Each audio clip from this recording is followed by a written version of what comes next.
Hello and welcome to Let Me Bore You to Sleep. My name is Jason Newland, and please only listen when you can safely close your eyes.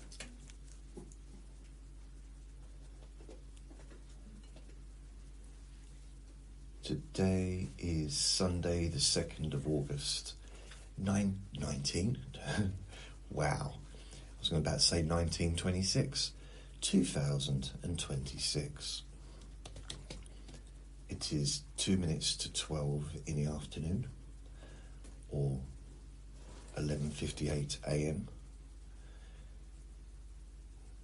It's sunny outside now, but earlier on, when I took Vinny out about 8, it was foggy. It felt like I'd woken up in October. I'm not complaining. I'm not. There will be some people that complain when the weather changes.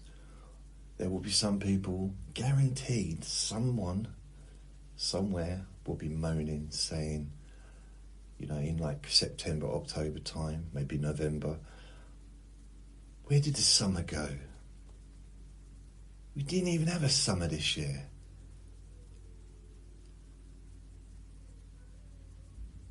Which is absolutely preposterous. I can't say that word. Preposterous. Ridiculous. Silly. Because it's one of those years that nobody can seriously say that it hasn't been a hot summer. In England anyway. Just nobody can say it, not realistically. And that is something that I've heard for decades. People moaning, where's the summer gone? We didn't even have a summer. Even when it's been nice. I mean, this year's been exceptionally hot. To what it normally is, but still. We always have nice weather in the summer. It's not normally. Why did I say it's not so many times in a row then? It's not. I kind of had this stammer that comes and goes. See? Comes and goes. Sometimes it happens when I'm talking to somebody and I get nervous. I'm not nervous doing this recording because, of course, I'm talking to friends. But let's say I'm talking to someone that I don't know very well, or they're in the park, or maybe it's someone that I see regularly. But sometimes I can't get the words out. And in the past, I've blamed that on. Maybe it's because I don't have many real life conversations anymore. Like a back and forth. Because this is very much kind of a one-way conversation.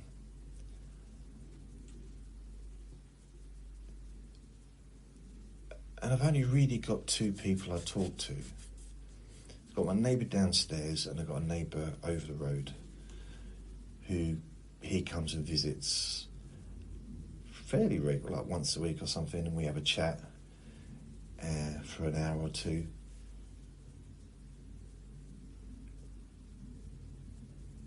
But they're the only kind of, regular conversations I have. And I do have, no, it's not true. I've got some friends on the phone that I talk to sometimes. But, as far as in person, although I am meeting up with a friend this week who I've known since November 2002, and I class him as a close friend, although I haven't really had much contact with him for quite a while. It's like an occasional meet up. But when we do meet up, it's nothing weird, it's not strange. by that I don't mean that I'm dressed as a clown or anything. I mean, it's not both dressed up as 16th century swordsman or whatever. No, nothing like that. It's just like, you know, sometimes you see someone you haven't seen for a while and you're like, oh, I don't know what to say. I had that recently with a lady that I used to work with. I saw her in the post office. This is a while ago probably. It seems like a few months ago, but I'm not sure. So it's a while back. Probably beginning of the year time. And I said, oh, that probably wasn't a good start. I said, I know you, don't I? And she said, yeah. So there was that tone of disappointment that I normally only get when I'm in a relationship. So it's like, oh, okay.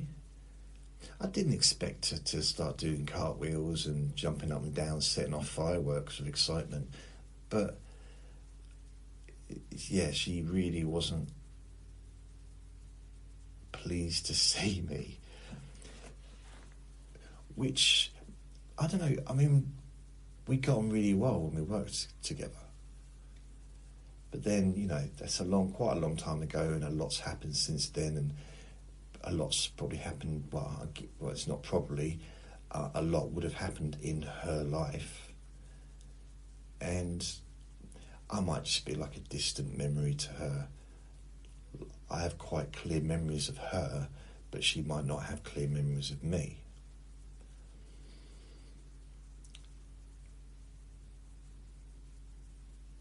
Yeah. I'm starting to think that maybe I've got quite a good memory. I never really believed I did.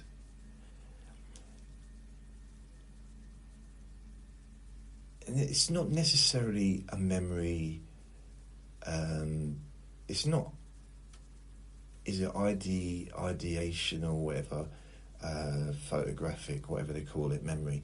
I definitely haven't got that. I can't remember every single thing that's ever happened. I find that hard to believe that anyone can, but apparently some people can. I still don't believe it. I don't believe it. I don't know why. I find it hard to believe that if I said to somebody, okay, think back to 17 years ago,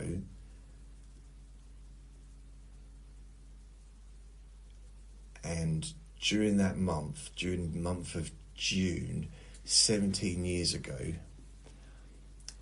you purchased something online. What was it? How much did it cost? Now that's quite a vague thing that you could answer possibly if you kind of keep track in your mind if it's a big purchase. You know, if you bought a car, then you might remember that for the rest of your life because it was quite a large purchase. If you bought a house, you know, then you're probably always going to remember the month that you moved in. I mean, I would. I remember the month I moved into this flat. But then again, I remember the months that I moved into pretty much all of the places that I lived, most of them. And I remember every single place I've ever lived. Pretty much every landlord and landlady. There's been over 50 since I left school.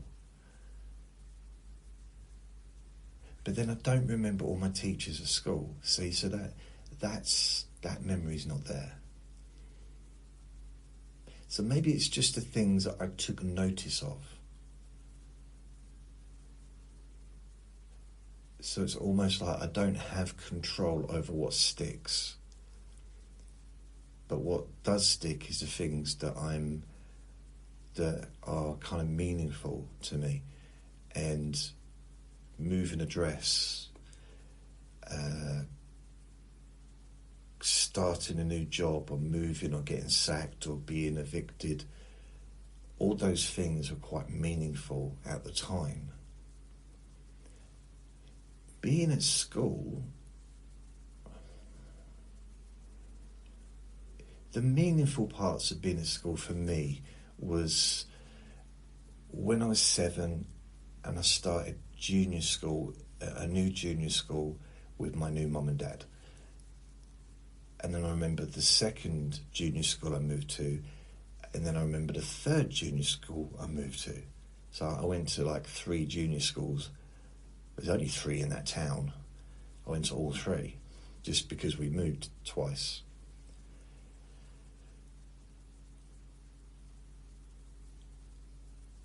I have only a few memories of the first one, really. I haven't got like huge amounts of memories, although I did get into quite a bit of trouble. The second, that's probably why I remember that, because the police was involved.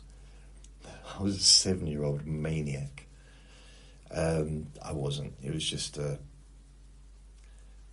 I've talked about it before, I won't go into it.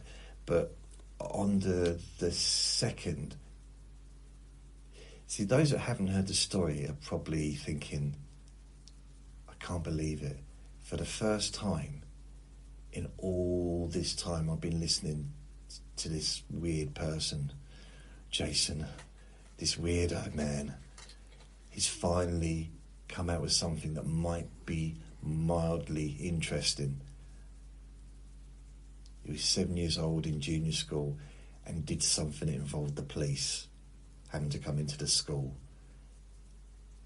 And he's just brushing over it like it's nothing, and he won't tell us the details. Yet if he finds a bit of fluff on the carpet, he'll talk about that for an hour and a half.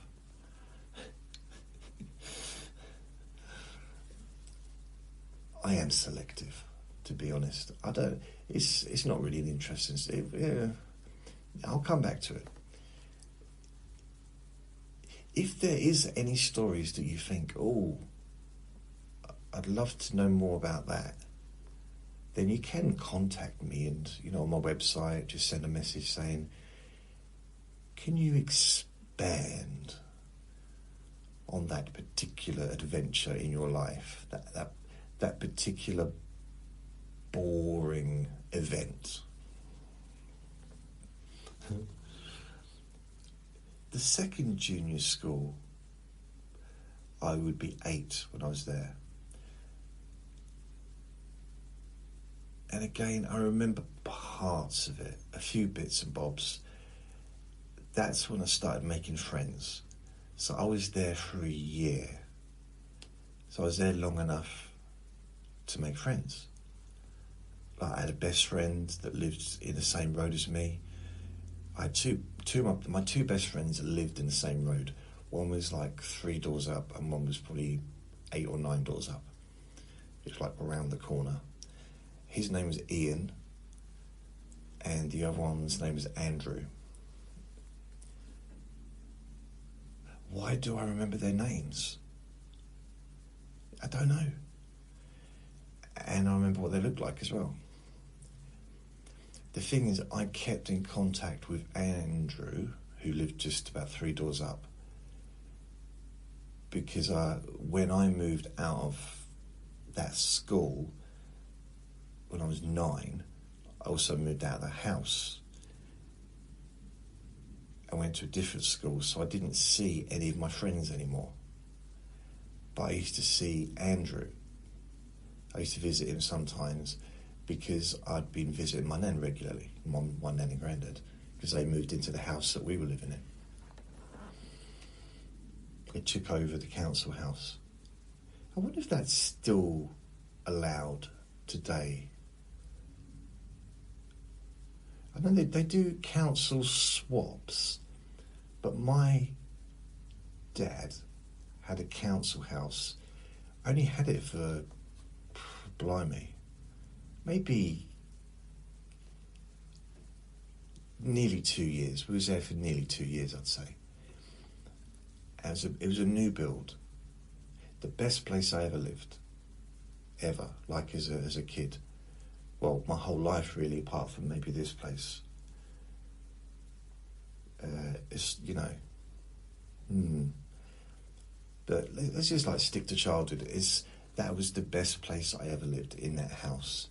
I loved it. Everything about it. You know, it was perfect for me, really. Just everything kind of was great. School was just round the corner, a little bit of a walk, but everybody, all the kids from the estate that I was on were all going to the same school. So literally, I never walked to school on my own because there was always other kids walking. And we had a lollipop man.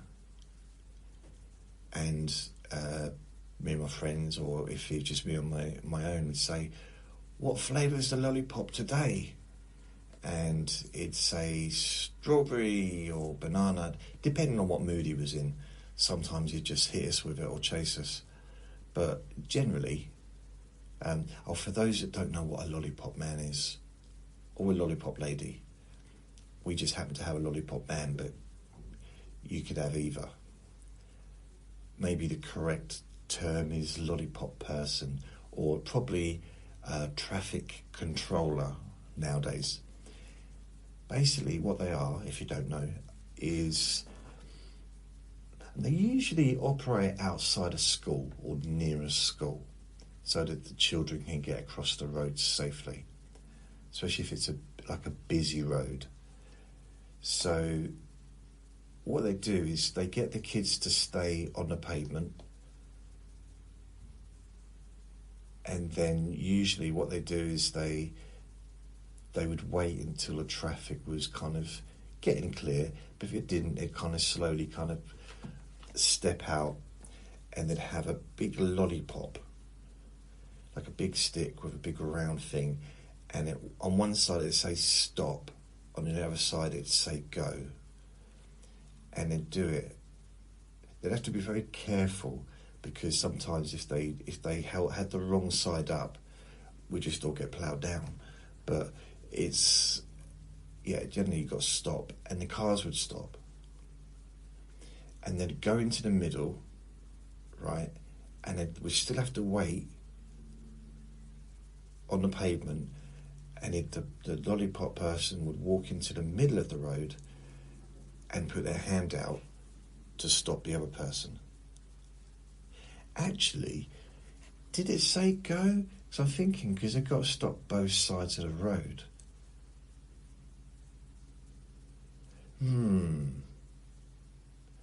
I'm not sure. But anyway, they go to the middle of the road and stop the other side from coming. Then they'd it'd go over his hands, like, you know, when you want someone to come to you, not aggressively, but just like, you know, wiggling his fingers, basically. And we'd all kind of cross the road. And then we'd say, what flavour is your lollipop today, lollipop man? He was friendly. He was nice, he was. He'd never chased us. He was never grumpy. I think there was one time he was a bit rude. I think he must have had a bad day or whatever, but he said, I remember him saying to me, "You're 25. You're too old for this now." And okay.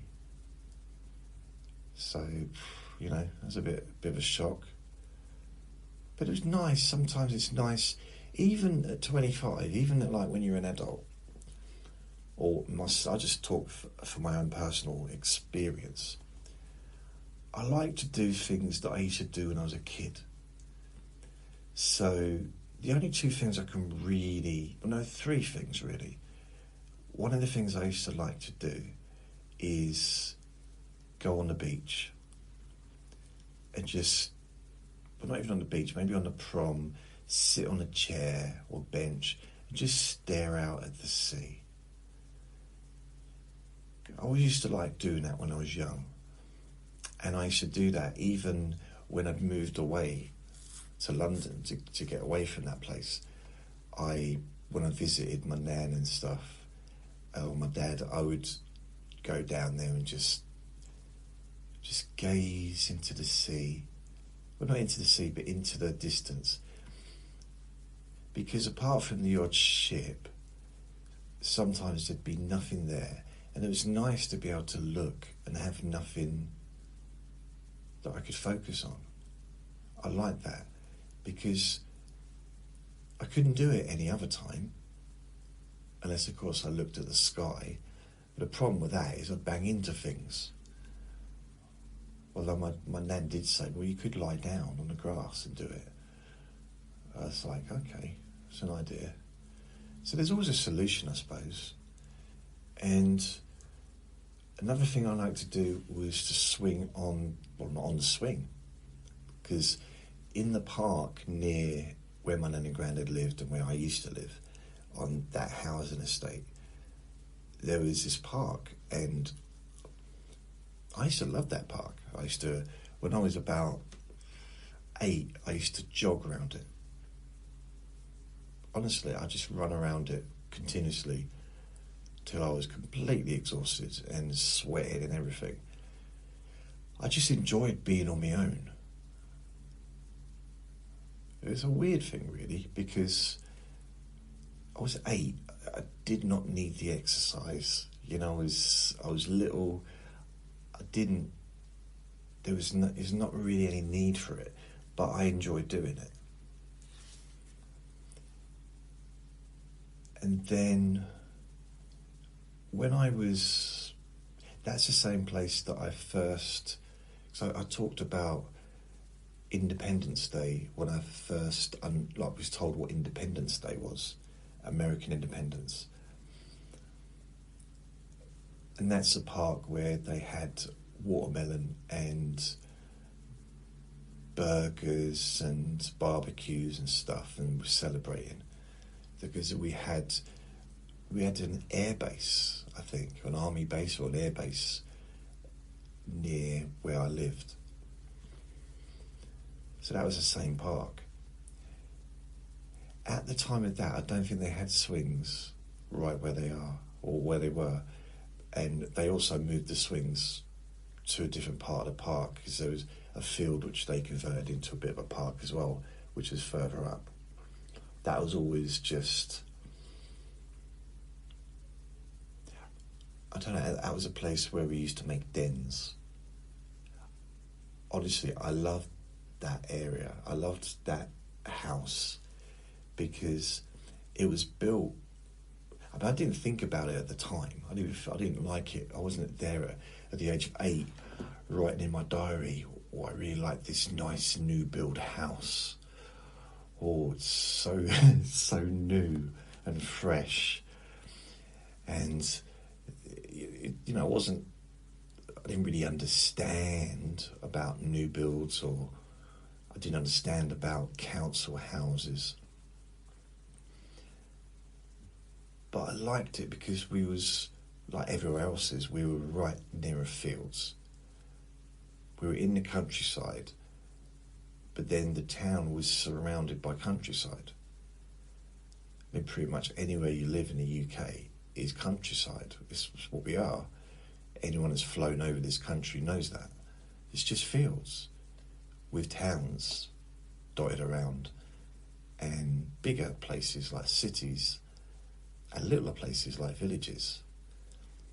And they're all connected by little roads or motorways. But they'd clearly built in a field. That clearly used to be a field. And they'd built on that land. So there was a lot of land that hadn't been built on. That was derelict, that was kind of overgrown. And me and my friends used to play in it.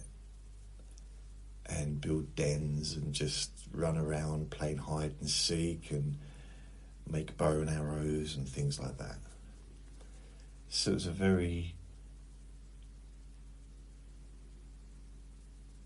it was fun. You know, I'd be out all day on a Saturday playing. I say all day, I'd get home in time for Mork and Mindy.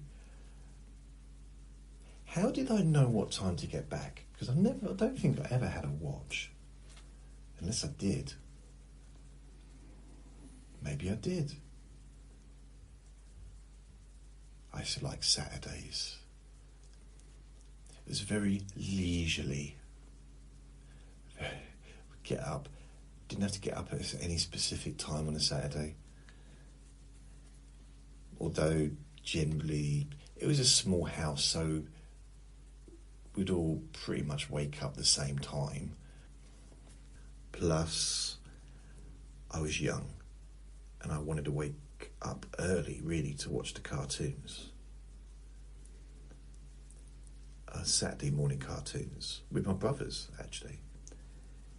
And they shared a room together. They had bunk beds, and the parents were in the other room. I mean, I was in a box room.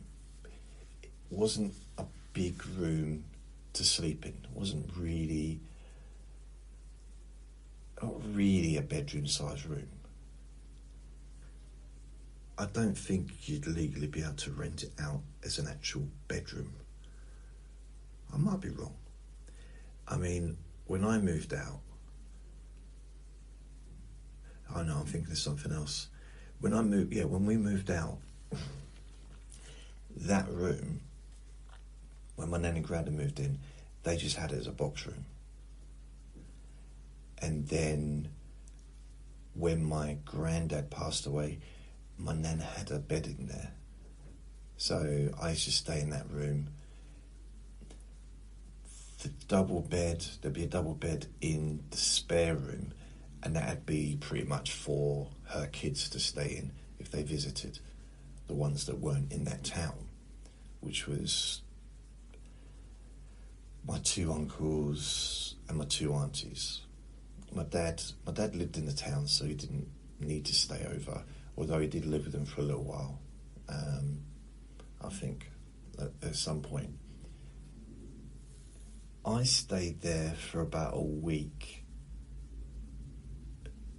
This is when I was living at my step-grandmother's flat on the camper bed.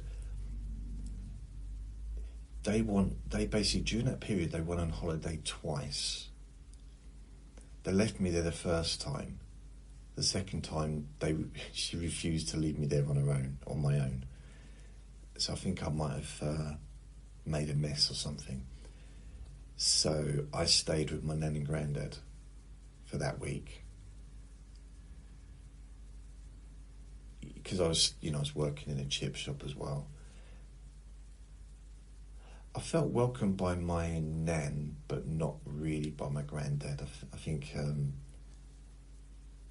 he liked doing his own thing, he had his own routine, and I don't think he really wanted me around. But then I wasn't really around much because I was working most of the time.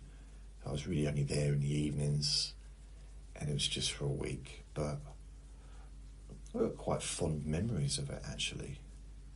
There's one, I always got breakfast, got fed, in fact, I might have even got a cooked breakfast, which was good. There's one particular memory is UB40 had a song out called Our Own Song. And I think it was around the same time as Kingston Town, that kind of period. So it was 1986, probably around, I don't know, August, September time maybe, and maybe the summer, but it was in 1986. And I remember that there was a concert, a live concert on. It wasn't, I don't think it was live as in being broadcasted live, but it was a broadcast of a live concert by UB40. And they were in somewhere like Spain or somewhere like that. And I'm sure there was like a big castle in the background and beautiful scenery. And I watched the whole thing. I just wanted to hear him sing Our Song, because I really, really loved that song. That was, before that, Red Red Wine was my favourite UB40 song. And if they had never done Our Song, Red Red Wine would still be my favourite. And I still love it, but Our Song was I don't know I don't even know why, but I just really, really loved it. So I remember staying up, watching the black and white TV that was in the room that I was going to say rented, but I was sleeping in. Ironically, and it was on quite late, it was on about 11 or something, so I was like keeping the noise down because I did not want my granddad coming in and telling me off. I really didn't. I was scared of him. And it wasn't that he'd ever done anything.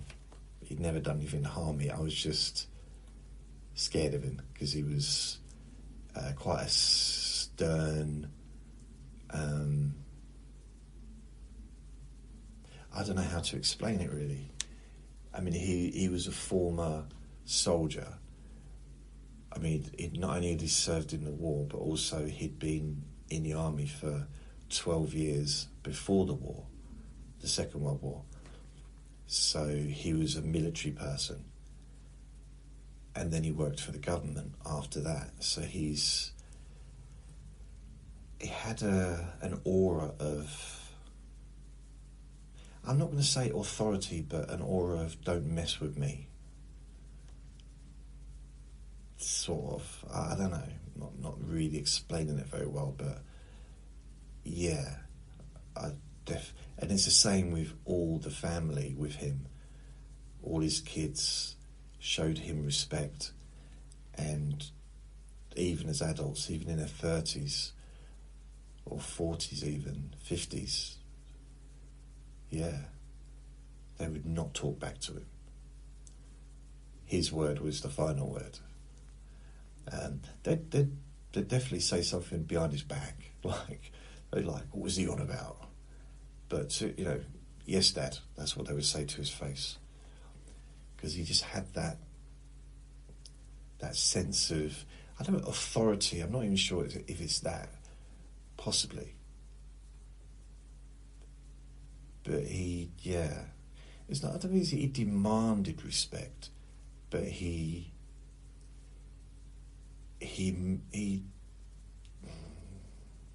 milked it. I don't know if it's the right word. I was thinking he suckled on the teat of respect. That doesn't make sense. So maybe not. And my nan was completely different to him, which is weird because I've noticed that some people, when they get married, well, not necessarily married, but when they've been together a long time, they start to take on personality traits of each other. So one might be one might be a bit negative, now one might be super positive.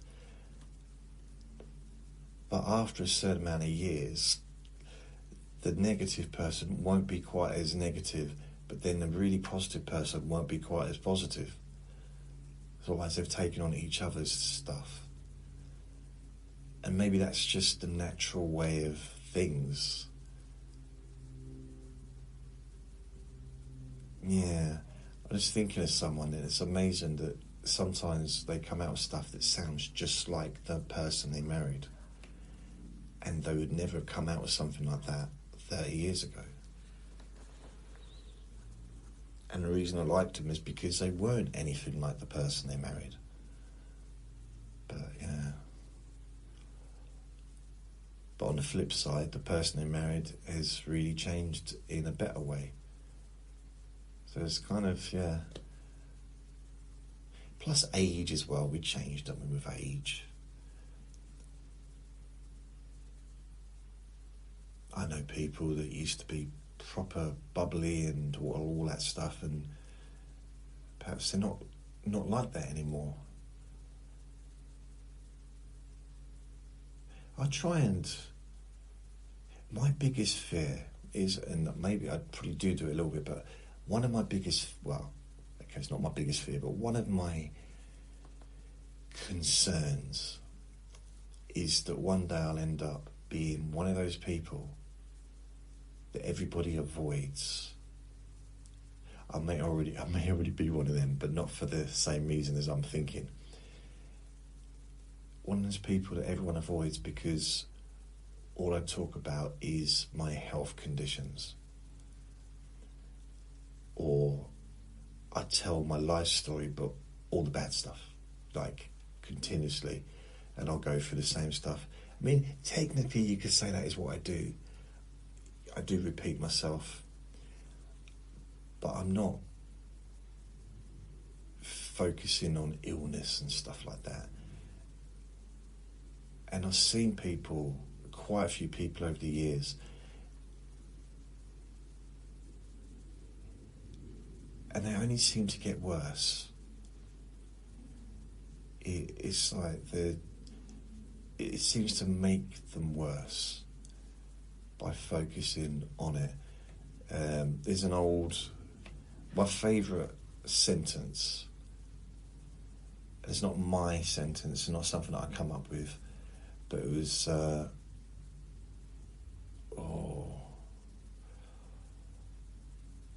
do know the name, but it's gone out of my head at the moment. But the sentence is, we become what we think about.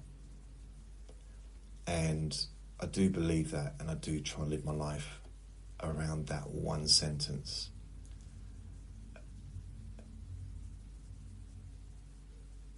And the other one I quite like is, you are what you do repeatedly. So, and that makes sense as well. I mean, in a more practical way, that probably makes sense, because if you do something, you become good at it. And that could be writing, that could be painting, that could be doing music, it could be in your job, or it could be moaning, it could be complaining, it could be feeling sorry for yourself. Whatever we do regularly, we become better at it. It's just natural, isn't it? It's just like if I lost my vision for whatever reason and I stayed in this flat, I probably wouldn't be able to because it's upstairs, but you know, even if I stayed in this flat, for example, I'd be banging into everything. But eventually I wouldn't. Eventually I'd be able to manoeuvre and probably imagine never bang myself unless someone moves something. That'd be Vinny. Because he's so cheeky, I know that he'd start moving furniture around just to wind me up. Move a chair away, move the bed to the other side of the room, just so he can have a giggle. He's a naughty boy. You don't realise, you think he's so cute. No, he is a cheeky little monkey. That's what he is. All I'd hear all day is just him giggling. First of all, he'd hear the thump of me landing on the floor, thinking it's my bed and I'm on the floor. Or maybe I've landed on a table because he's moved the table there. And just him giggling. So yeah. Now, before I had a dog, I've never had a dog before. Vinny's the first time. And I used to find the guide dogs for the blind phenomenal. Like, wow. Since I had him, I honestly don't think I could ever trust a dog to help me cross the road. And I know they're trained, I know it's amazing, they're brilliant, and they change people's lives, I know that, I'm not mocking that. It's just, what if I get a dog like him, with the same attitude that he's got? He'll be pulling me into traffic. He'll be tripping me up. You know, he's like on purpose. He's a cheeky monkey. No. I couldn't trust a dog. He's put me off trusting dogs ever, because he's constantly, I mean, sometimes I'll be brushing my teeth, and he'll just lie down right behind me, knowing that when I turn around I'm going to trip up. Other times he purposely trips me up. Do you ever see, I'm trying to think, like with his hands, he'll put his hands around my ankles as I'm walking, trying to trip me up. It's all a joke to him. Don't be puffing and huffing down there, Vinny. I can hear you. I know you're awake. He knows I'm talking about him.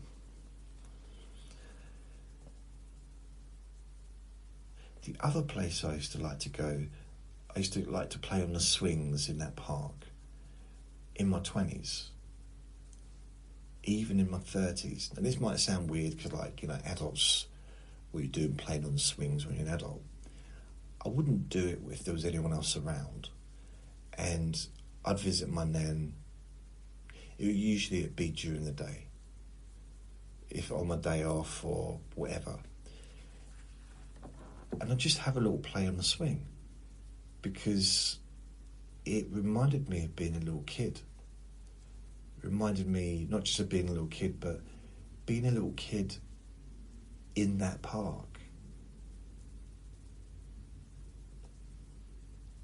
where I used to live up the road and visiting, because it was hard to forget the park and hard to forget the house because my nan and granddad lived there for decades afterwards. Well, my nan did anyway. She was there till about 2012, I think. So from 1979 to 2012, how many years is that? 25 years? 79, 89, 99, 2009. Wow, isn't it? 79, 89, 99, 2009, 10, 11, 12. So it's 33 years she was living there. Or 32 years. It might have been 2011 that she moved into sheltered accommodation. I don't know exactly. I'm not 1,000,000% sure.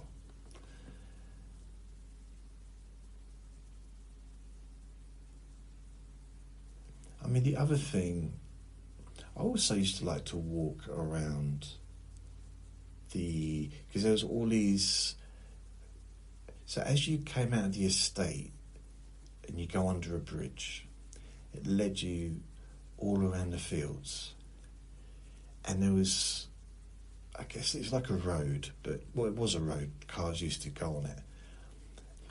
So yeah, there was a duck pond like halfway through it, and it could lead you to the complete other side of town, like absolutely miles away.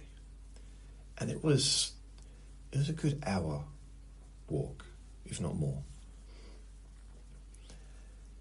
And we used to do it after lunch. So if we went to my nan and granddad's for lunch, the whole family would go and would walk. So me, my three brothers, the parents, my nan and granddad. Now my nan would be back. She'd be probably talking to me or she'd be with us. My granddad would be about a mile ahead. He always walked ahead. He didn't talk to anyone. He just walked fast. And I used to ask my nan, why? Why is he doing that? And she used to say, shut up. No, she didn't. Shut up and eat your fish finger sandwich. No, she didn't. She's like, huh? Hello? Actually, I don't know what she answered. But I did question it. I don't know if I questioned it out loud. Knowing me, I probably would have done. But we did that journey lots of times. He always did the same thing.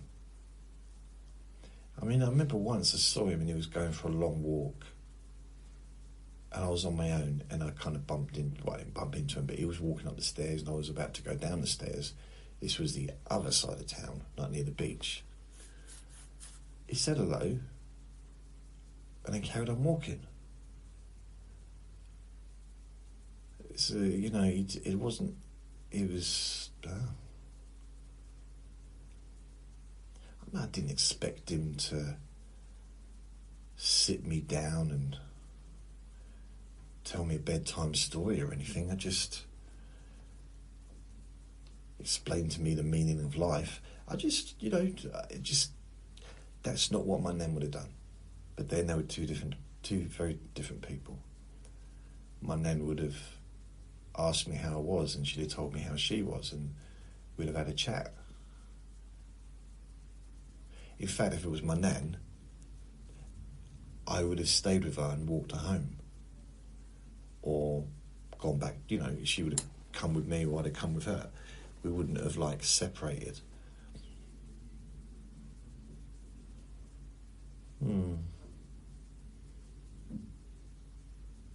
I miss seeing her. Yeah.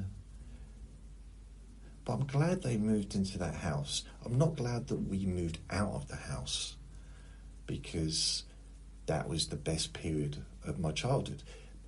And that was probably the happiest time of the family. But if they hadn't moved in, then they'd have stayed in London, and I would never have kind of got to know my nan. We would have visited them, they would have visited us. But if they'd have stayed in London and we moved into the other house, because we had to anyway, because there was a new baby and there wasn't enough room in the house we was in. And I wouldn't have got to know my nan the way I did if she'd have been in London. Saying that, I moved to London, didn't I, when I was 20? So potentially I would have seen her more often than I did when I was in London. I didn't think about that. Because basically North London's not far from East London. London's not a big place, distance-wise. It's a big place as far as the amount of people are there, the amount of houses and the amount of buildings, the amount of roads. And it seems bigger because everything takes ages to get to because of the traffic, if during the day.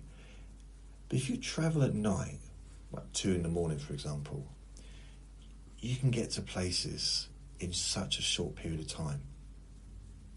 That's when you realise how small London is as an area. I remember I had a girlfriend in Ealing, and Ealing Broadway was a heck of a journey on a tube. I have to go to Stratford, get on a central line, and it'd be take about 17 weeks to get there. Slight exaggeration, but it was a long journey. It was the end of the tube. Just wait for him to stop drinking and slurping.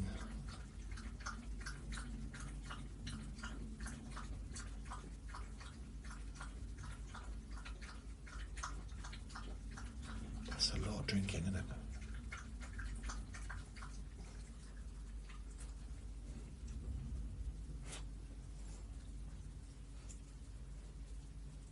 Wow. That's a thirsty little cat, isn't it?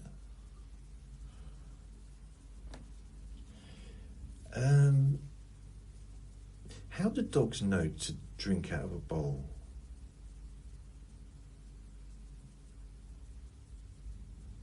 What would happen if we just gave if we just put a cup or a glass of water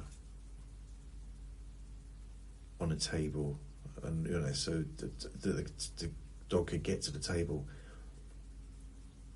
How do we know that they wouldn't just pick it up and start drinking it like we do, out of the cup or the glass? We don't even give them a chance or an opportunity to do that, do we? Maybe they're licking the water out of the bowl thinking, this is degrading, why can't I just have a glass like everyone else? Why can't I have a cup of tea like the rest of the household? Maybe they're thinking, why have I got to eat out of a bowl? Why can't I be at the table like everyone else and enjoy the conversation. Some of the conversations.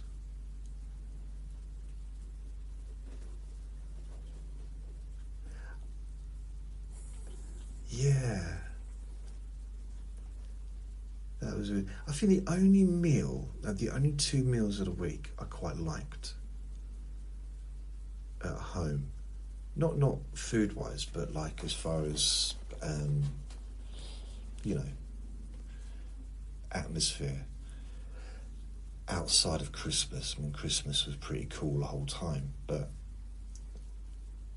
I liked Saturday lunchtimes and evenings, because what we used to do on a Saturday is my mum would make me burgers, or make us all like burgers and chips, or pizza and chips, stuff like that. So we'd come home from playing, have that, and then go out again. In the evening, it would be like a buffet, so there'd be plates and dishes of crisps. Well, the dog was barking in the garden again. It sounded like an echo, but a higher-pitched echo in the distance. And then I realised it was another dog. And I thought to myself, oh no, not 2 dogs. When 1 dog is clearly enough to deal with. There seems to be a bit of a lag of sound right now, which is nice. It's nice. But it did go on for a few minutes. Oh man. So, I can't remember what I was talking about, but the other thing I used to like to do when I was in my 20s and 30s, but mainly 20s, something I used to do when I was 8. Well, I did it all through, basically from the age of 7 onwards, really, when I moved into that house. We lived just round the corner, basically. The dog started barking even more, so I took that opportunity to wander into the kitchen and see what I needed to order on Uber Eats, because I need a few bits. And so I ordered that, and wow, £69.92. So it should be here at between 1:35 and 1:57, and it's 1:03 now. So that's good, because I've got nothing to eat, so that'll give me something to eat when I get here. I need some milk and some breakfast cereal and bits and bobs. It don't half add up. Blimey. The dog's stopped now. Hopefully that will be quiet for a little bit. So if you looked out of the bedroom window in my nan and granddad's house, or when I lived there, no, not the window of the kitchen, sorry, or the upstairs spare bedroom. At the end of the garden, there was a motorway. And it wasn't exactly at the end of the garden, but you got to the end of the garden, there was a fence. Pop over the fence, there was a walkway that you could go through, and then there was a hill, an embankment, which then led to the motorway. So you could hear the motorway pretty much the whole time, but it just got used to it. It's weird. It's a strange one, really. It never really affected me when I lived there, because I lived at the front of the house. And probably when we was in the kitchen eating and stuff, we were making so much noise that I imagine people in the cars and the motorway are probably moaning. Just like, put your fingers in your ears. We've got to go past that house, that noisy house down in the embankment. So we probably made more noise than the cars. That's what I'm trying to say in a weird way. Wow.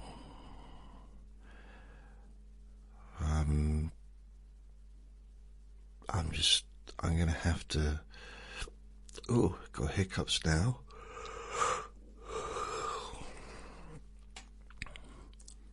I have to bring this recording to a crescendo due to the woof woof in the garden.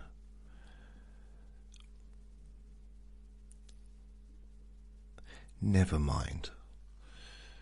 I'll be back again, hopefully tomorrow. So thank you for listening, and remember to be kind to yourself, because you do deserve to be happy. And be gentle with yourself. You deserve to feel safe. Lots of love.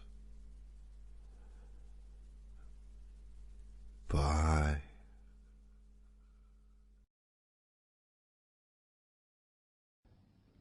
Relax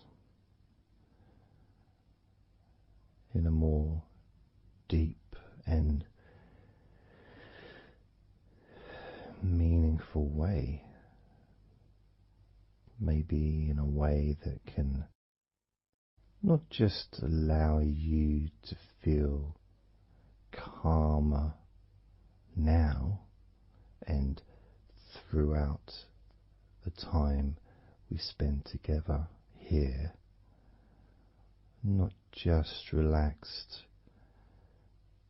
at the end of the recording when it's finished and you can enjoy that sense of comfort and peace, but also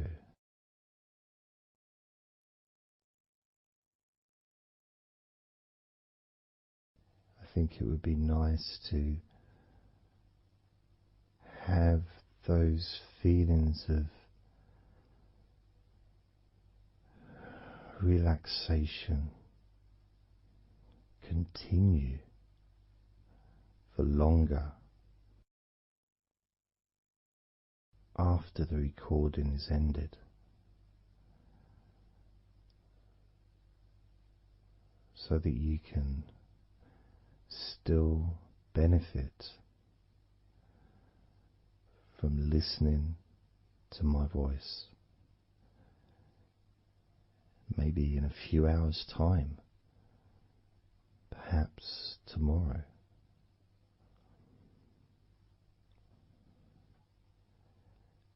And then by listening regularly, especially if you find, like some people do, and myself as well, sometimes I find one particular recording that really resonates with me, and I just listen to it over and over again, like every morning, every evening.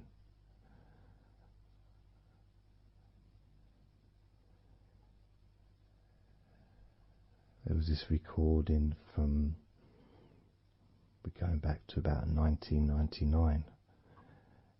It wasn't hypnosis, but it was a guided visualization, so it kind of was hypnosis really. And I managed to find it again, and it still has the same effect on me. And part of it was the person's voice relaxed me. Just felt so peaceful, and I'd look forward to listening to her in the morning and in the evening.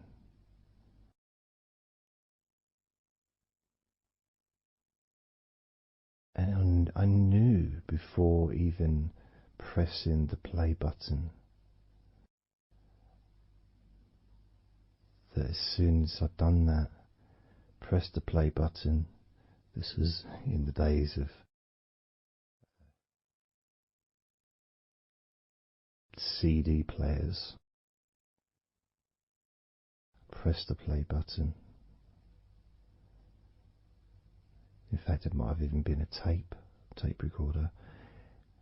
I'd lie down on the bed and then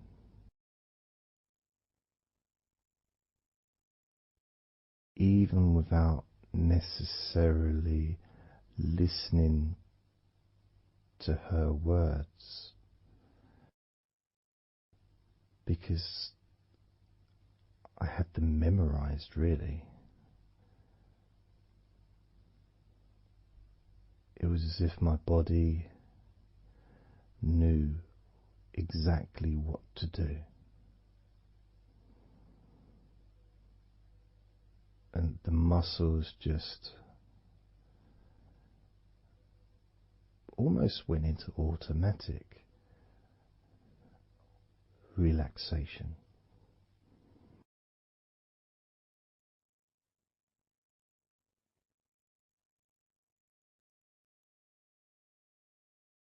And I remember my mind would slow down.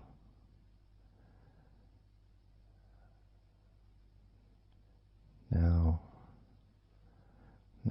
I was listening to this recording in the early days of learning hypnosis,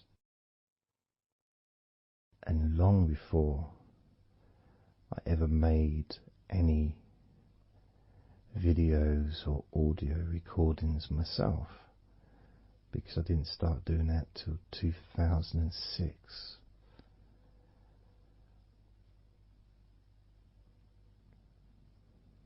But I knew how helpful I found being able to just let go, to have that trust in the person that I'm listening to.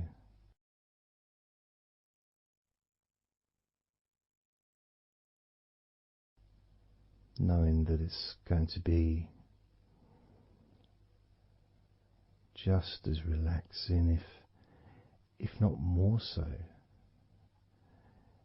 each time you hear my voice. You may feel the same.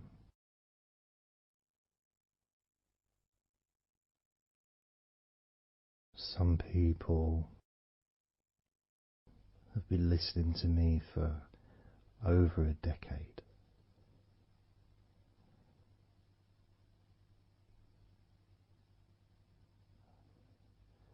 Maybe not solidly, obviously not 24 hours a day, but maybe people come back. Some people maybe listen every day.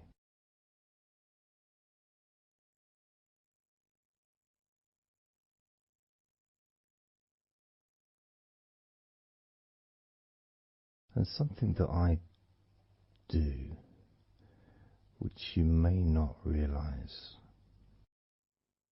by listening, is when I record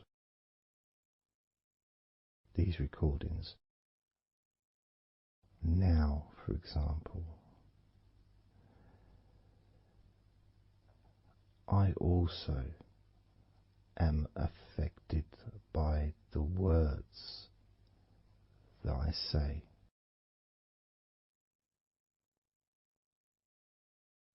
So if I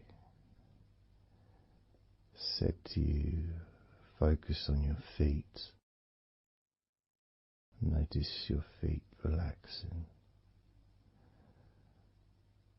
I will be focusing on my feet. I will be noticing my feet relaxing.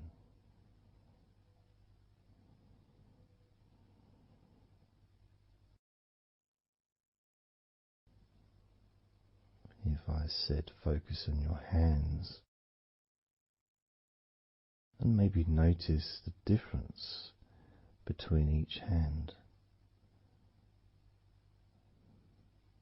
Perhaps notice the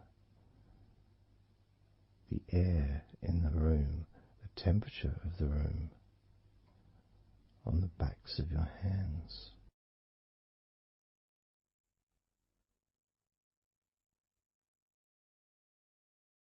You may start to notice what almost feels like a very light breeze,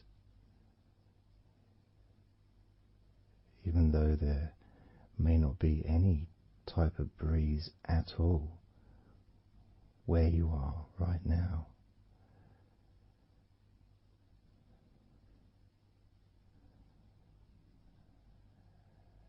And as you become aware of your hands, I'm also aware of how relaxed my hands are feeling now.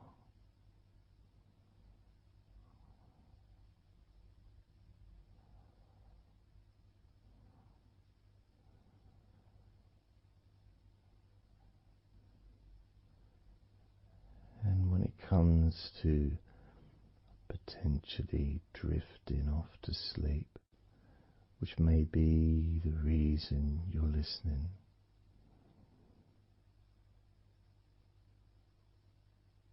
I also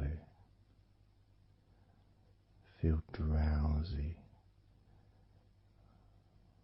when I make these recordings.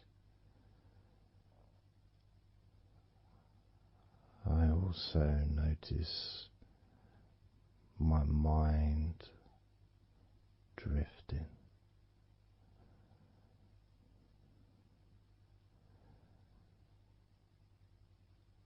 In fact, at times I've actually fallen asleep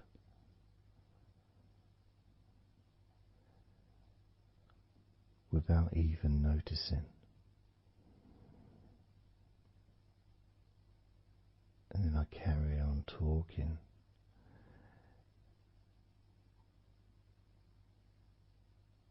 And it's only when I listen back to do the editing, I hear snoring. And I think, I don't remember snoring. I remember talking. Is it snoring or is a pig turned up? That's what I sound like when I snore.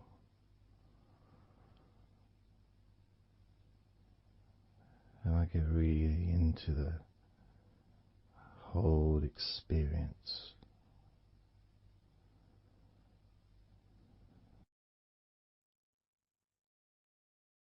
I don't know how you feel.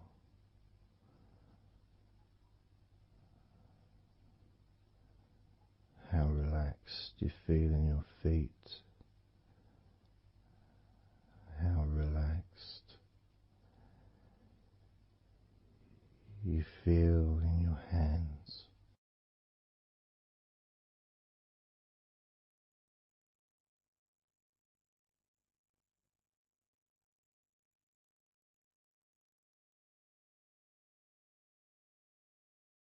I have noticed more and more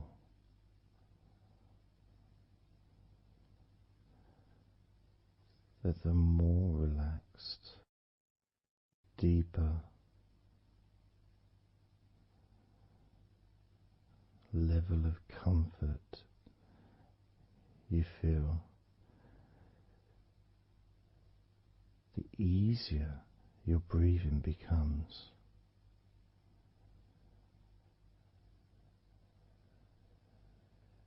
It's almost like that additional muscle relaxation. So this allows you to breathe easier.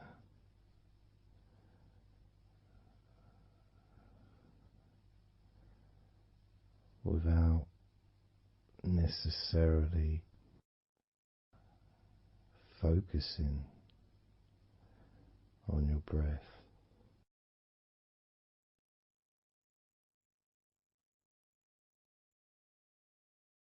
However, being able to notice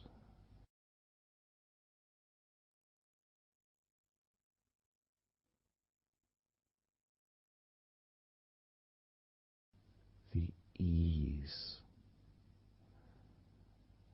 in which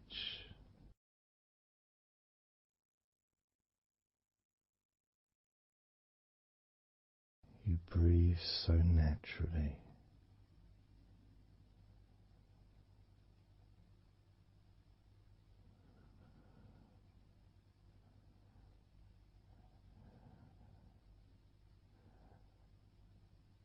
You breathe so very easily and smoothly.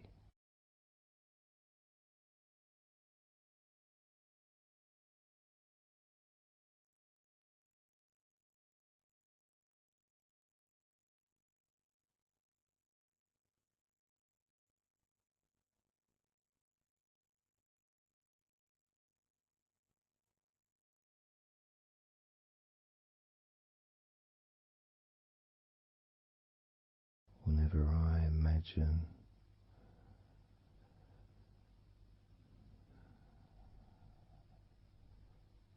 my breathing improving,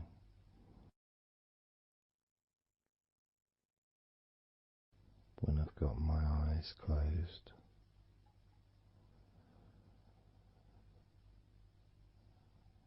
I tend to visualize a beautiful field with trees and flowers,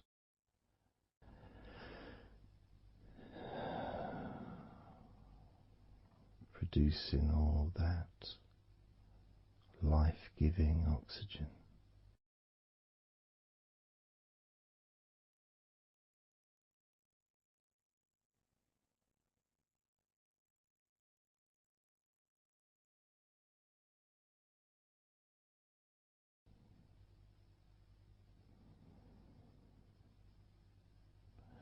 It feels nice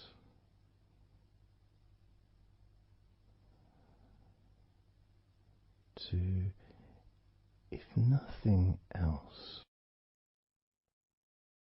just taking some time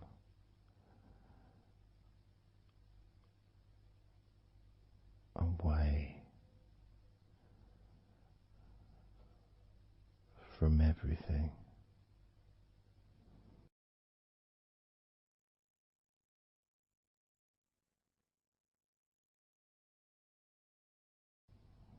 Enjoying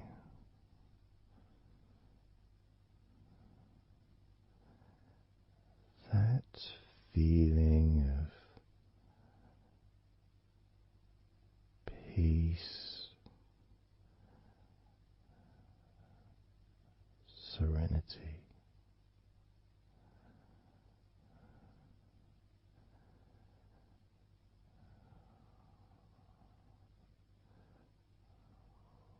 with a joyful heart.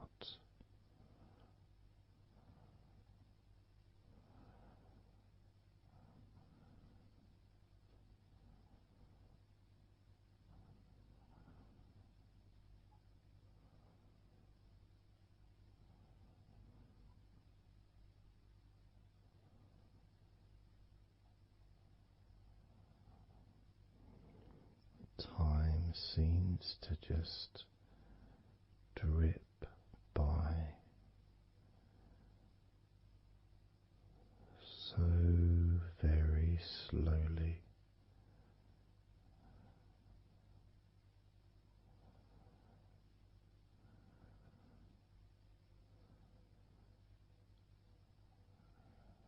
Relaxed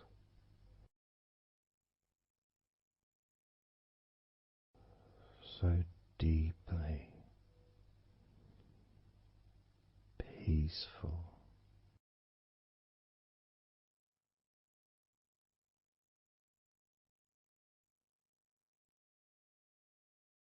completely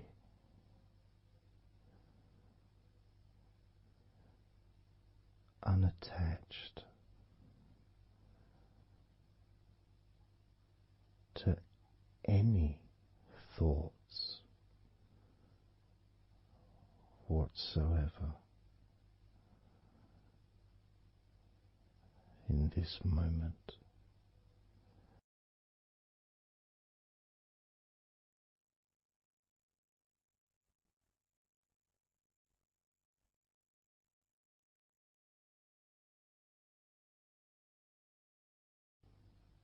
Completely free.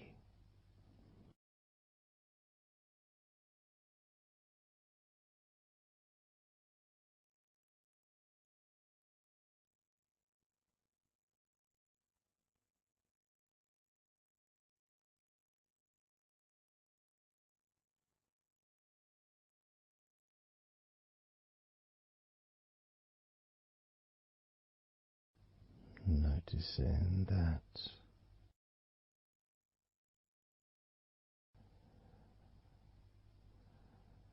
your mind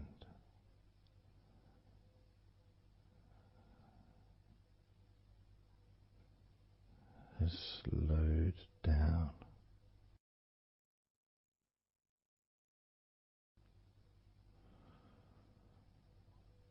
slowed down,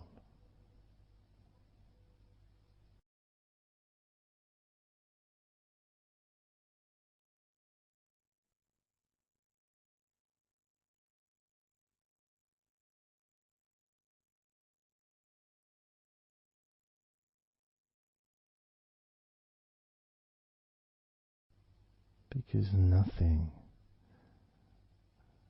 really requires your attention.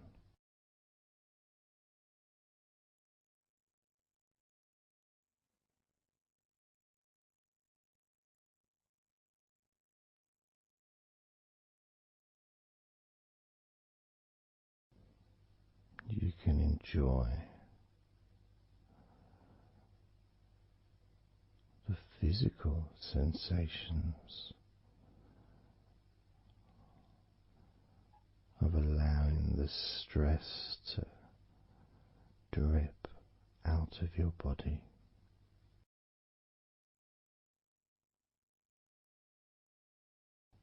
dripping out of every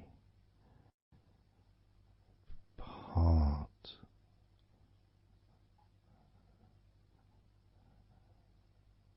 of your body.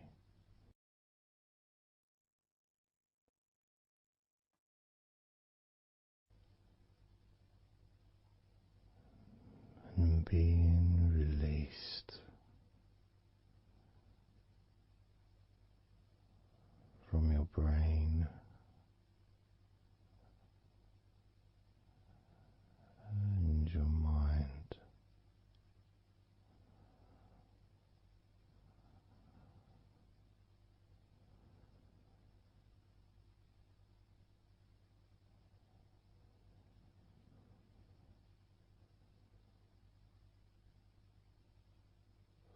Slowly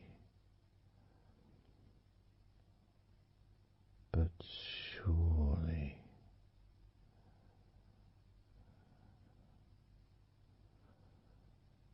the muscles in your legs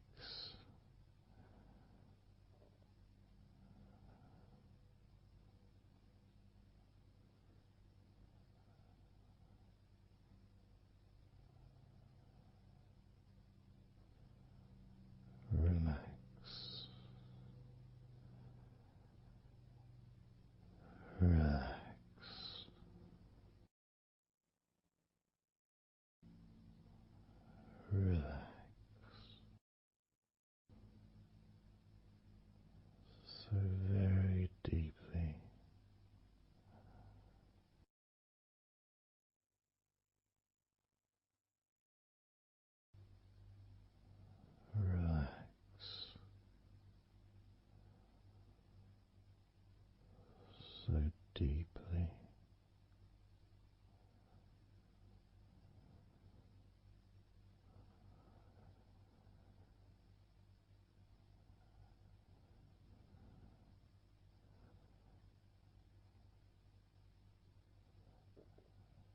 And the feelings, the pleasant feelings in your arms and shoulders,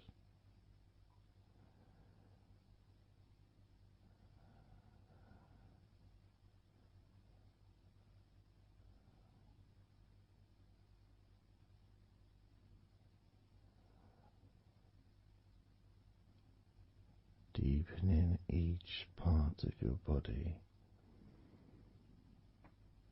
further and deeper.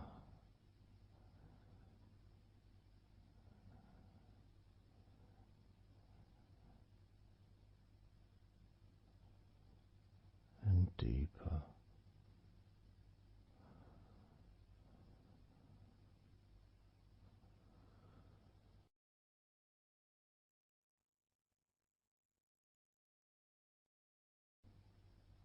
Noticing the feelings in the back of your neck,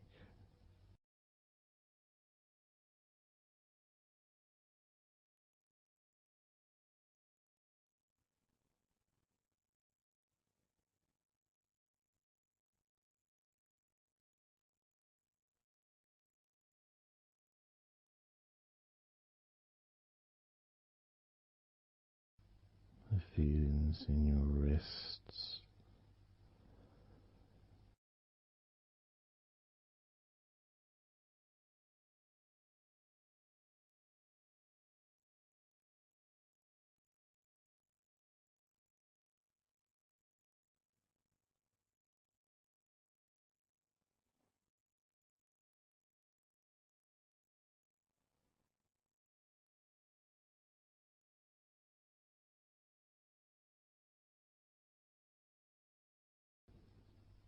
the muscles in the front of your body,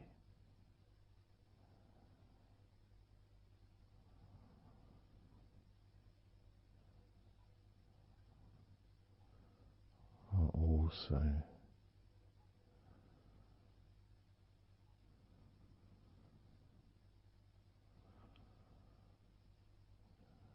feeling peaceful.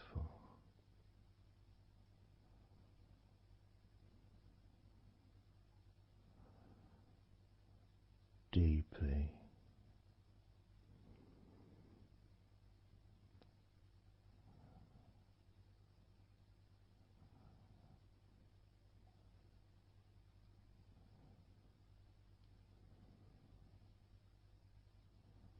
as a sense of peace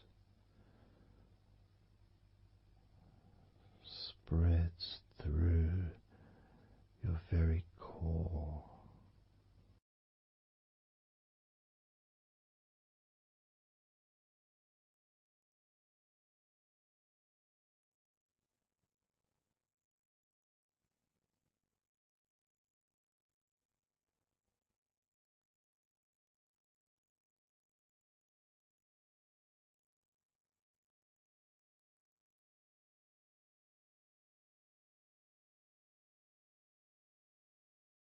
Even when you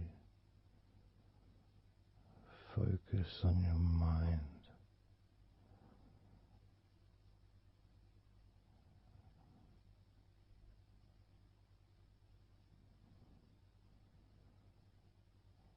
your mind becomes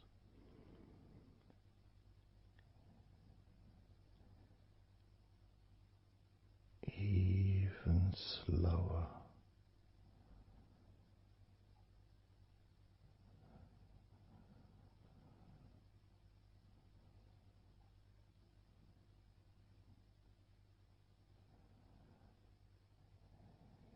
Even deeper.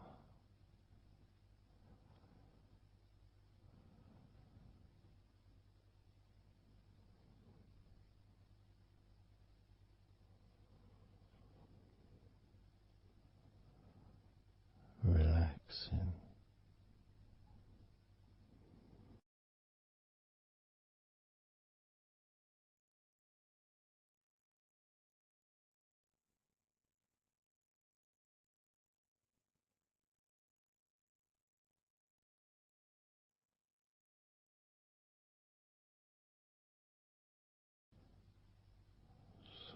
very slow.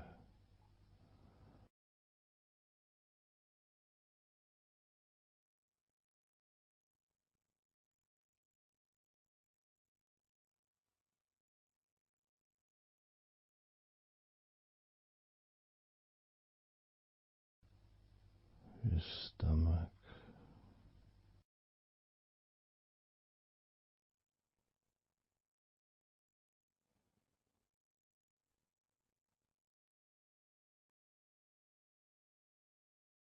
peaceful in your stomach.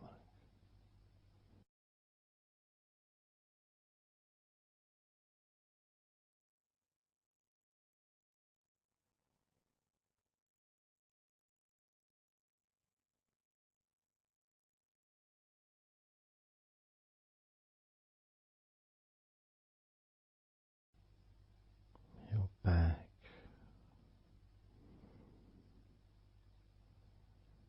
notice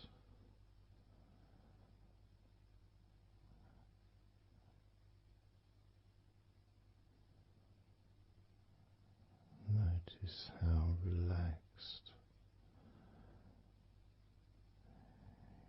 you now feel.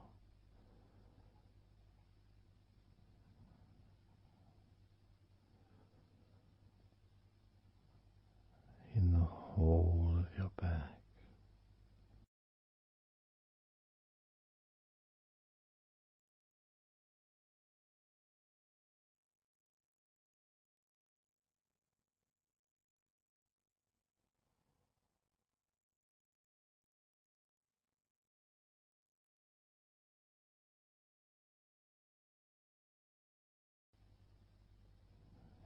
Your spine,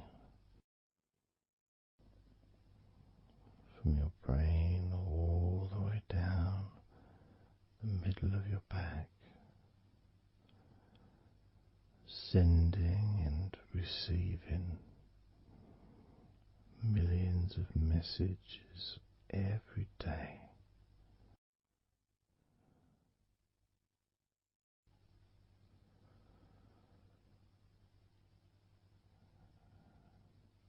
Deep comfort increasing.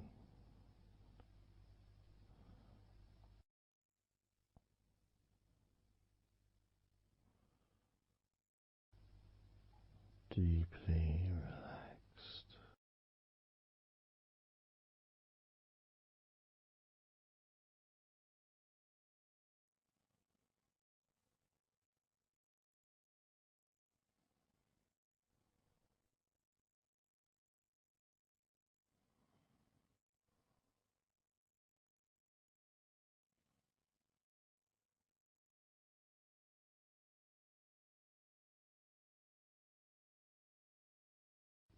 Your knees,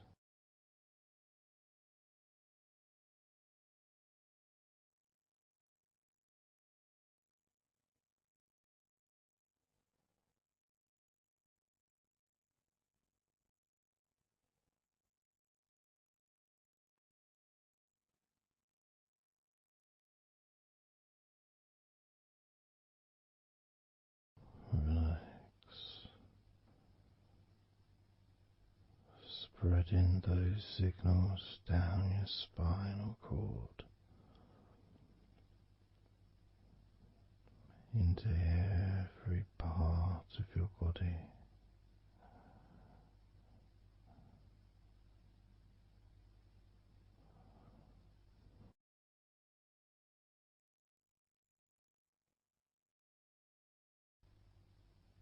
Your shins and your calf muscles,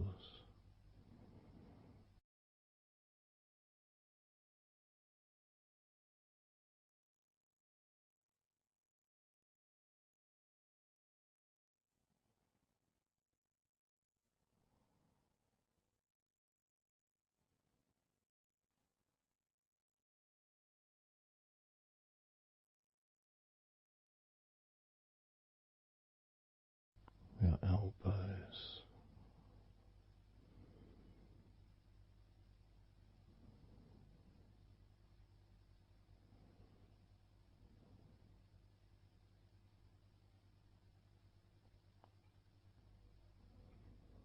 feelings of peace and tranquility spreading through your body, tips of your toes to your eyes, your fingers all the way to your lower back.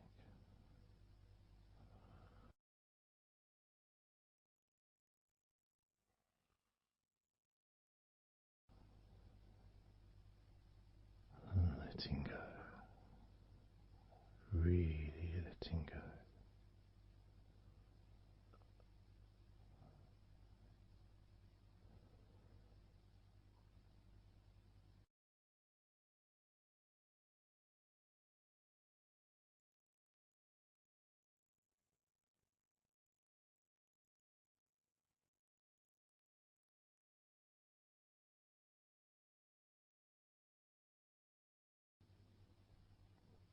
Peace.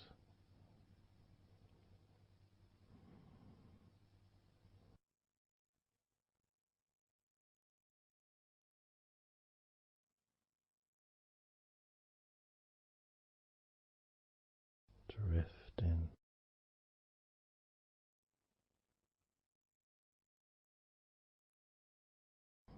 mind just wandering away,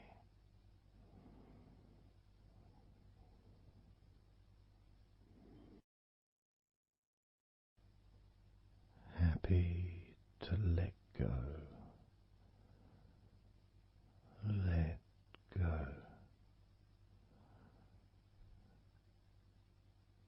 completely let go.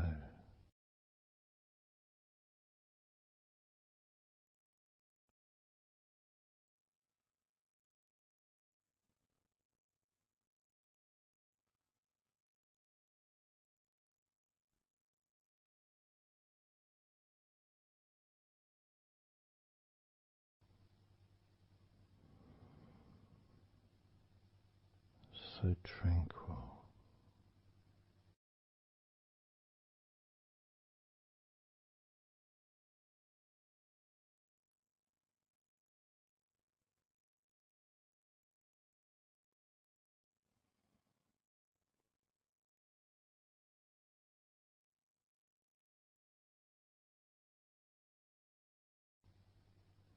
your whole body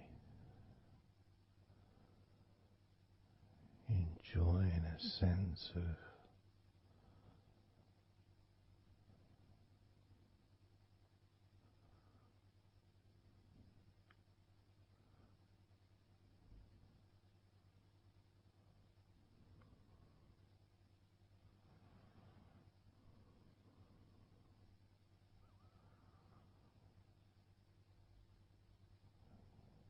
letting go, even more.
peaceful.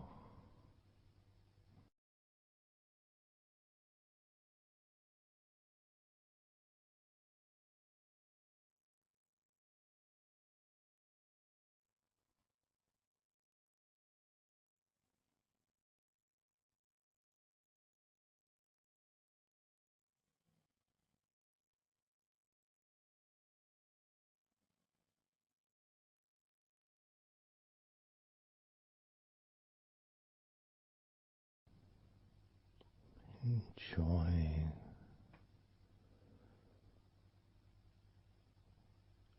the space, this space of peace and safety.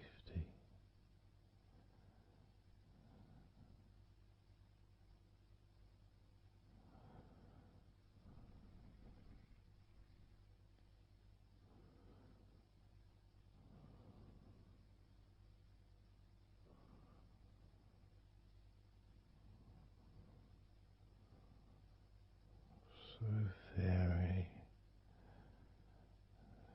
very relaxed.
Letting go.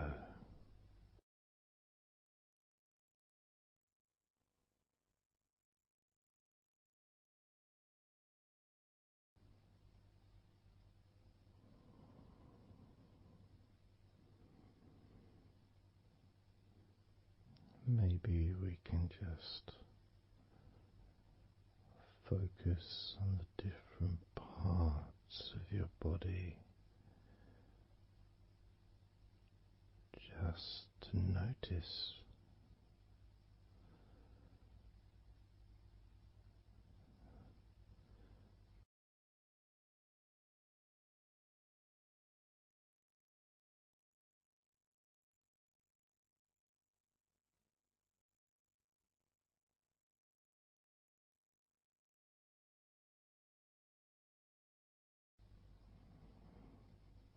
your forehead and your eyes.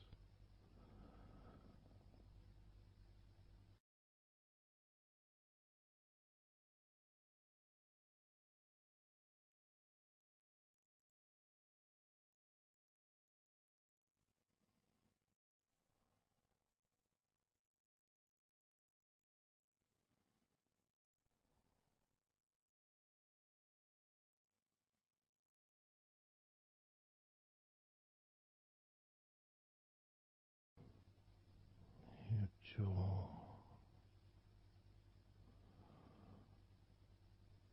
so loose.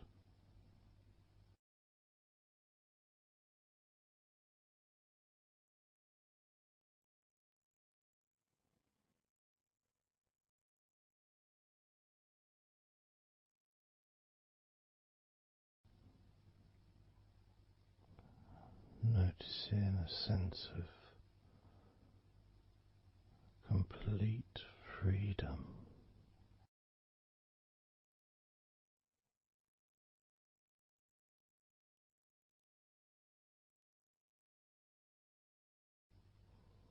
Absolute freedom.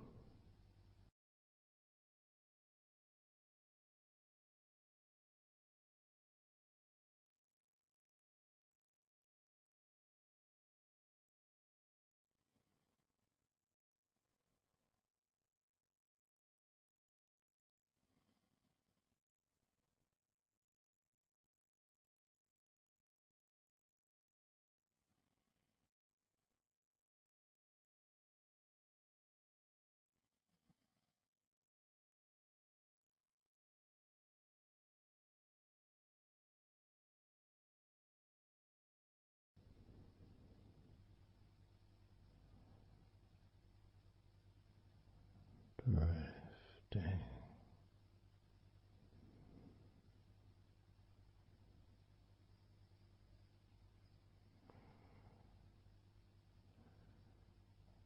Drifting.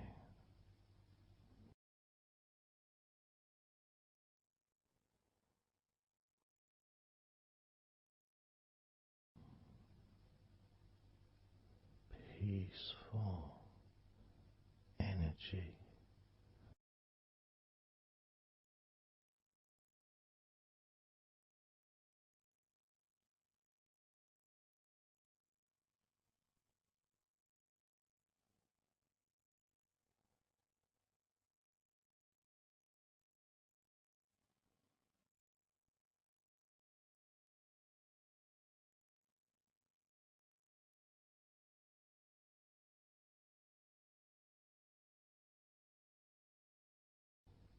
Peace to breathe. So much easier.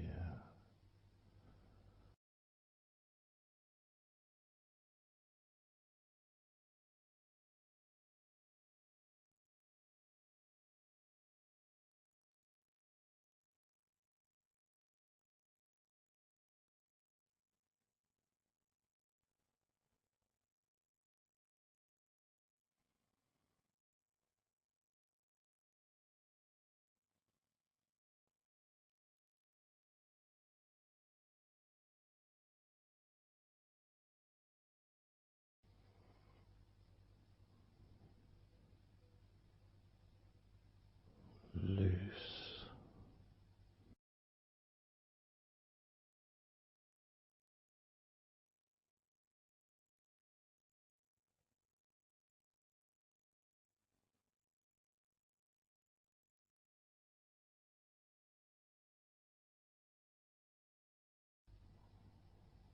You may have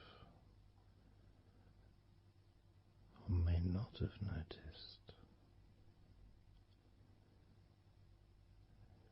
your mind drifting.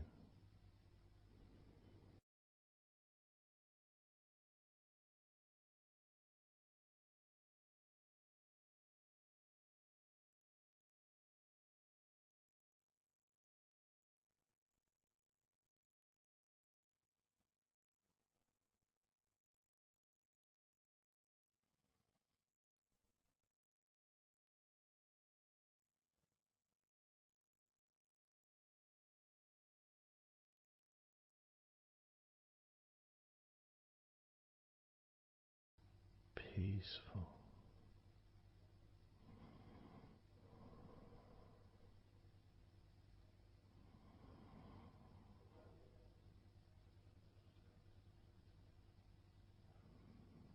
Moving even more deeply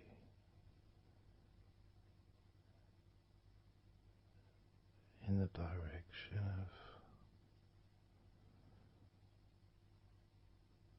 total blissful peace. Blissful peace.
total peace.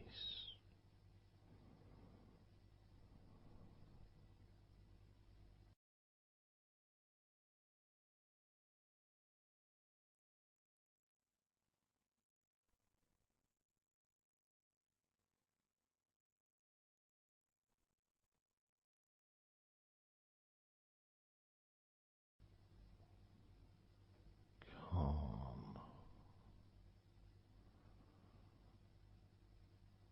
so calm,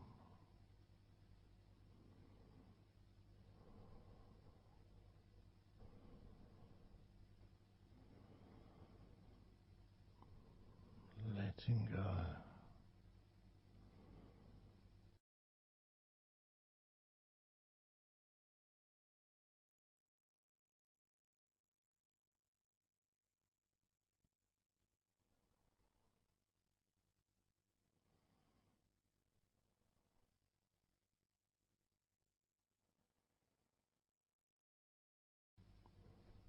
Peace of mind,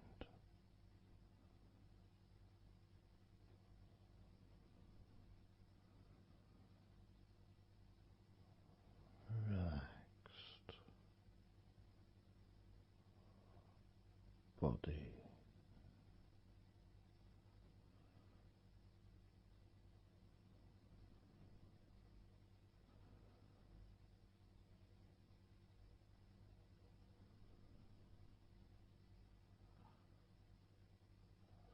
so relaxed,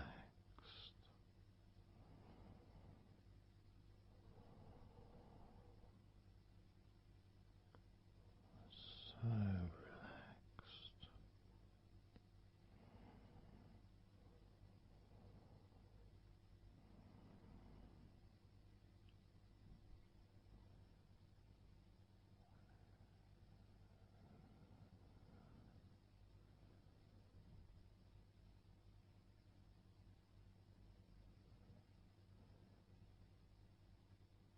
Your body feels almost invisible.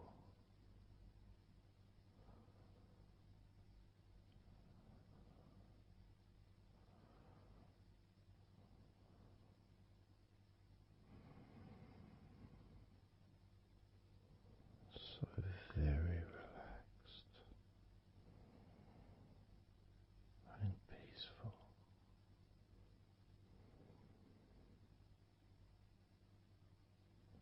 So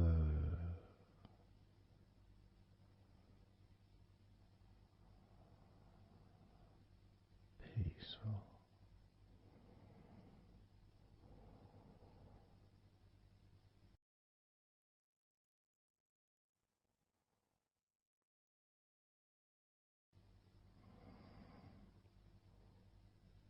Relax.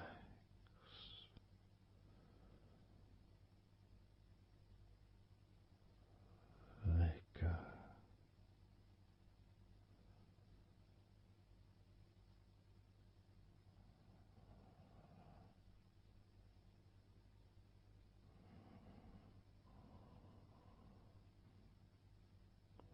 So peaceful.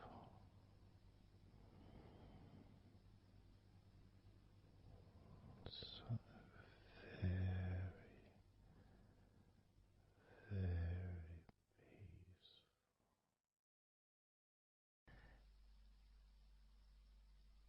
And you could start to notice that you are feeling more relaxed. Even though I've not purposely focused your mind upon that sense of physical comfort that is growing within you throughout your body. And your mind starts to slow down. And that could be almost in recognition of, I guess, my speech not being particularly fast.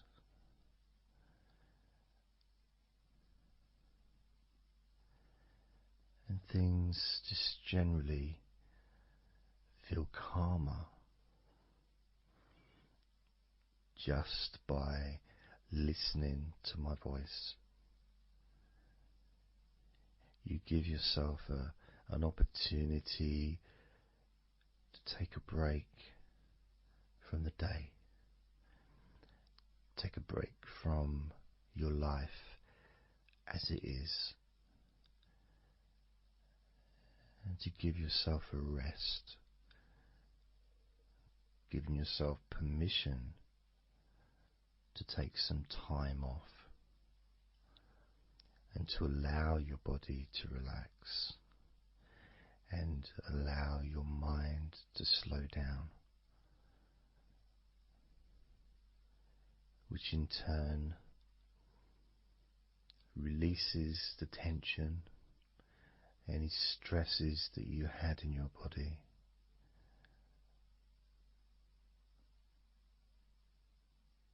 It's almost as if the parts of your body just open up, allowing the negativity out.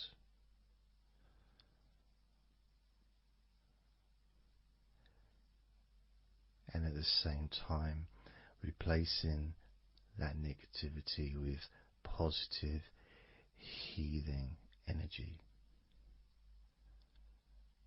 which then fills your body up, and your mind too also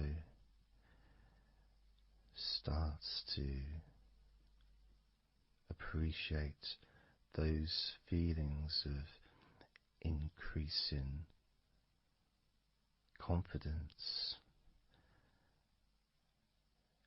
and an almost uplifting feeling, a positive healing,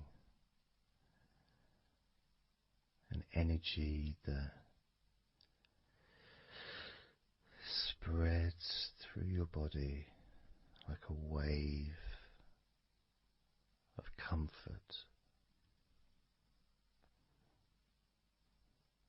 And all this comes from just allowing yourself a few minutes, maybe half an hour, however long you want it to be, to just rest.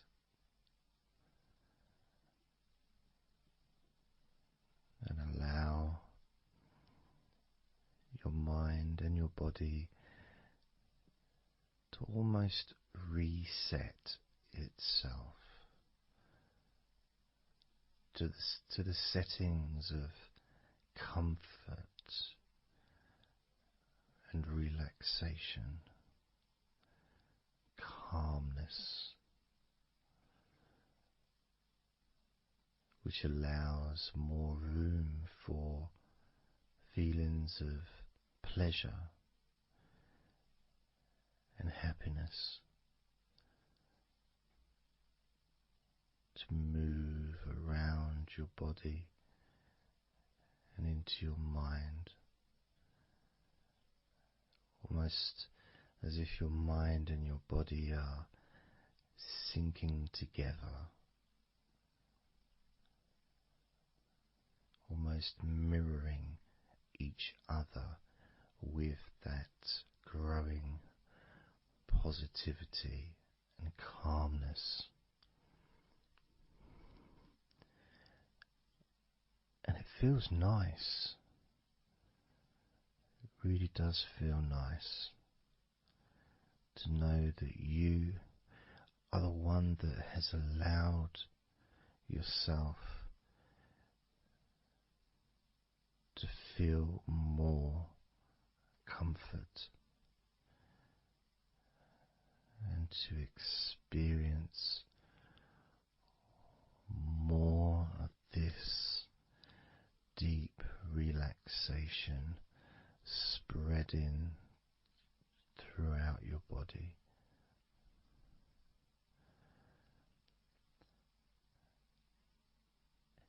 And as I focus on each part of your body, you can notice that that part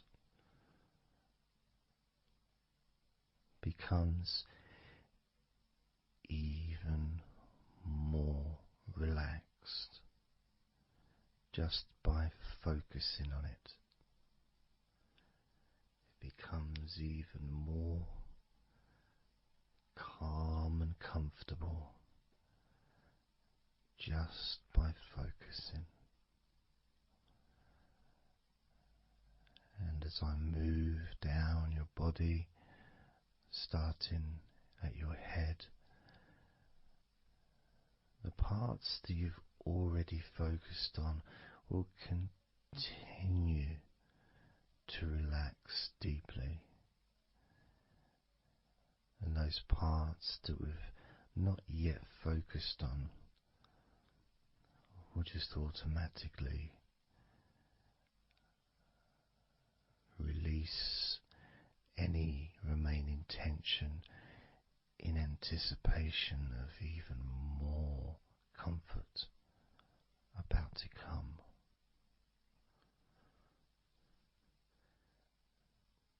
Now, I'm going to start by focusing on your forehead. Just being aware of the feelings of your forehead. And any background sounds, like Mr. Herbert the pigeon, can just allow you to feel even more relaxed. It just means you're in the moment. This isn't a sterile environment. This is the world.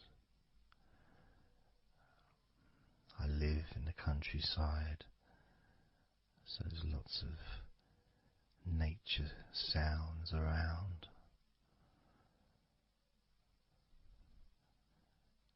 So as you focus on your forehead, just notice how it becomes even more relaxed as you focus only on my voice and that part of your body.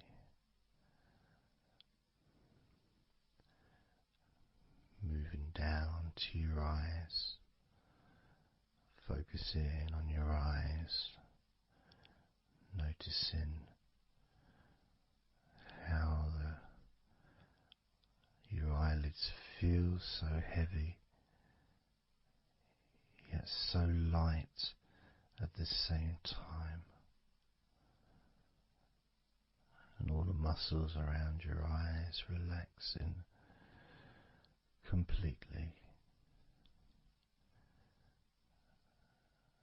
Moving your focus down to your mouth, your lips, your tongue, your teeth and your gums, and the whole of your mouth relaxing, calm and loose. As you focus now on your jaw, not just the part of your jaw near your mouth and your chin, but all the way up the sides of your face to your ears, that whole of your jaw, feeling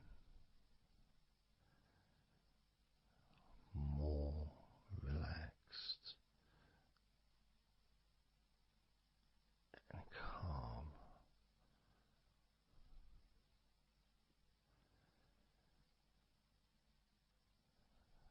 Focusing on your neck,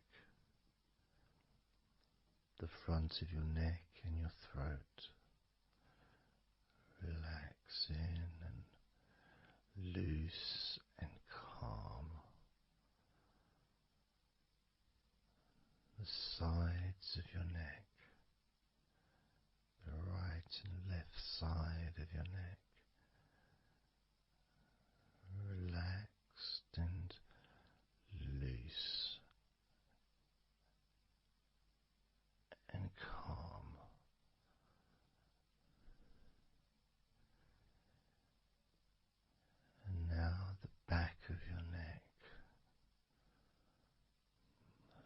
focusing on the back of your neck,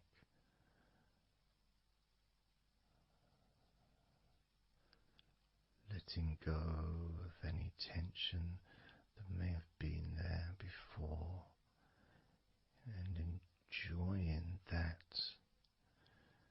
sense of increasing comfort and release that you can experience in the back of your neck.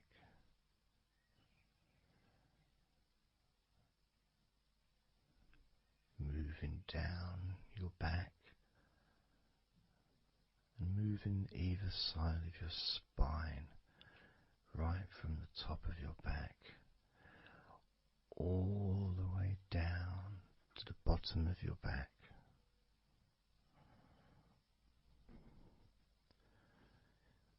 Down to your lower back.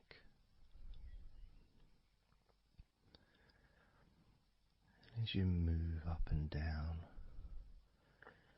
your spine, you can feel the muscles either side of your spine relaxing even more.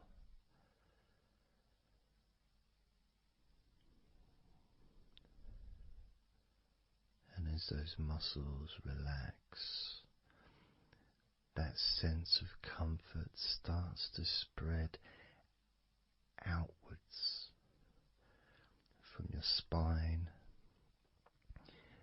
into both sides of your back. The top of your back, the middle and your lower back.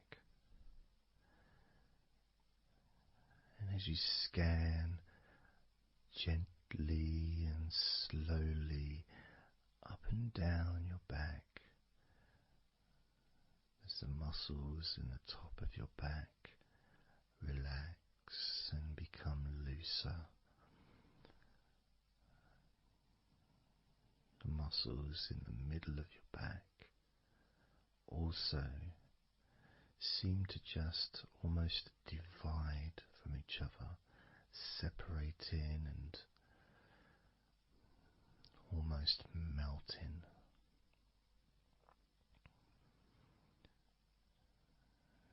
And in your lower back, there seems to be an extra special feeling of comfort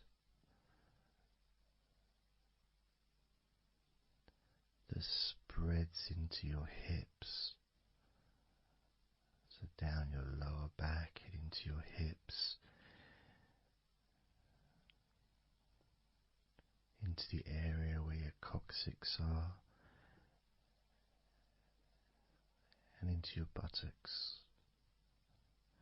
And all those muscles that spread from your lower back into your hip area start to melt, start to really let go.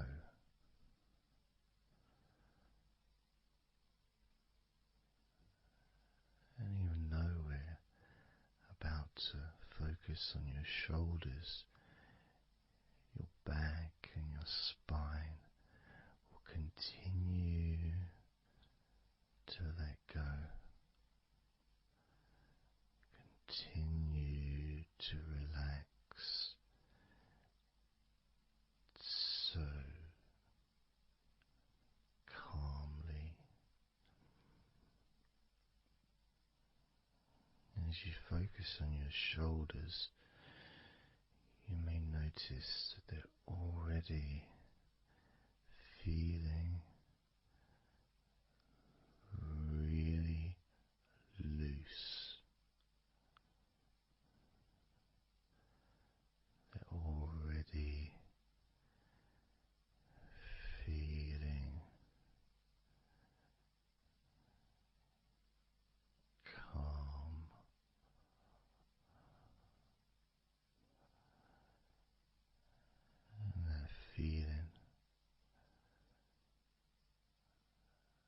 those muscles that move from your neck into your shoulders.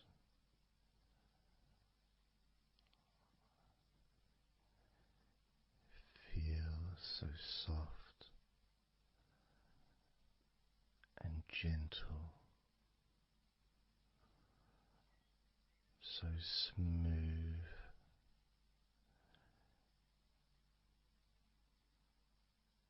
and calm.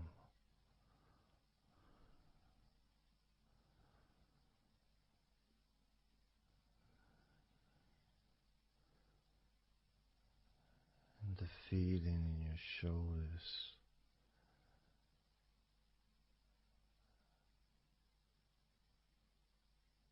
seems to spread deep into your shoulders. That sense of relaxation, not just traveling deeply into your muscles, but also relaxing the bones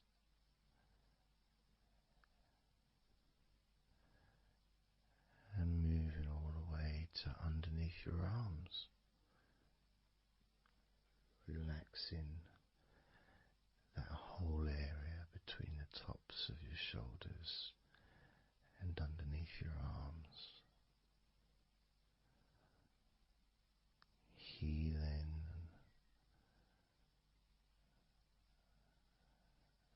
You feel so relaxed and comfortable in your shoulders, which sends that deep healing message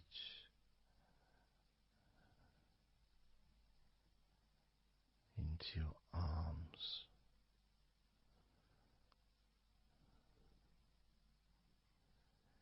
And you may feel almost as if your arms are not even there because they're so relaxed, so deeply relaxed.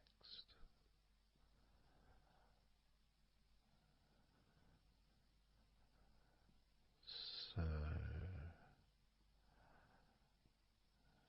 so calm.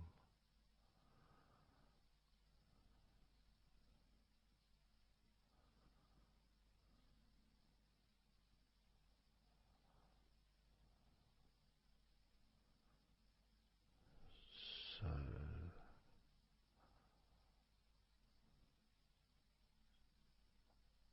loose.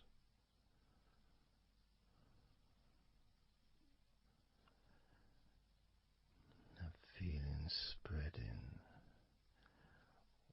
all the way down your arms to your elbows, including your elbows.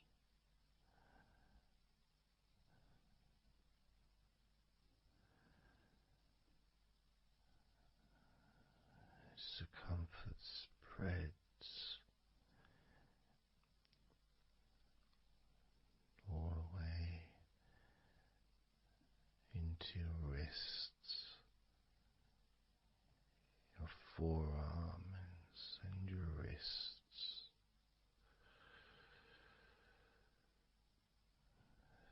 feeling so heavy,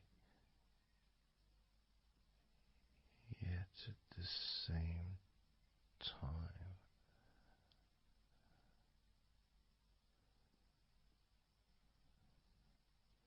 so light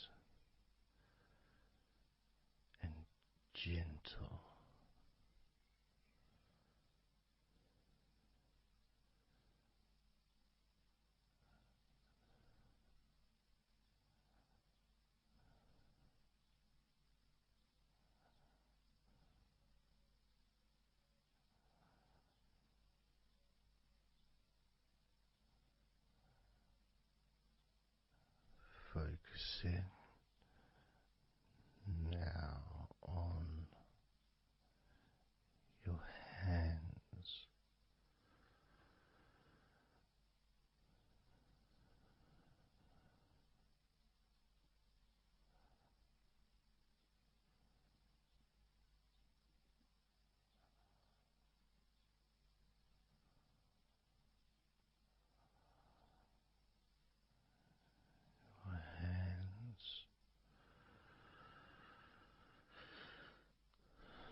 a sense of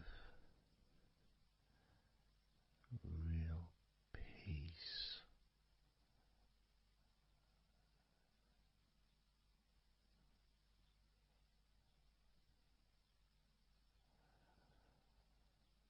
It just seems to feel so familiar when your hands relax deeply.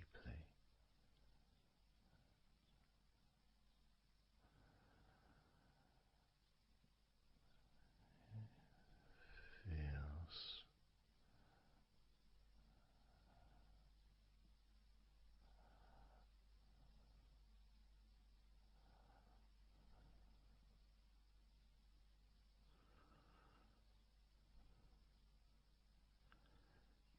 your fingers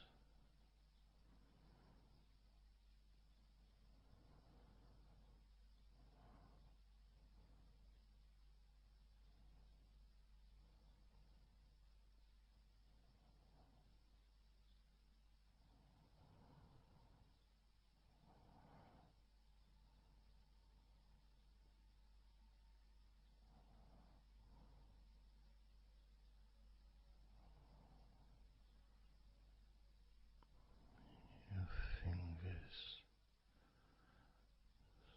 so loose,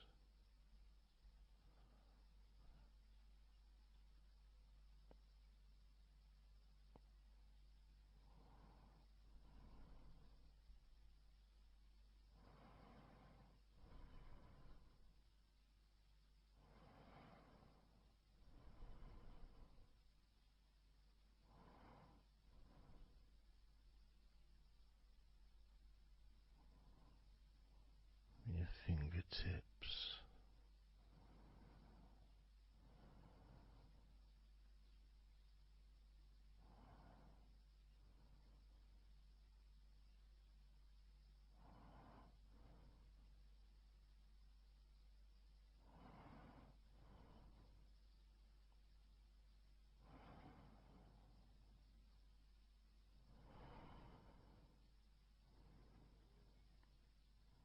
moving your attention to the front of your body,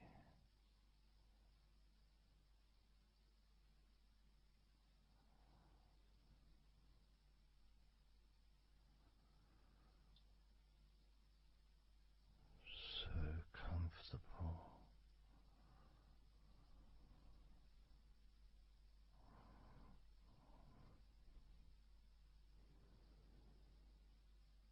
Moving your focus to your legs,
all those muscles in your thighs,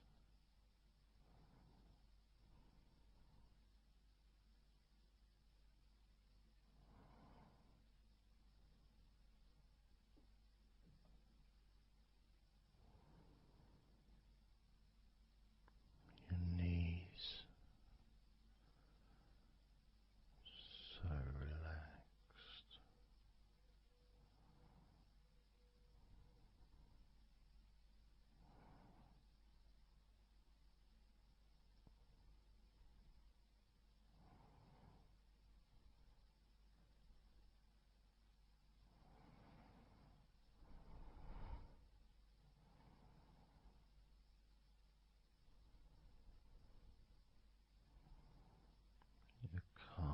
muscles and your shins completely.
And the feeling in your feet,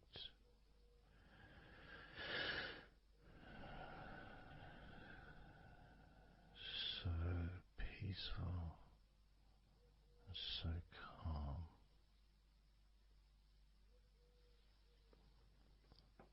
so peaceful,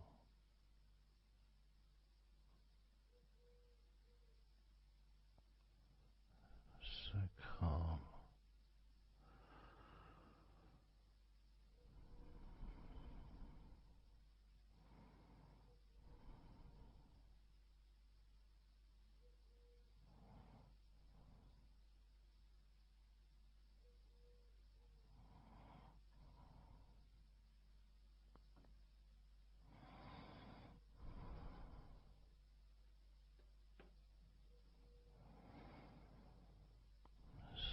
So peaceful, so calm,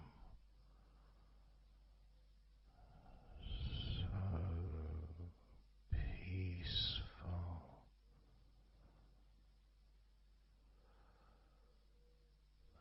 so relaxing,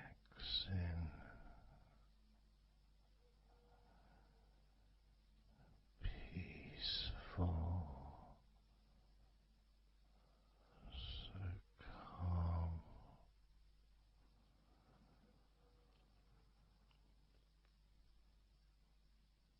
Allowing that deep relaxation to spread to your chest and your stomach. So relaxed.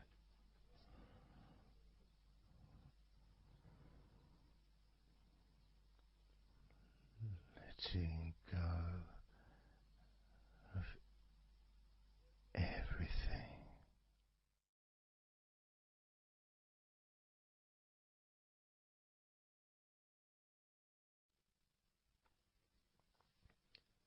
So I'm going to start counting down now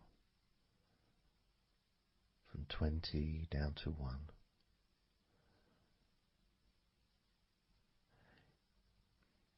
You can imagine, in a way, it's like just walking down some steps. And each step, all 20 steps, and each step represents a level of comfort. Each step represents represents a deepening of that comfort.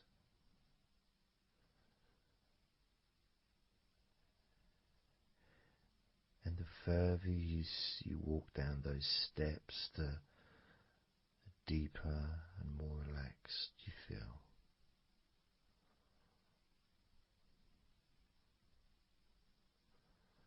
So, starting with number 20.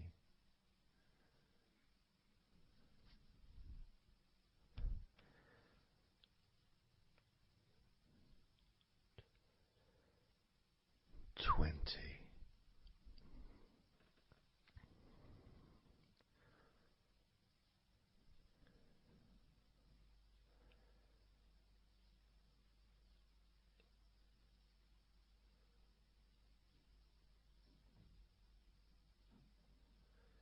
19.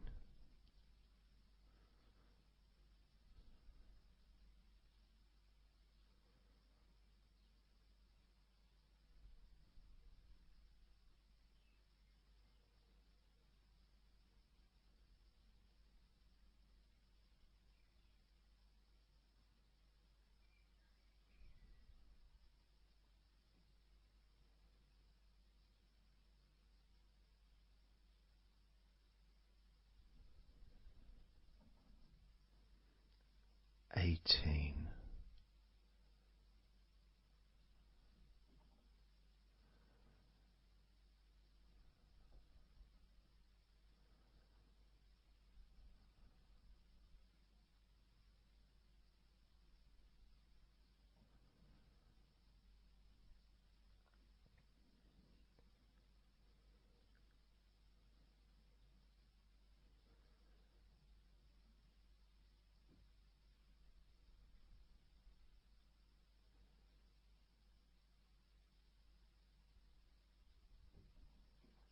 17.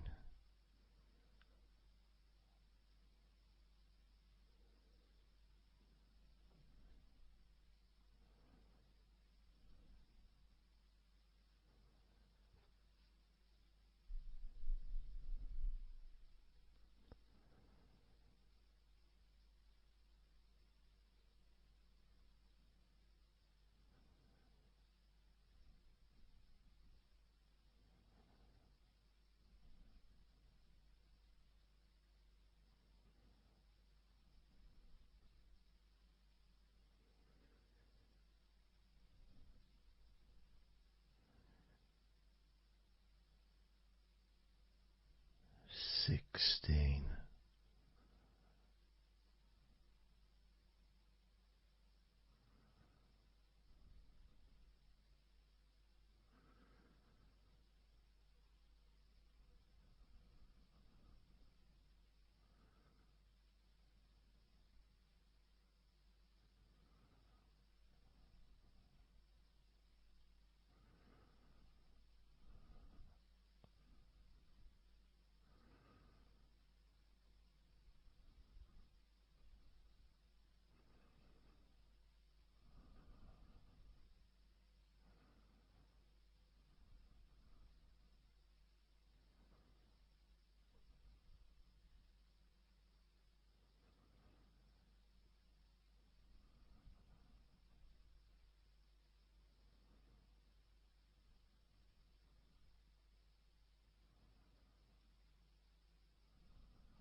15. 14.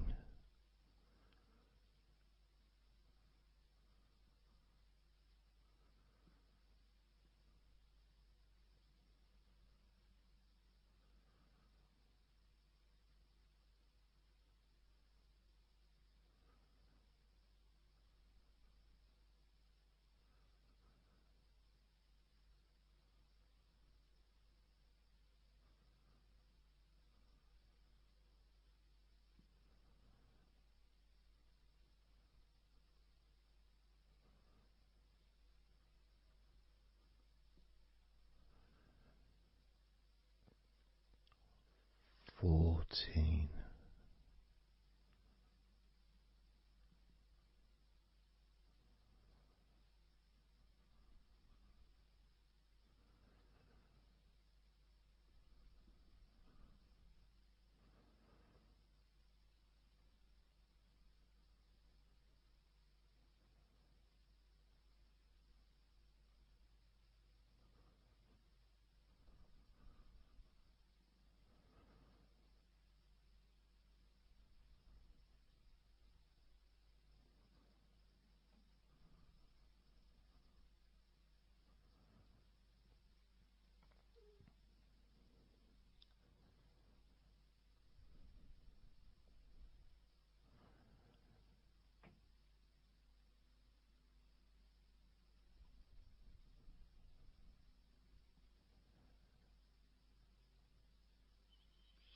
13.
12. 11.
8.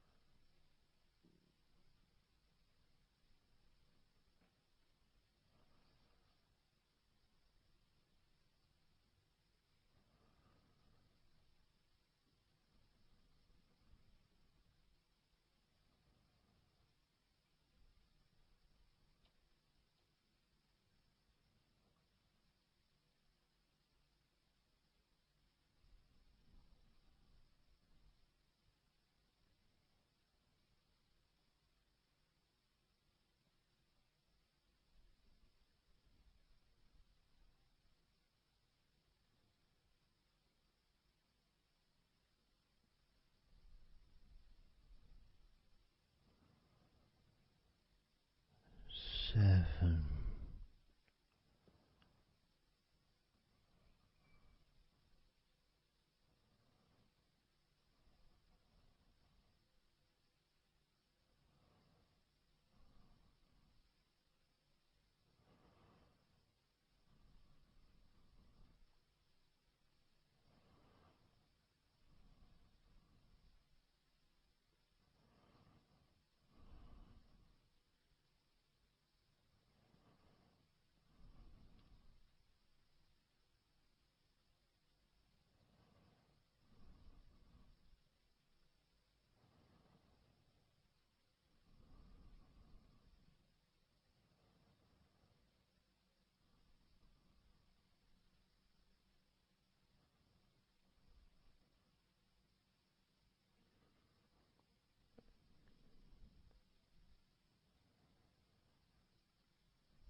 6.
5.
4.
And now, as you focus on your eyes,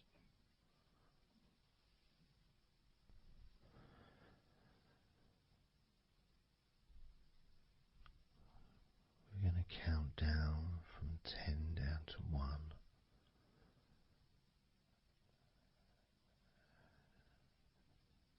Focus in just on your eyes. your eyelids, the muscles around your eyes, your eyeballs themselves, that whole area that makes up your eye.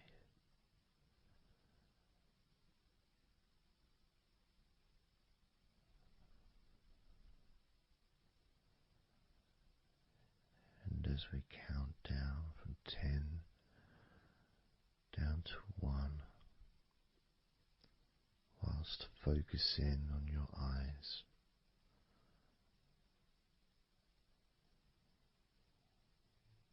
you will become twice as relaxed with each number counting down. And you may find that all you want to do is just drift off to sleep. And if that's what you want, then just allow yourself to do that.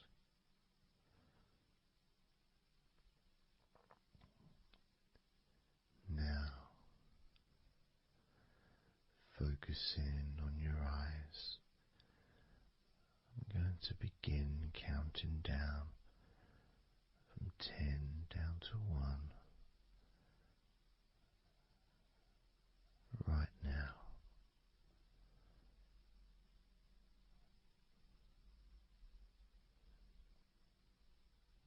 10. 9.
2.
1.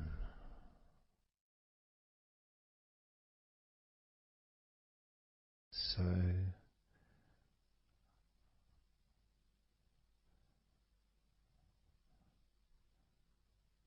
counting down from 10 to 1. 10, 9, 8, 7, 6, 5, 4, 3, 2, 1.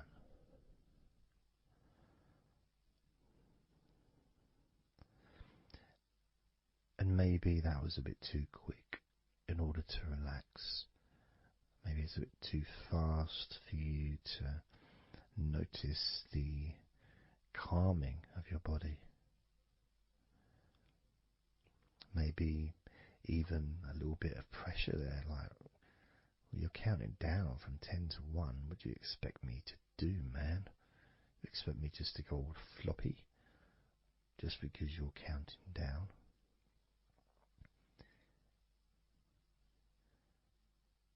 We could try again, but this time I'll go a bit slower. This time, as you focus on the whole of your body before we focus on your legs, just notice how your body does start to feel more relaxed with every number that I count down. 10,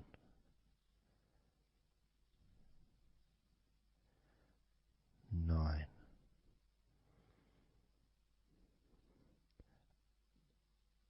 8,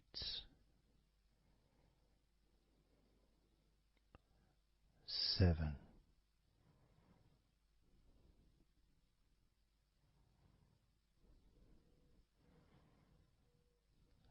6,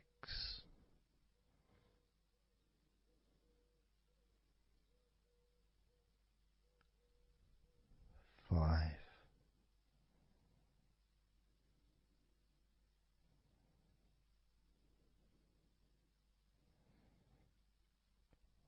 4,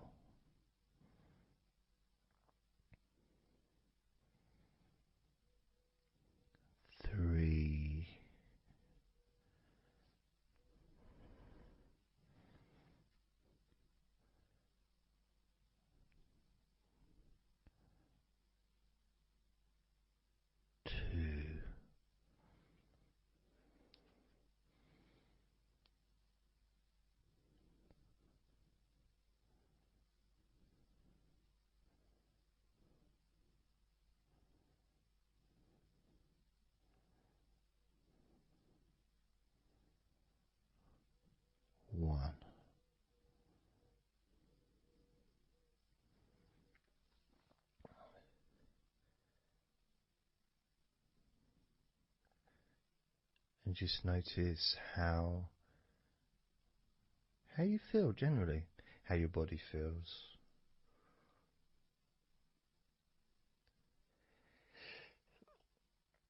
It's not necessarily even about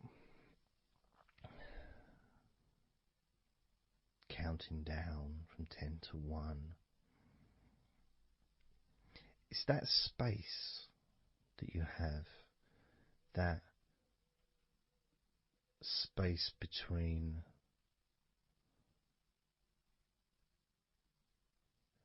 being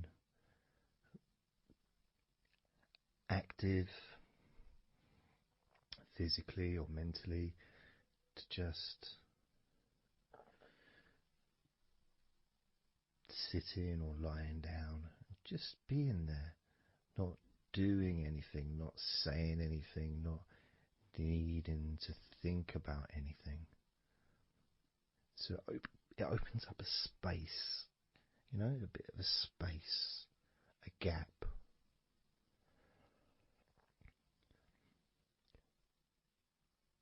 And the more I count down from 10 to 1, the bigger that gap becomes. So there's that gap of calmness, of comfort, relaxation.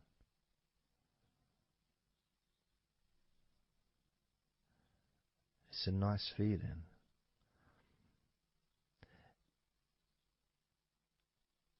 And it moves those stresses or discomforts physically or emotionally, moves them away.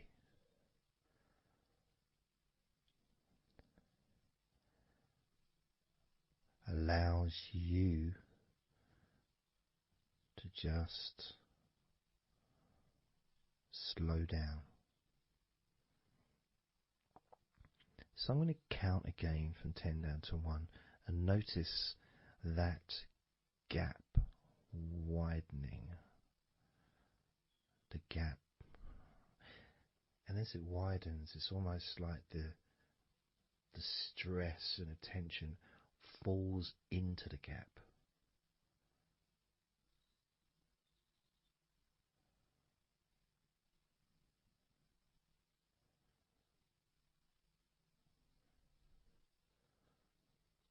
And gives you that distance, that space.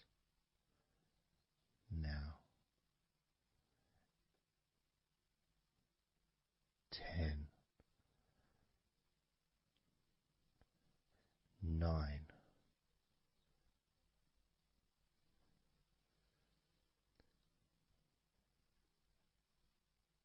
8,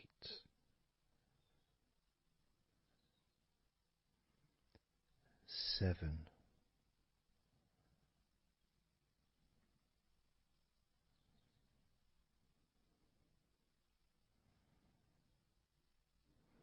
6,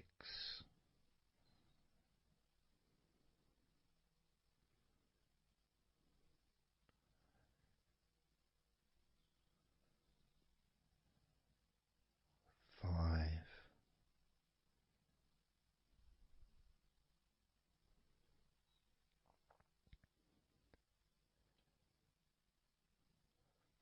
4,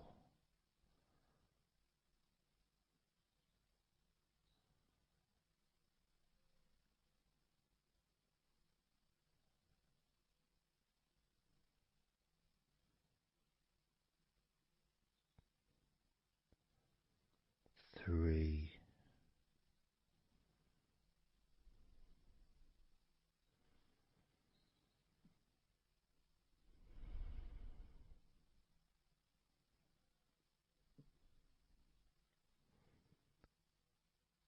2, 1.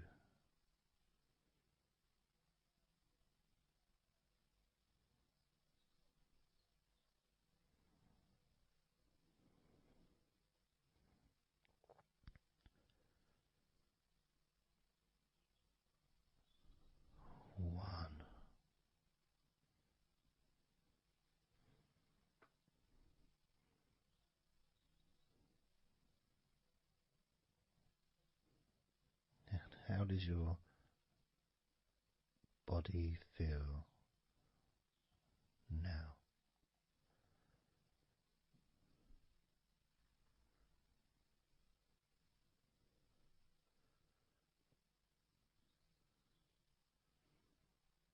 Can you notice that you're feeling calmer?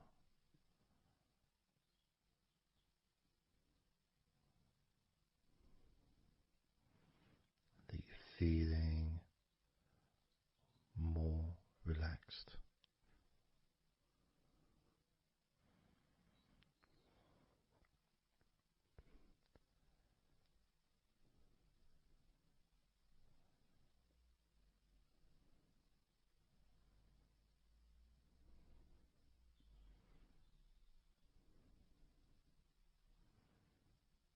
As we now focus on your legs, just your legs.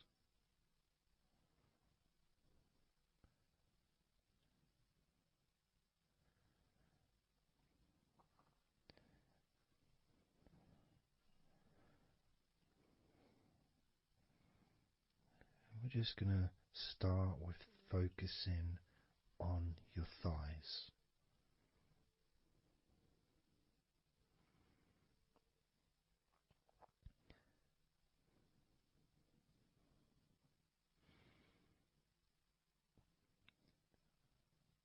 Of course, it's not the most exciting thing to be doing because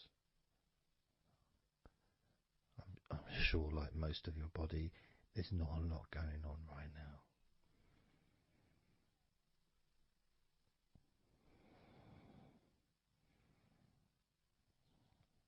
Just focusing on the whole of your thighs, the tops of your thighs, the sides of your thighs, the bottoms of your thighs, your outer thighs and your inner thighs. Basically, the whole of your thigh that leads into your hip and then goes down to your knee joint.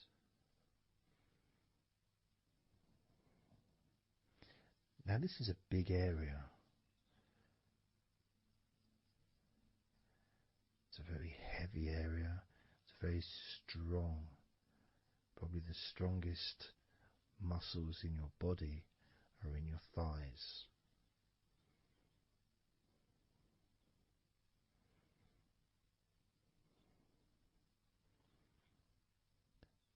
But I don't think we perhaps give enough attention to our thighs.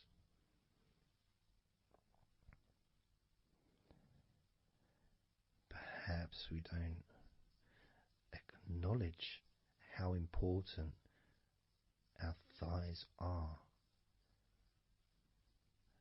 to our lives.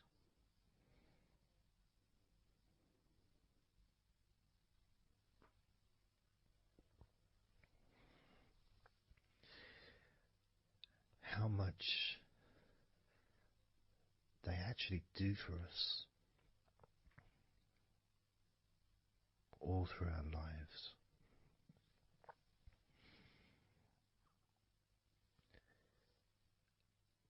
And it may sound really weird, but I think that all of our body parts, especially our thighs, need some TLC. A bit of love shown, a bit of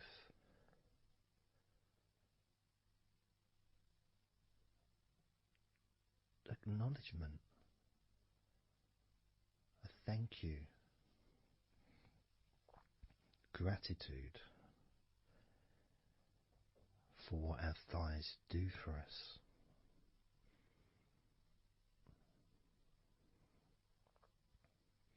And I know this may sound a bit strange. Maybe you think, why am I? Surely I should be out in the garden hugging a tree or something.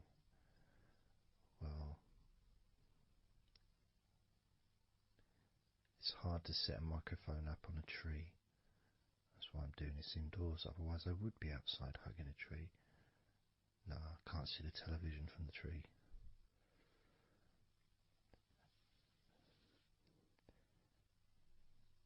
If you move down to your knees, again, such an important part. And I think we don't necessarily, I'll speak for myself here, I don't necessarily appreciate all that my knees do for me until I have a problem with my knee.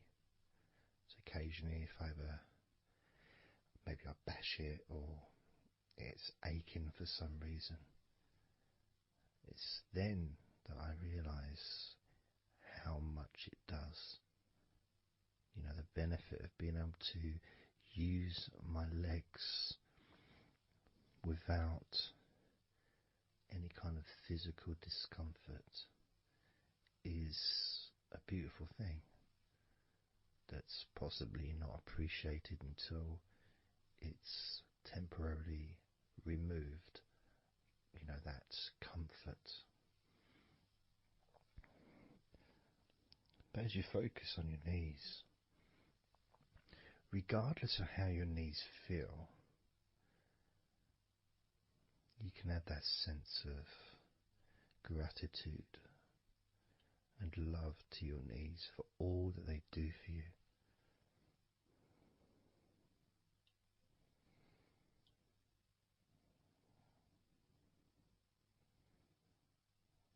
And you can still have that attention on your thighs and maybe notice how your thighs feel. Maybe you've noticed that they are relaxing more deeply.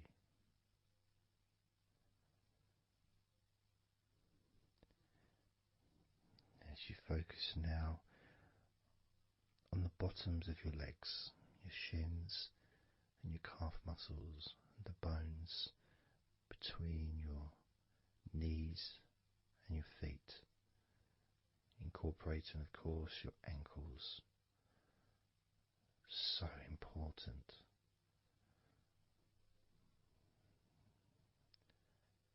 Anyone that's had even like the slightest sprain of an ankle knows how much we take our ankles for granted.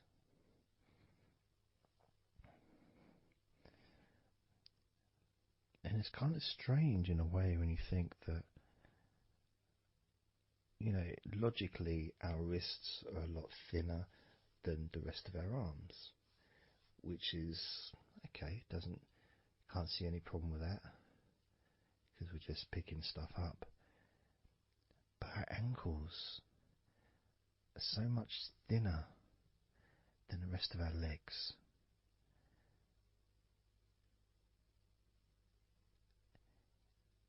And from a physics perspective, or logical even, it doesn't really make sense that all this weight would ultimately be resting on your ankles, then leading to your feet. That thin area, thin bone, yet it does so much great work. Supports us, supports our body for a lifetime. Helps us to balance, helps you to get around and be mobile.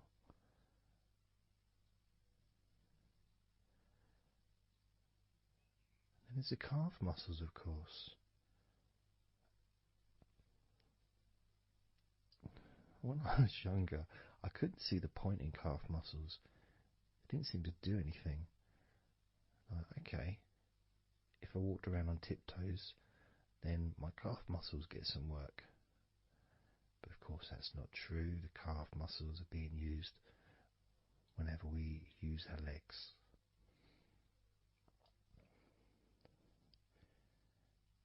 And your shins, there to protect your lower legs, shaped in a way almost as a protector for the bone.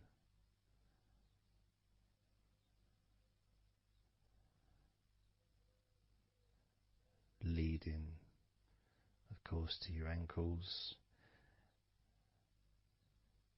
and your feet. But we're not going to focus on your feet, we're just going to focus on the legs. I realise that now that I've mentioned your feet, you're probably focusing on them anyway, so maybe I should focus on your feet a little bit. You can have them in your awareness, the same as you have your thighs in your awareness, even though we haven't been focusing on your thighs for a few minutes. We've been focusing on your ankles,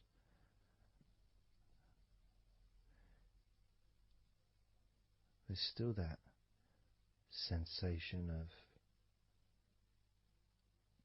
comfort in your thighs. And there's that movement of energy, because the thighs hold lots of different sensations. Of course, there's the muscles, the big, strong muscles that we have in our thighs.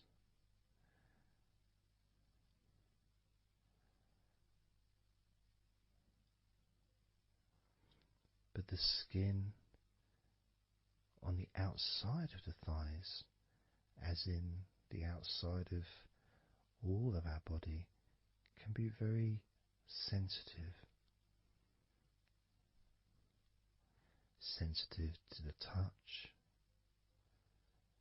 sensitive to temperature.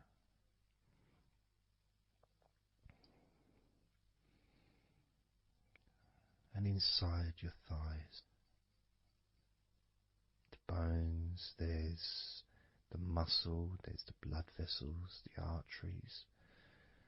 So all this stuff is inside your thighs.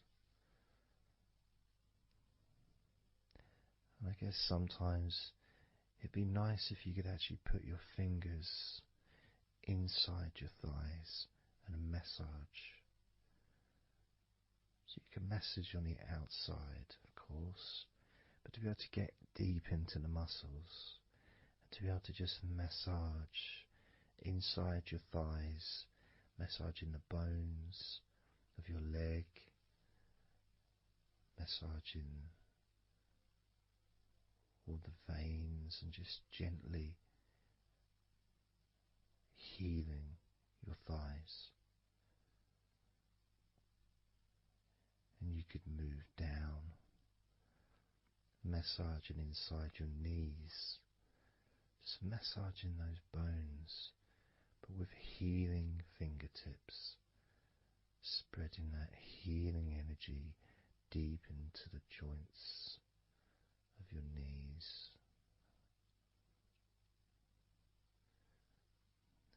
Of course, there's the back of your knee, you know, the inside crease where your knee is. It's a very sensitive area.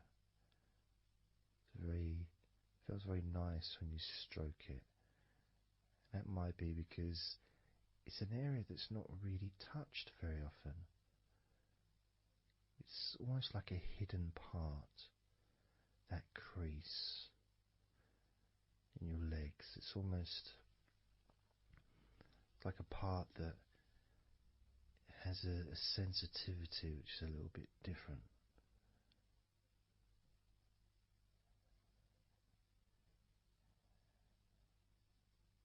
Of course, it's protected by your legs.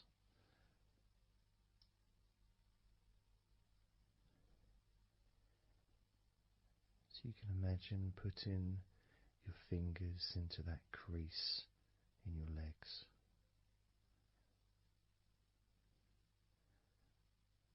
That fold in between your legs, you can just massage with your fingertips. Imagine your fingertips going inside, massaging the muscle tissue. You can of course feel the bones of your knees healing through your fingertips.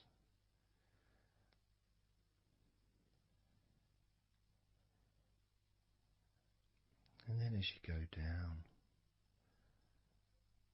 to your calf muscles, now that's a part I'd like to be able to really put my fingertips deep inside my calf muscles, massaging every single tissue of that muscle, healing every part.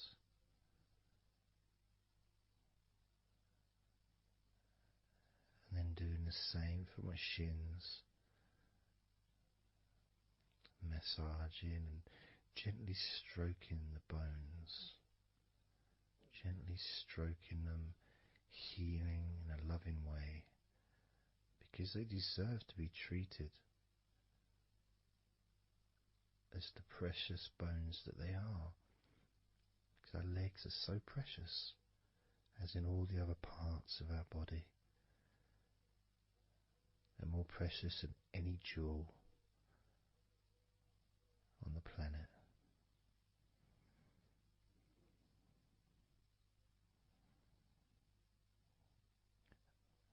And when you start to think about your legs in this way, it can change your perspective. It might sound a bit silly to start with, the idea of having love for your legs, showing appreciation for your thighs, wanting to be able to put your hands in your thighs and massage the muscles and the bones, and to get your fingers deep in there, releasing all tension, just to show how much you care about your legs, how much you care for what your legs do for you regularly. Your knees, your calves, your ankles, the strength of your ankles, considering how thin they are compared to the rest of your legs, especially your thighs. Yet they're so strong, so flexible, absolutely amazing things your ankles are. Truly a gift because of what they do for you.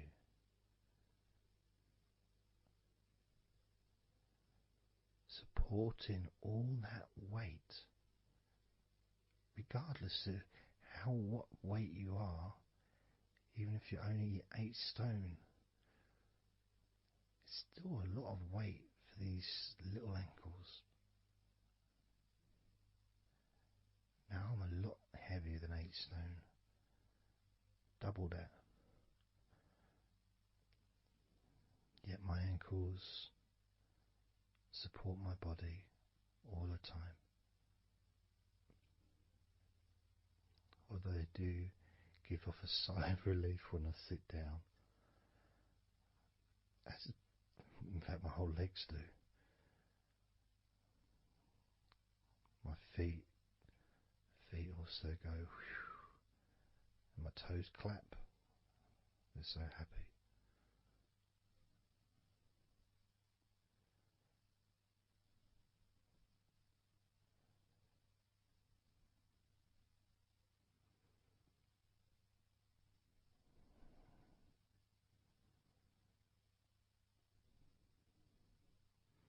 Your legs really are amazing. And I know that talking about your legs is probably possibly among the most boring things you've ever heard anyone say, possibly. But boring or not, everything I said is true. Your legs are amazing.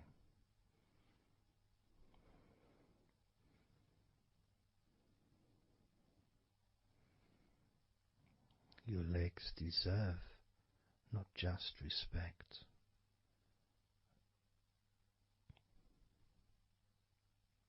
they deserve to relax deeply.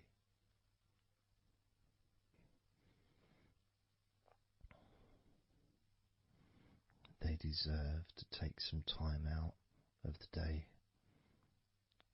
to just let go completely.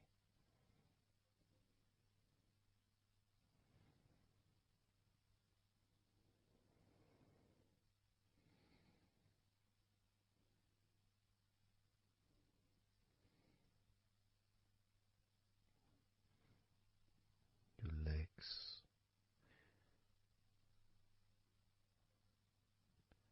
really can relax.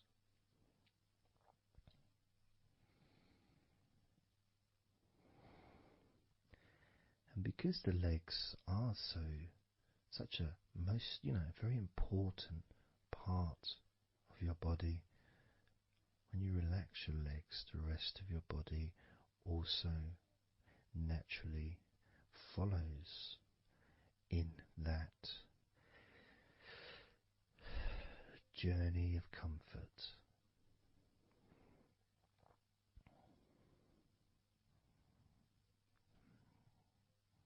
I can feel it in my hips.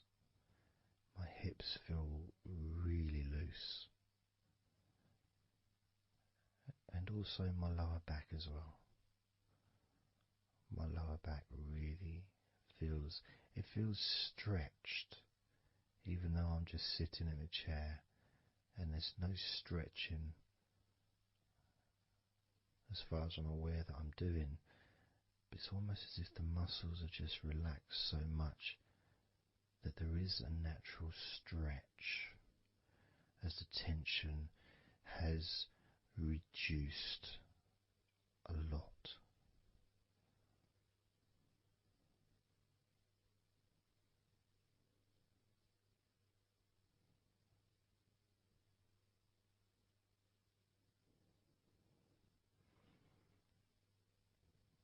And I'm now going to count down from 10 down to 1. And you can continue to feel wonderfully relaxed. 10, 9, 8, 7, 6, 5, 4, 3, 2, 1.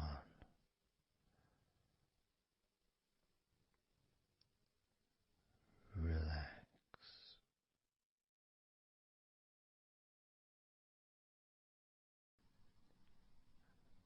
So I'm just going to count down from 5 down to 1. And as I count down, if you just focus on the numbers, just the numbers, counting down, and notice how you feel in this moment as you hear the numbers counting down, knowing that those numbers counting down represent you feeling calmer, not just in your body but also relaxing your mind. And just notice how you feel. There's nothing to do, there's nothing to say, there's nothing to think about. Starting with number 5.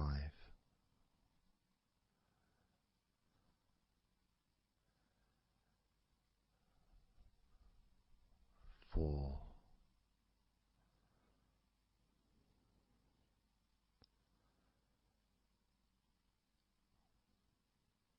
3.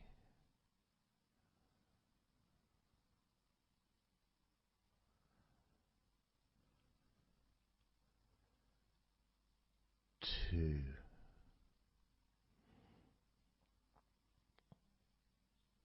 1.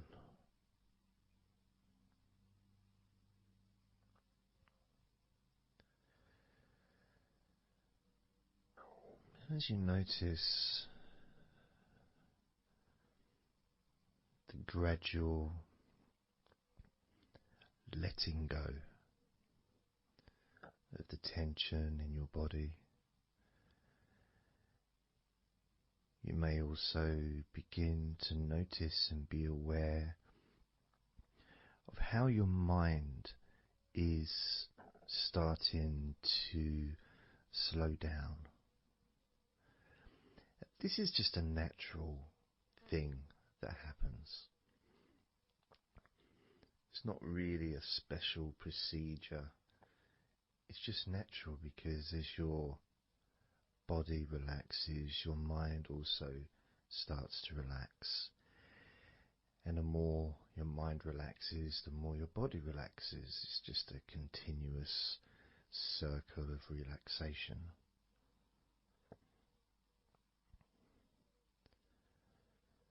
And there's that calmness that comes from relative quietness. You know, even if there's background sounds, either your side or mine, it's still going to be quite calm.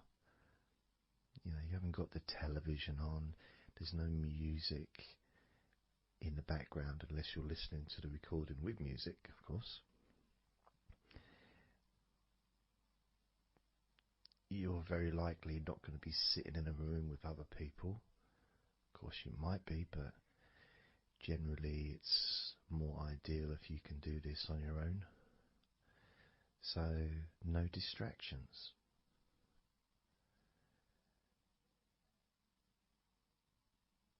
And when you stop thinking about stuff,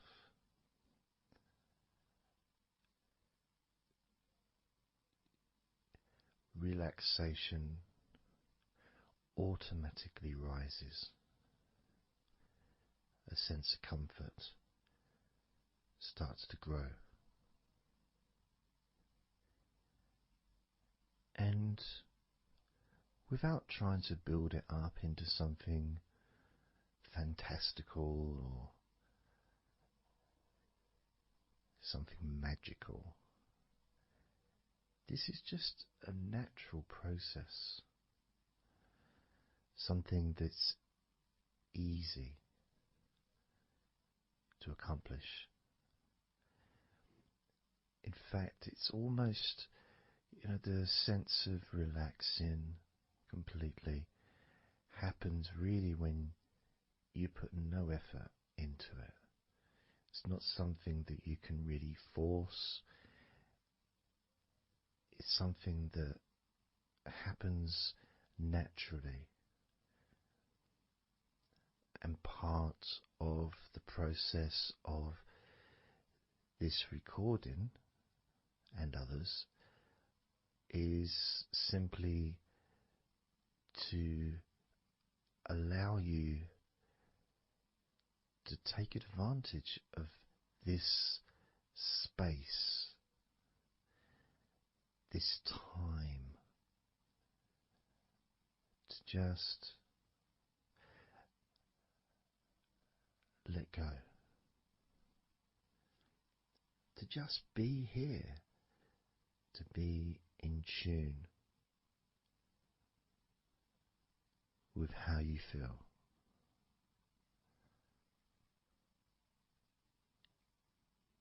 Yet with the intention of wanting to relax deeply, and maybe even to fall asleep, depending on what it is that you wish for yourself in this moment.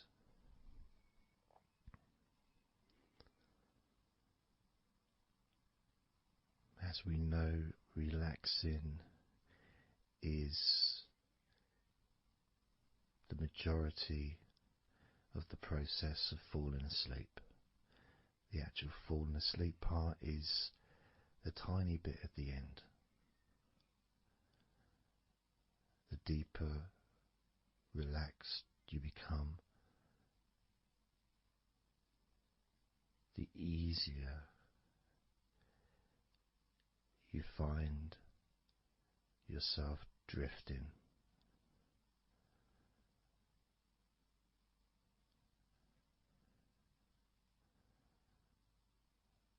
But you can also, if you choose, stay focused on my voice and really enjoy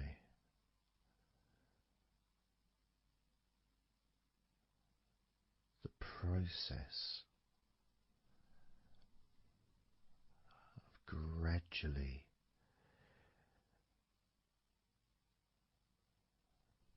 relaxing each muscle in your body, effortlessly.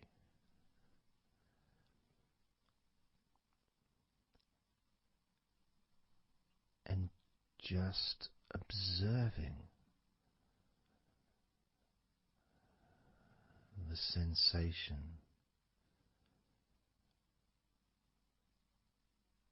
of letting go.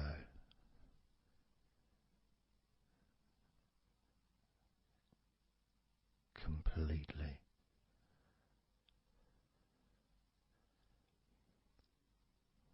This time I'm going to count from 6 down to 1. And you can notice your mind calming down more with each number that you hear me say. Naturally feeling calm and slow and peaceful.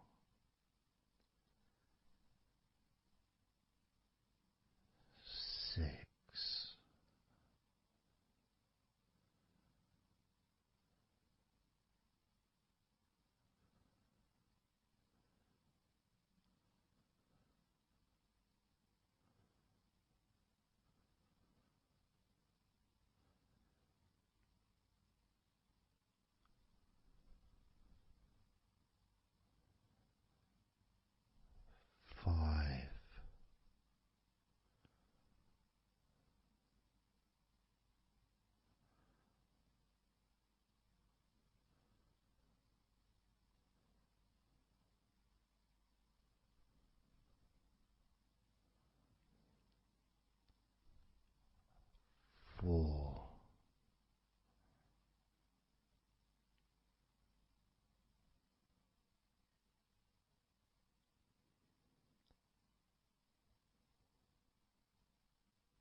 2.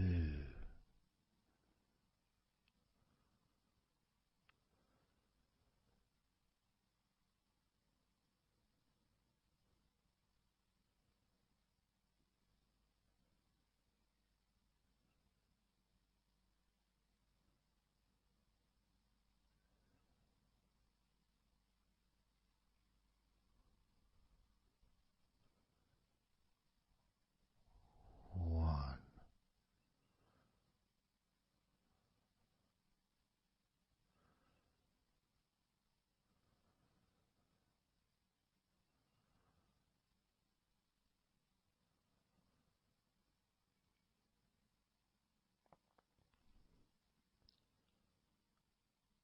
Being aware of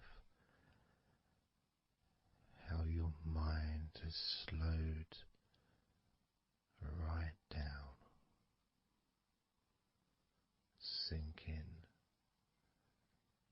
deeply into relaxation.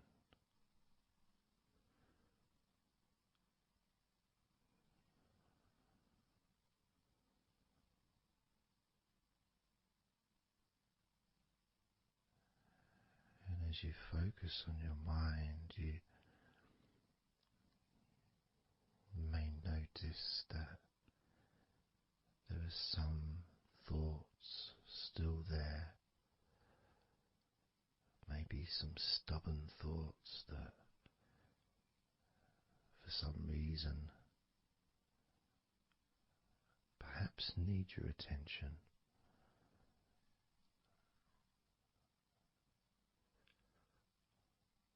So what you can do is send love to those thoughts. Sprinkle those thoughts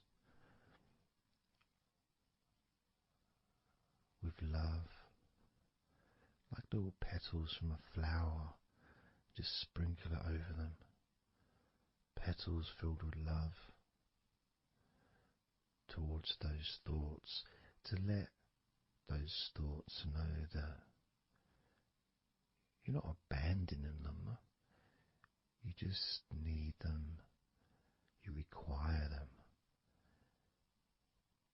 to just calm down, slow down, quiet down for now.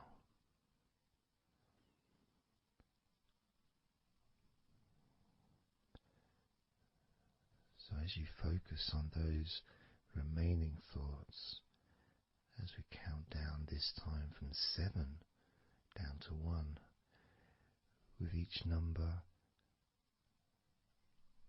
just imagine sprinkling those flower petals of love, kindness, gratitude over those thoughts, which will allow them to just melt away and relax deeply. With every number,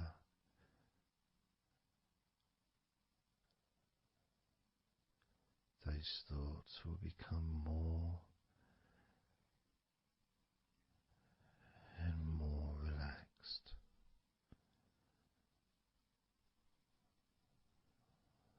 Starting with number 7.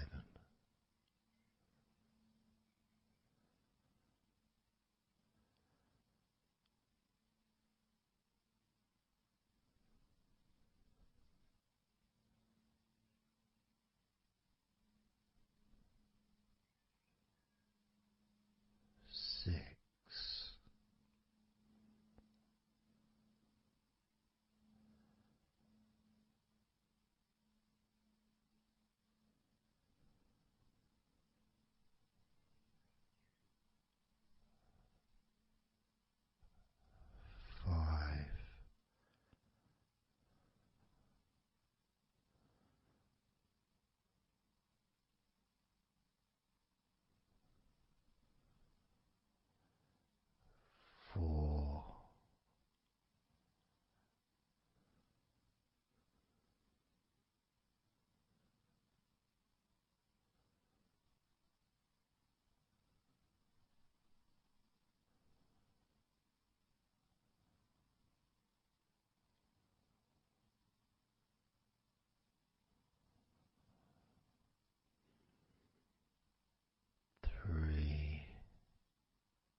as you now notice how relaxed you're feeling in your body.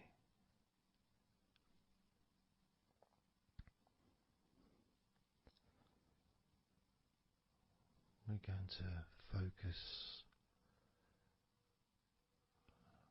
on your hands.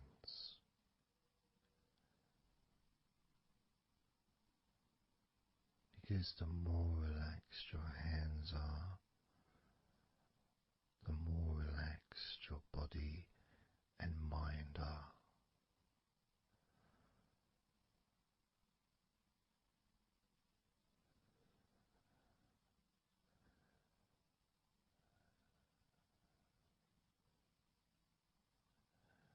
And as you focus on your hands and your fingers,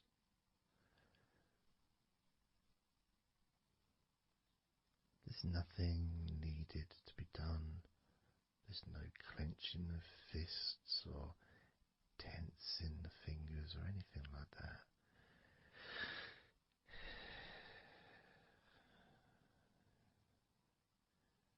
It's just noticing and focusing on your hands.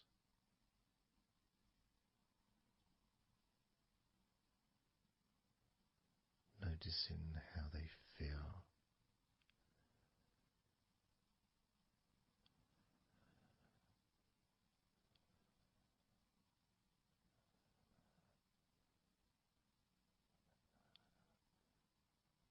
Because the more relaxed your hands feel, the calmer your mind feels, and the more comfort you feel throughout your body.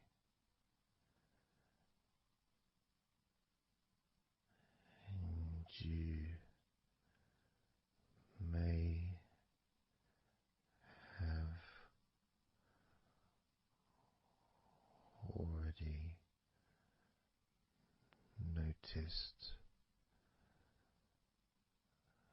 that your mind is starting to drift.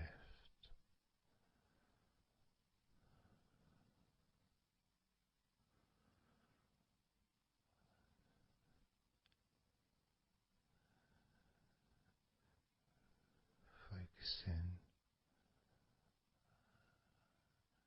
just on your hands and fingers, allowing them to experience a real deepening of that relaxation in your hands and fingers.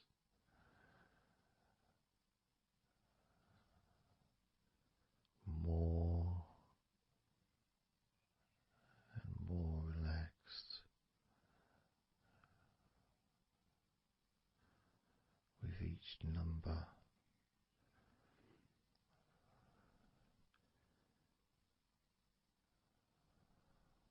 From 8 down to 1.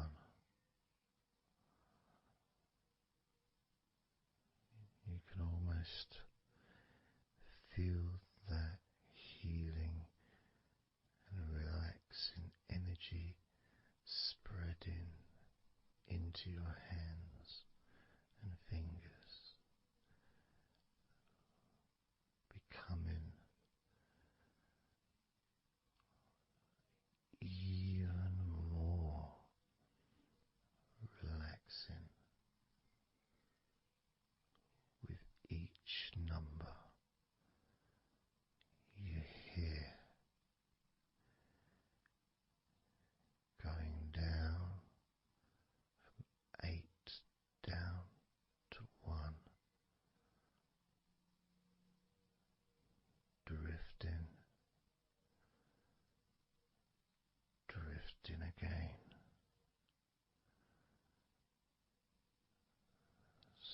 starting with number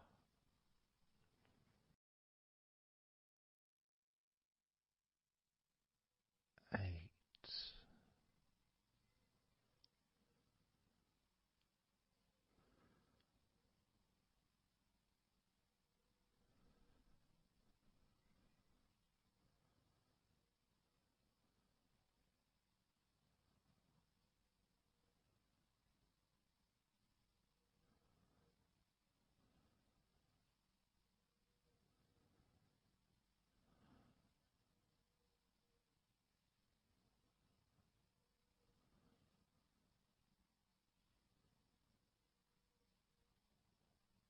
7.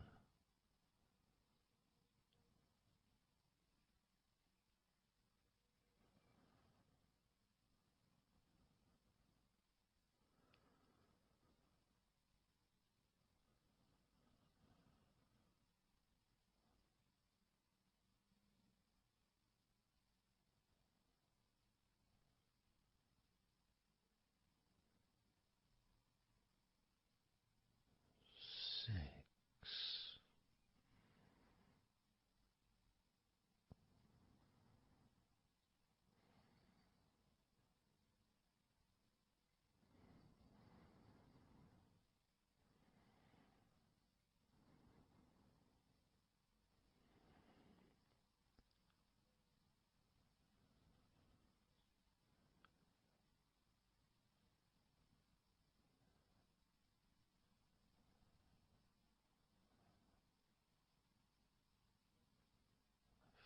5.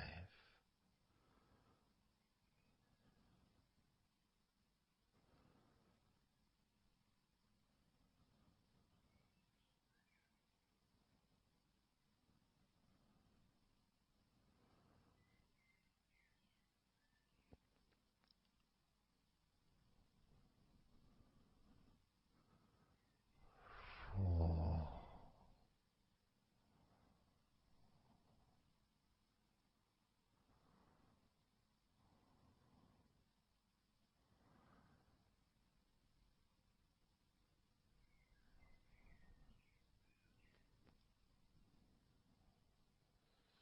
3.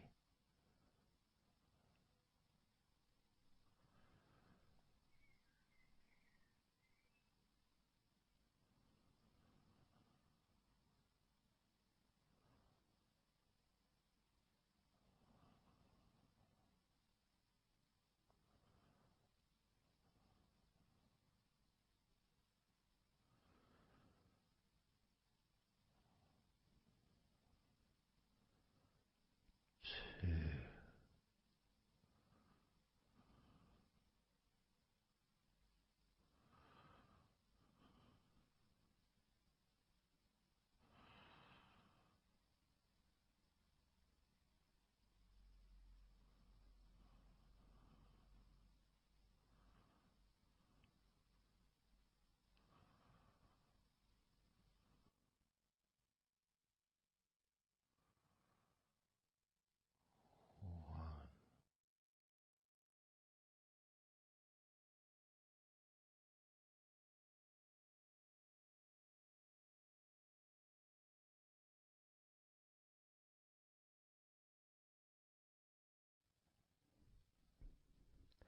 Just being here now. Nothing to think about, nothing to do, nothing to say, and everything just feels calmer. And this is your natural state of being. This is how you just normally feel when you take away all of that other stuff that we add. Things like stress and worrying and overthinking and anxiety, tension. generally thinking about stuff. When you take that away, which is what we're doing now,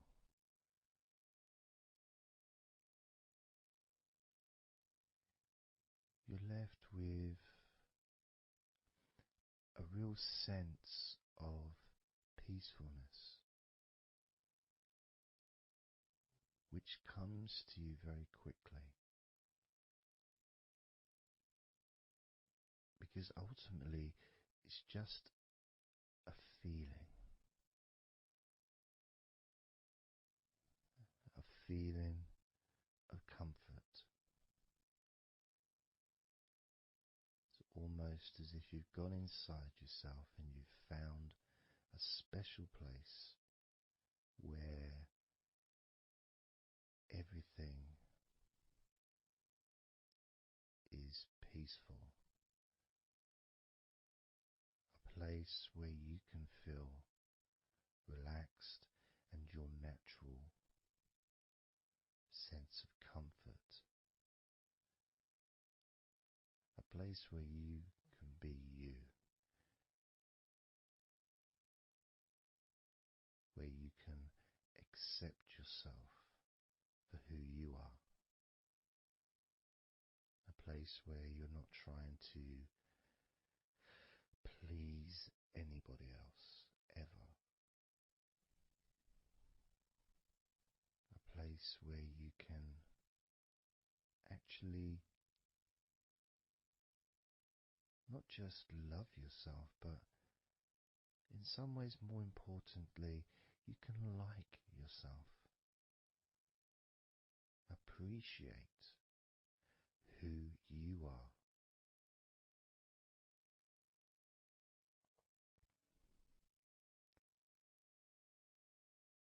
And that sense of gratitude is in the air all around you.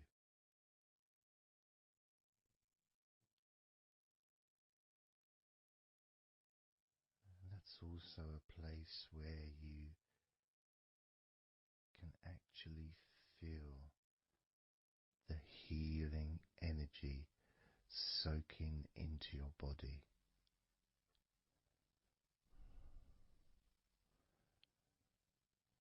Healing energy soaking into your body. And that healing energy spreads through your veins,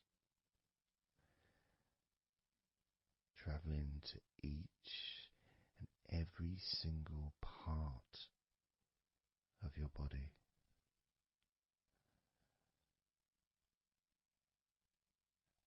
And you start to realize that actually that healing energy has not just entered into your brain, it's become part of your brain. And that spinal fluid is now mixed with healing energy.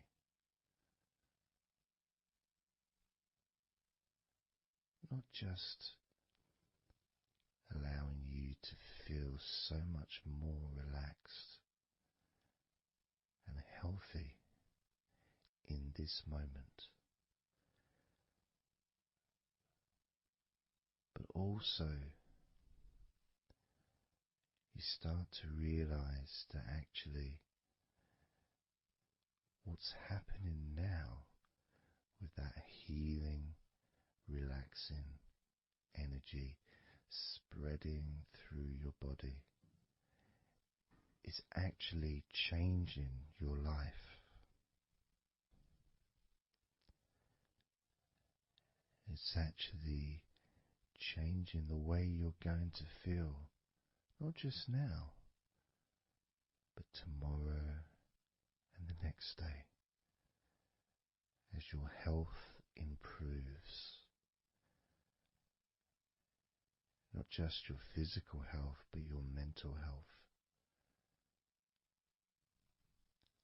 Things that used to bother you in the past, for some reason no longer have the effect that they used to, because something has changed deep within you. Maybe things that used to cause you to feel anger no longer have that power to control you the way they seemed to be able to before. As you realize that you're the one who decides what affects you. You're the one who decides to feel relaxed and calm when you choose to enjoy noticing these natural developments of healing continuing to grow and improve your life day by day.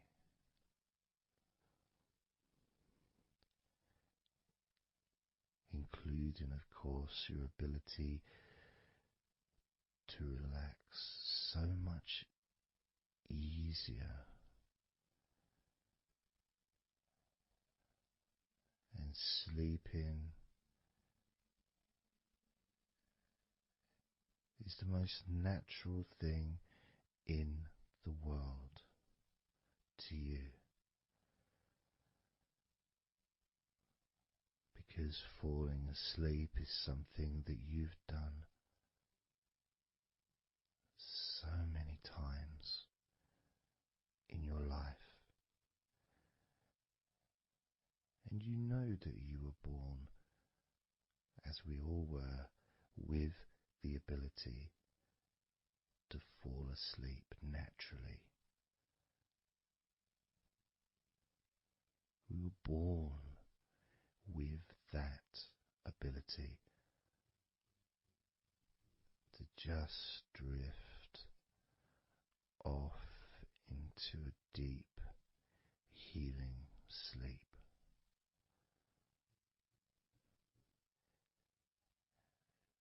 Even when we're kids, sometimes we'll fall asleep when we don't even want to. We try to stay awake.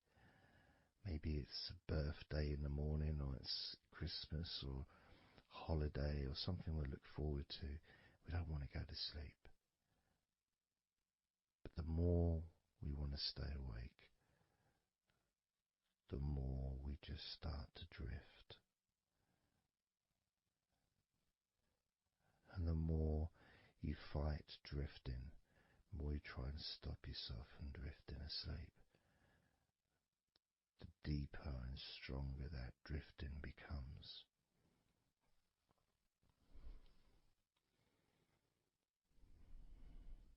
Because we're born not just with the need to relax deeply and to naturally fall asleep, but it's our birthright. It's part of our DNA.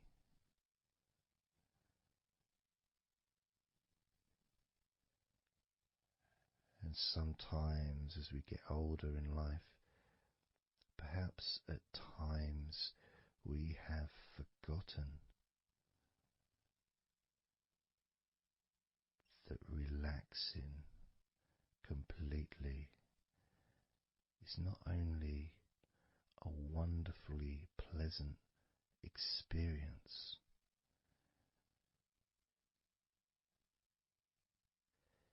it's also really easy.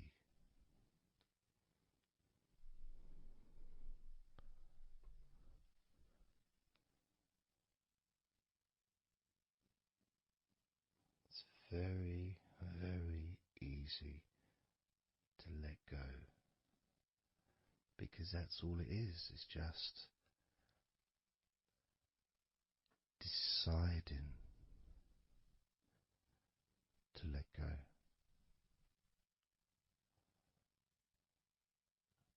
And when you press the play button on my recordings, you have given permission for my voice to relax you. When you press that play button, you have given me permission for my words to affect you in a positive, only a positive way, opening up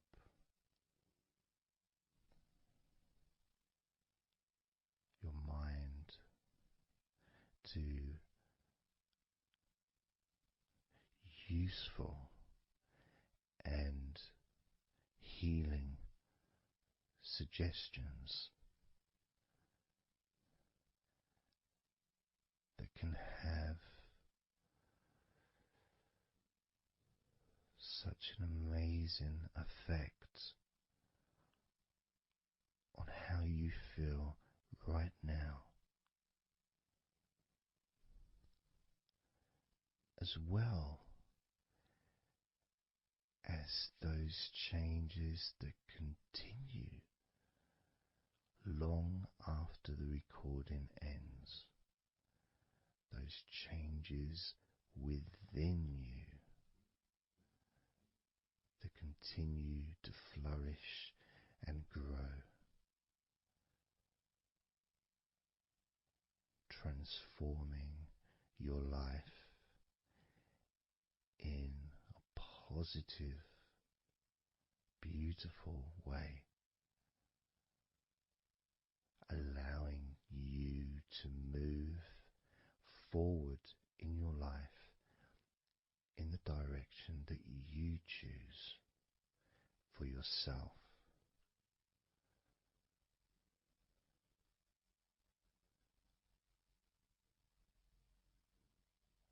And this feeling that you can experience of safety, comfort, calmness,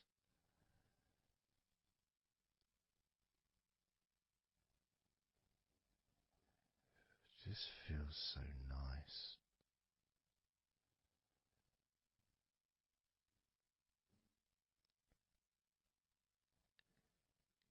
It's such a healthy place to be.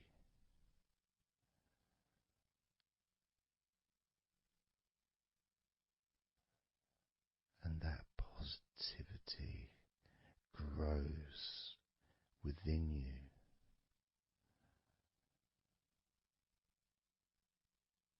Each and every day, moving forward, you're going to find that you're more relaxed physically and in your mind is more relaxed. And it's not that you're thinking slower, it's just that your mind will be less clogged up with unnecessary negativity. Because from now on, your mind rejects negativity. From now on, you're going to start noticing when negativity arises, and you can just say stop. Stop. And that negativity will turn around and leave you alone.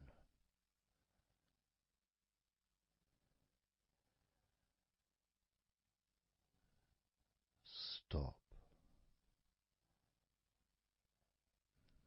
and that negativity would disappear.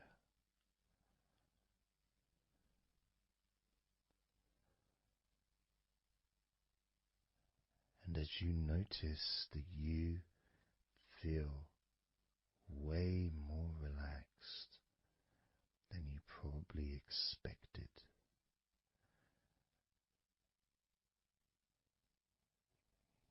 you can now congratulate yourself because you're the person that has done this. You are the one that has opened your mind up to the simple facts that you can feel more relaxed in your body and in your mind.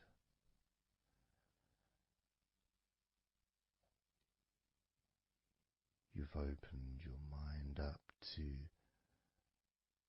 the birthright of being able to just fall asleep easily when you choose.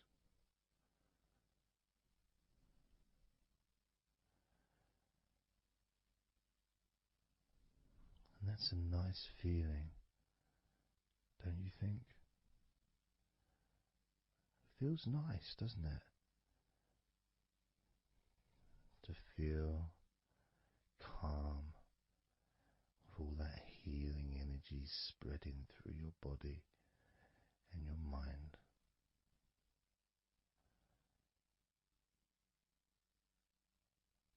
To spend time in that special place where negativity can no longer enter.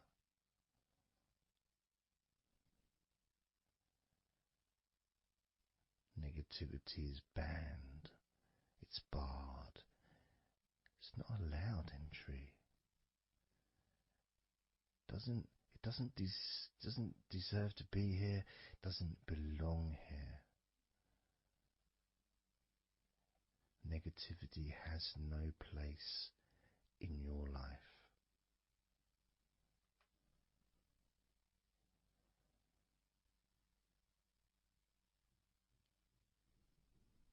Which makes room for more comfort, more healing, more relaxation, more peace.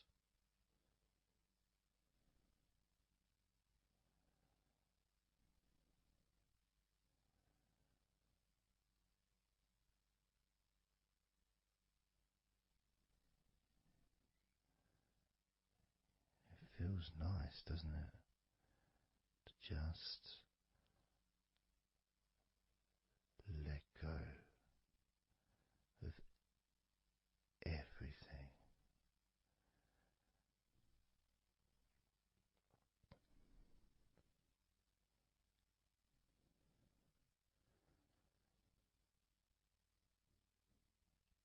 And I'm going to count down now from 20 down to 1.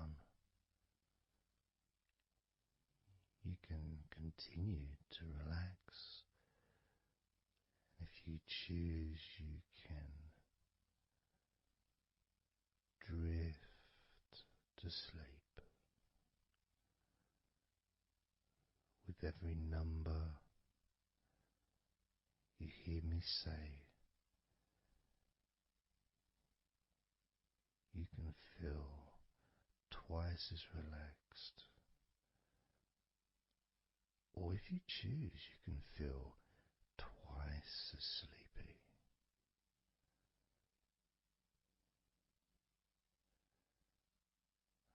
Now,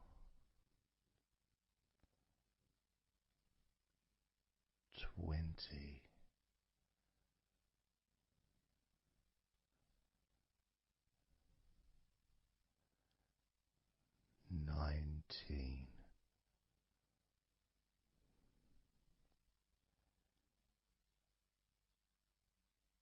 18,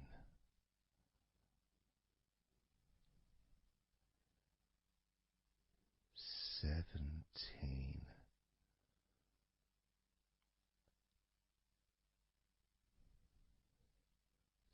16,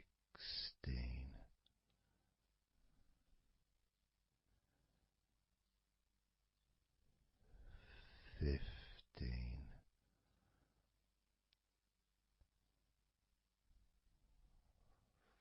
14,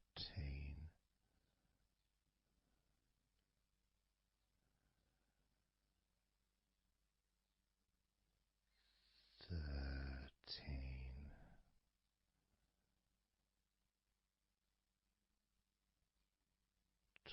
12,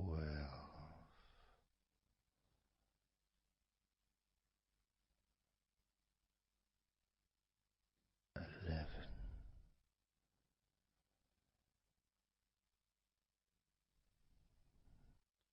10,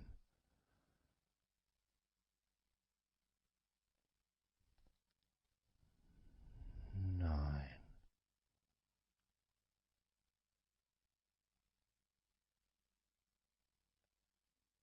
8,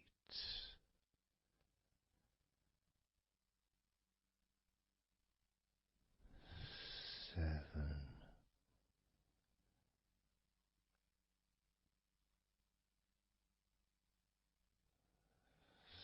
6,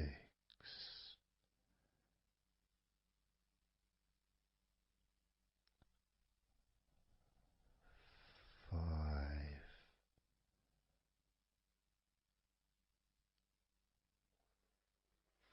4,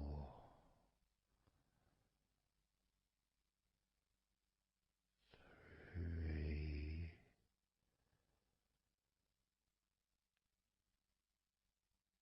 2,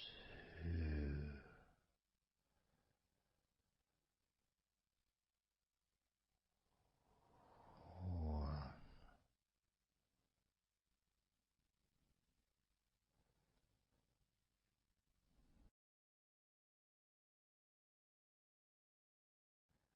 This is your time to just take a break. Your time to relax, to allow your mind to slow down,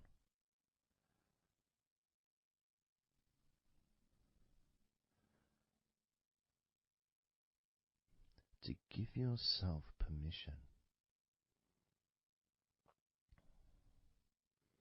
to take a break from everything. And you're the only person that can make that decision. You're the only person that can actually tell your mind to just relax.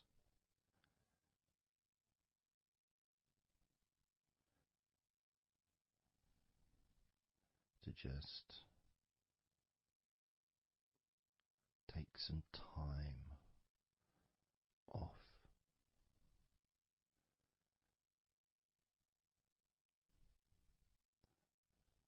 So that you can focus on your body, getting in touch with how you feel physically.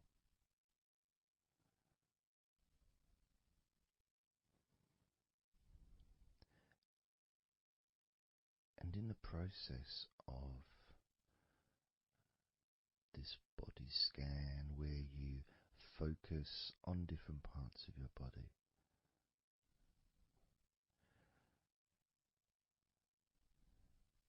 those parts that you focus on and observe, even though you're not purposely requesting for those parts of your body to relax, it's it's kind of expected. You expect, when you listen to my voice, to feel more relaxed naturally.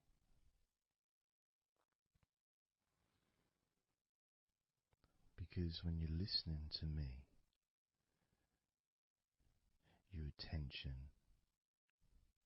is focused on my words. And as my words guide you to focus on those parts of your body, your focus increases.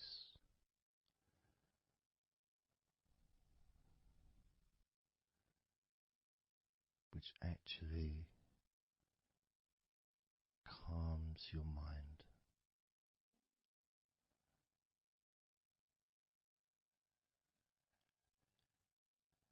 And when your mind calms down, your body relaxes.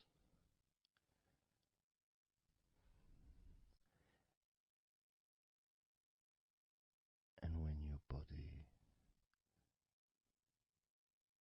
calms down,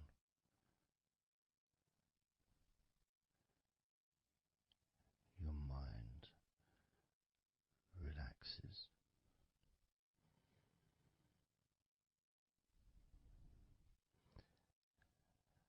And even though we've not really started to focus on your body,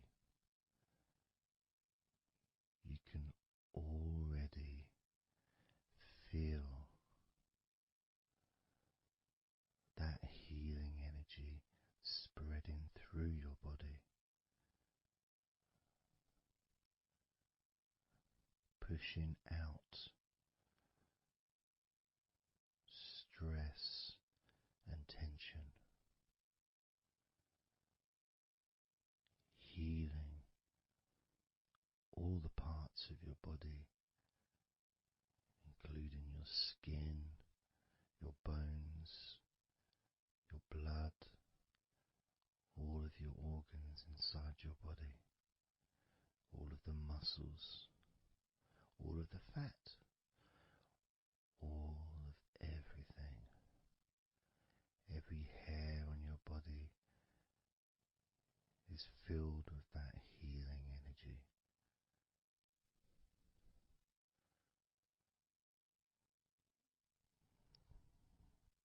And when your brain fills with that healing energy,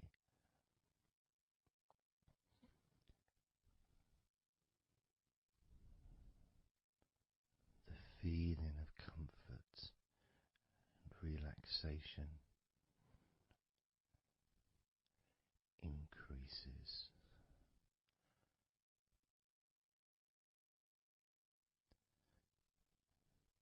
Deeply increases.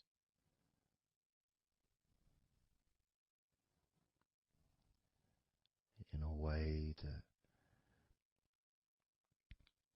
your mind starts to feel perhaps a bit drowsy,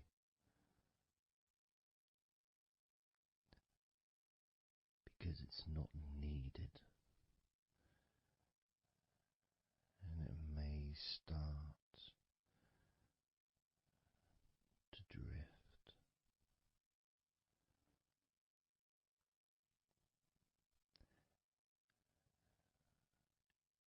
If that's what's needed.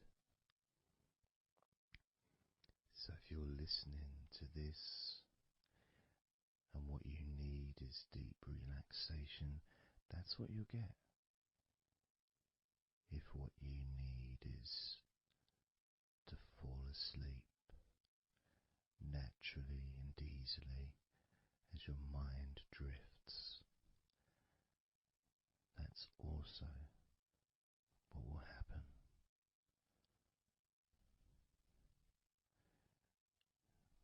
because by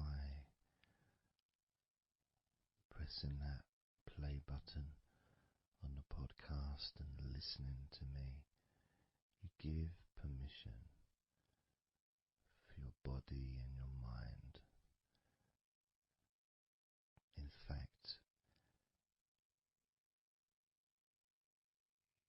you give the command to your body and your mind to relax deeply and to drift off to sleep if that's what you want or need.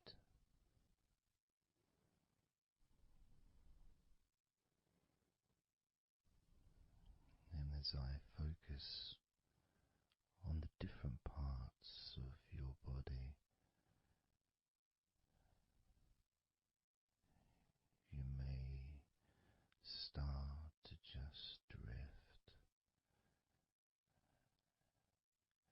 and then you come back again and you hear me talking, and I'm focusing on a different part of your body. And you may find yourself drifting, but you don't realize you're drifting until you stop drifting and you're alert again to my voice, focusing on a different part of your body starts to relax even deeper, because that drifting is basically you already in the sleep zone.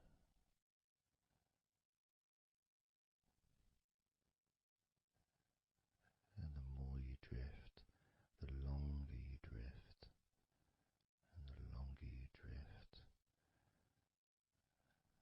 eventually that drifting continues into sleep.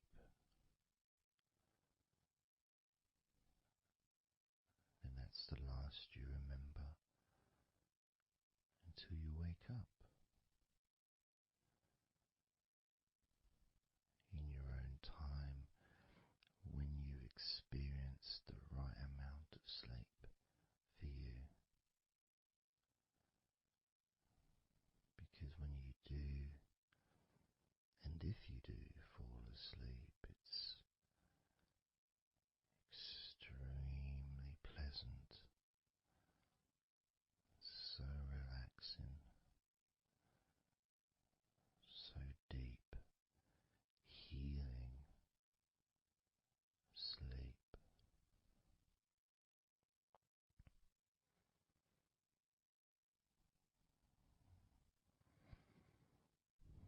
And it feels so nice to relax into your own body and mind as you feel that healing energy spreading through you, relaxing you so deeply,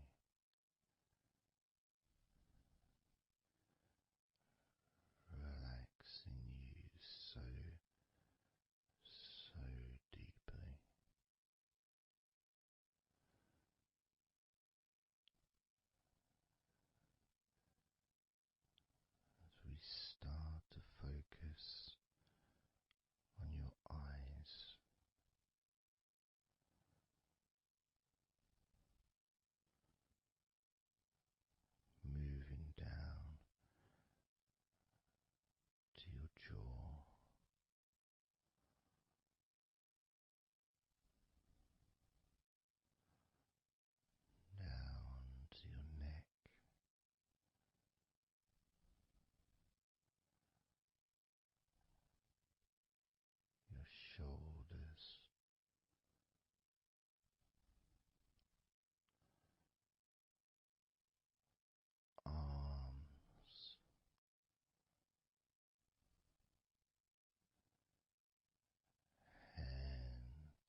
Let's focus again on parts of your body. Focusing this time on your forehead.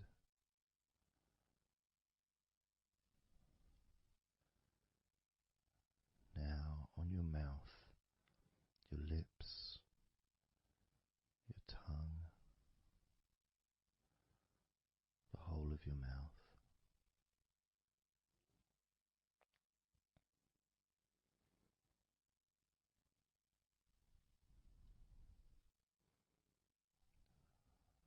Focusing on your fingers.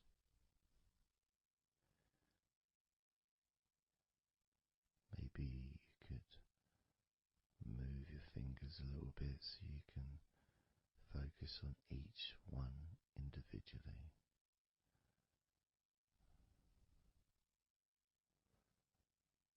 Both hands.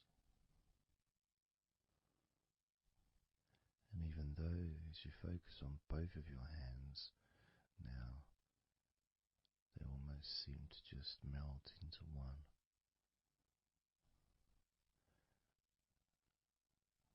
Where does your right hand start and your left hand end?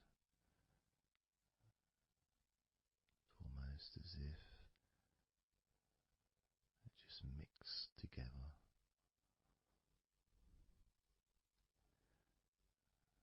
Now focusing on your knees.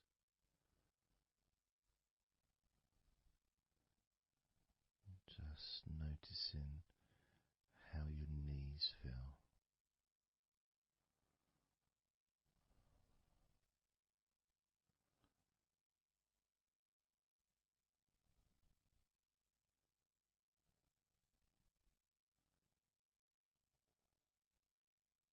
Now focusing on your elbows. Focusing on both of your elbows.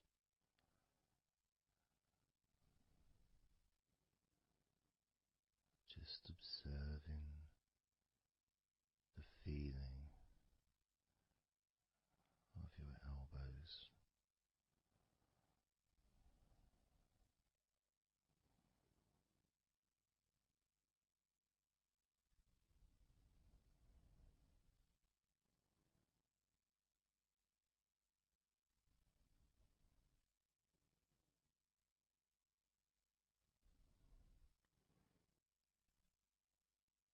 Now focusing and observing the back of your neck.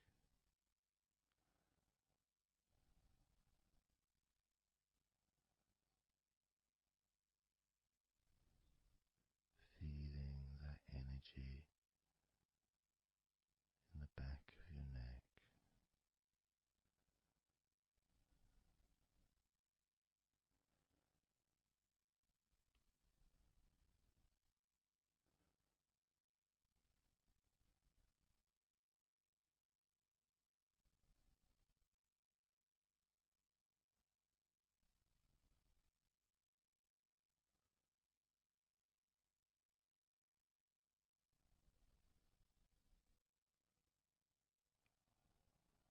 Observing your ankles.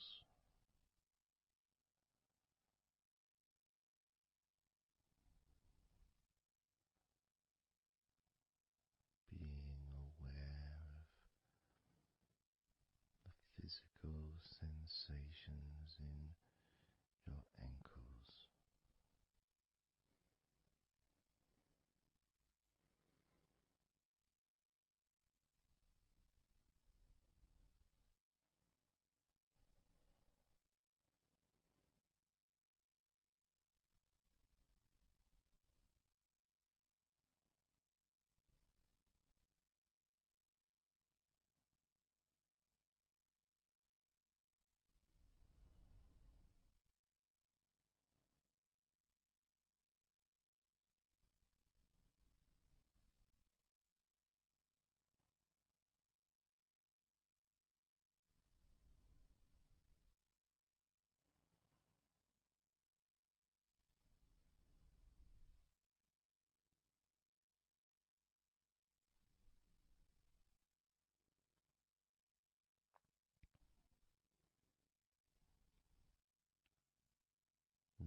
toes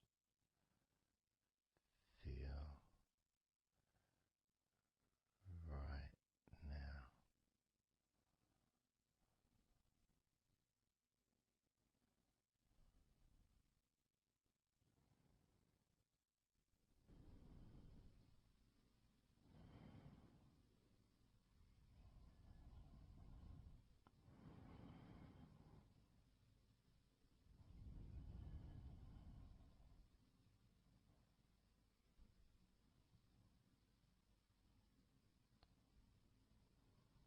Noticing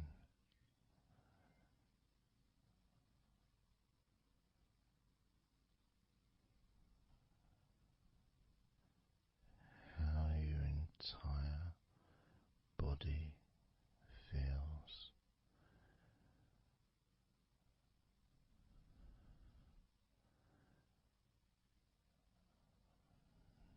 Noticing how your mind feels now.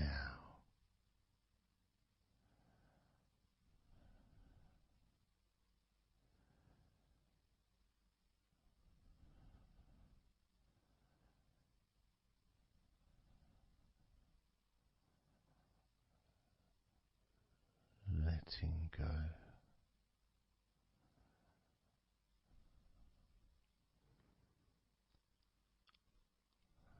letting go,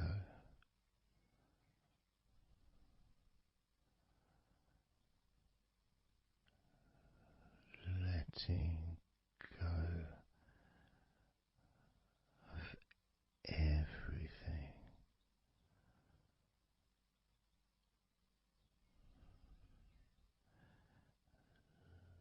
Letting go,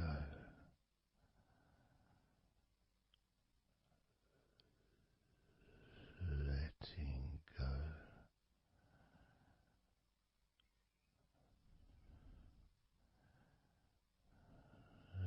letting go of everything.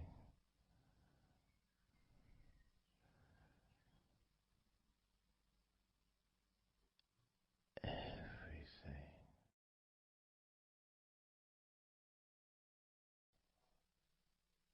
I'm going to start now, and I'd like you just first of all just to see yourself lying down on that massage table, lying on your front, your head is supported, your arms are supported, and you feel comfortable, and breathing is really easy, and you feel confident in how you look as well. So there's none of that issue of body problems or shyness, because I'm a professional, and this is a therapy session. So none of that stuff matters whatsoever. This is about you. This is about how you feel and how you can enjoy that sense of comfort and relaxation that comes from letting go and allowing my hands and my fingers to relax you by massaging your body.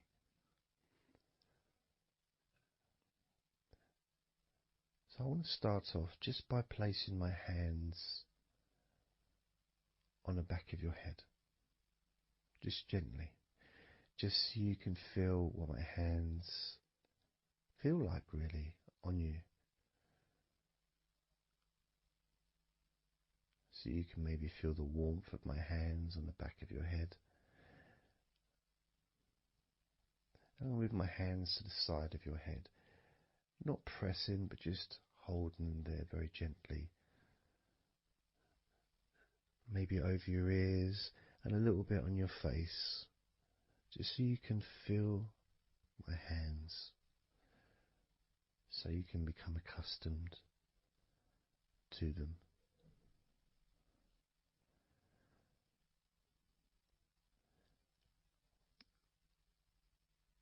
And now put my hands on the back of your head again and gently let them slide down onto the back of your neck.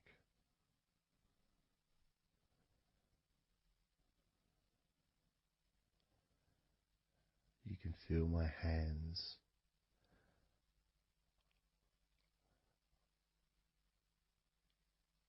gently stroking the back of your neck to start with, just so you can get used to the feeling of my hands on your skin. Get accustomed to it. Realize that you're safe and it's all good, it's all fine.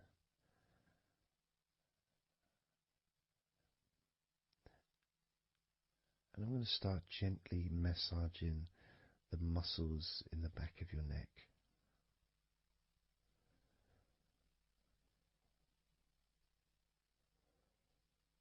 With both hands.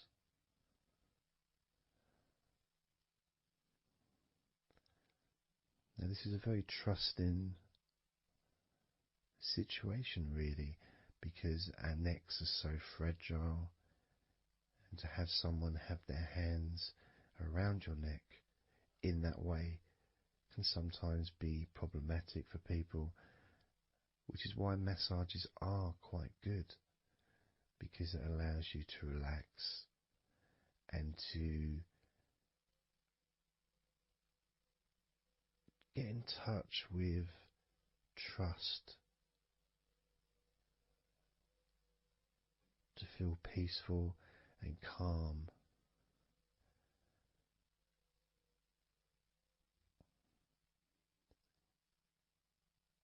There's a massage the sides of your neck gently, moving from the bottom of your neck, which would be sort of near where your shoulders start, I guess, all the way up to your jaw, your ears kind of area, that side of your neck. Of course, is a lot longer than the front of your neck.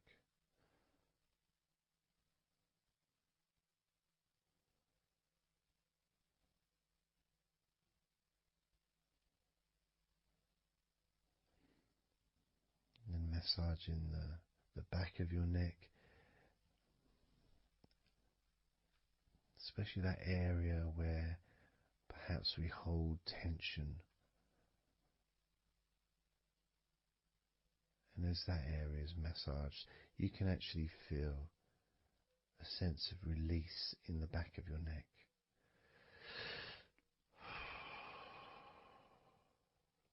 And maybe you can breathe it out as well. Notice how it feels. Notice how you feel.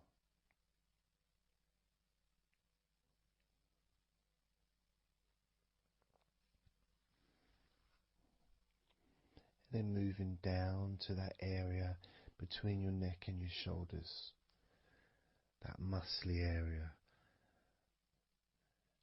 starting to massage that area on both sides. I mean, this would be the area that a lot of people would massage if they were going to give you like a shoulder massage.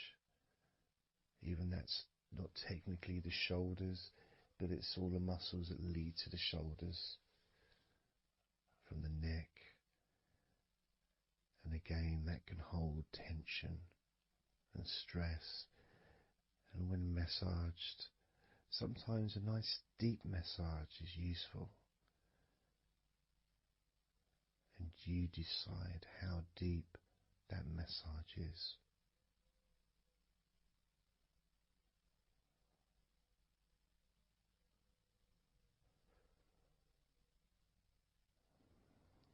And just allow my knuckles, just to dig in, to get to those muscles and to really relax them. All the time being firm yet gentle with you.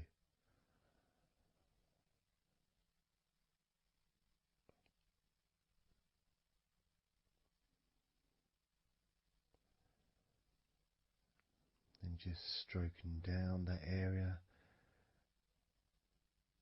to your actual shoulders, moving to the muscles of your shoulders.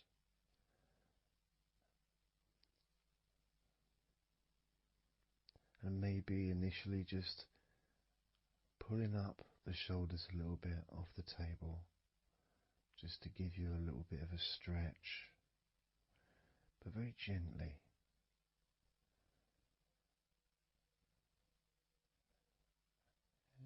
And you've got the muscles at the front of your shoulders, the sides and the back.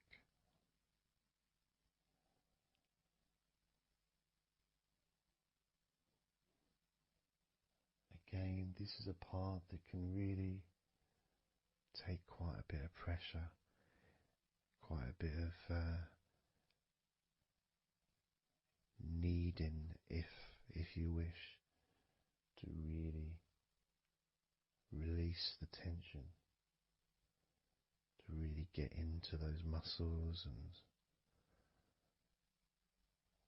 you can let your fingers in there and it can feel really nice. Sometimes just being stroked gently or being massaged quite strongly can all be beneficial to the relaxation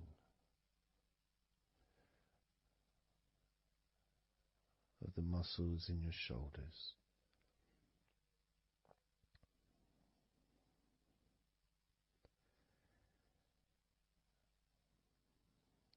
Now, as we move down your arms,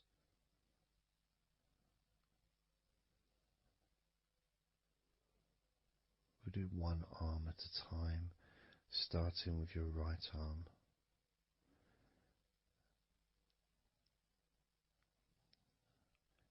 What I'll do is I'll just lift your arm up, just hold it to the side of you. Don't worry, it'll still be attached. And I just massage the tops of your arms.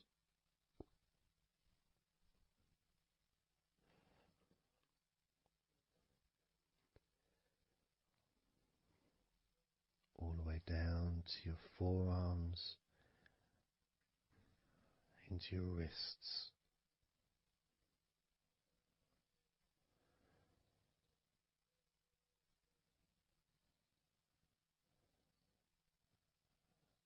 Gently massaging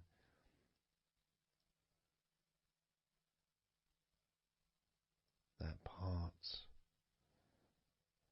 the softer part, which is the under part of the arm, which leads to the crease in your elbow, the inside. It's much more sensitive skin.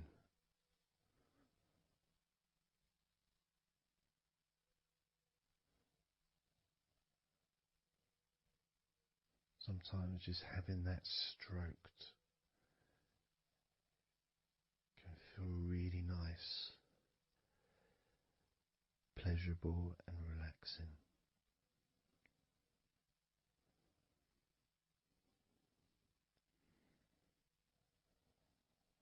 Now moving down to your right hand.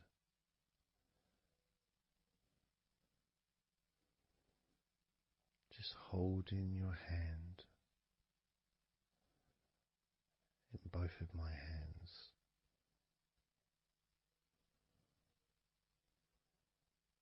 Just pressing gently on the back of your hand and stretching your fingers ever so lightly. At the same time, pressing down and massaging each finger.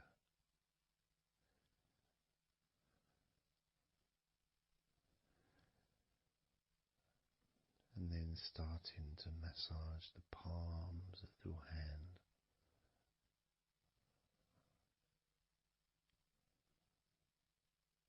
Just turning the hand gently, stretching it gently.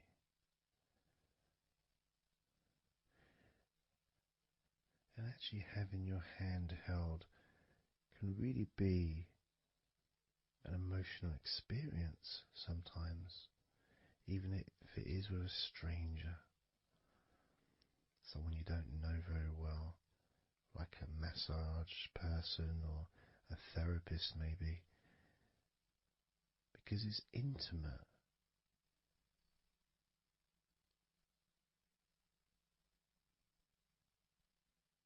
And it can feel nice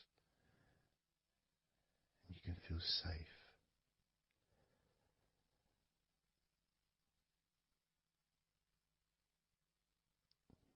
And as I put that right arm back down where it was,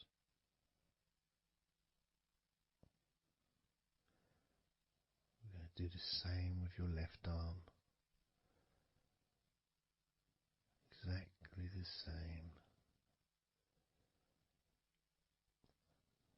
Massaging the muscles in your arm all the way down to your wrist. Stroking the inside of your arm.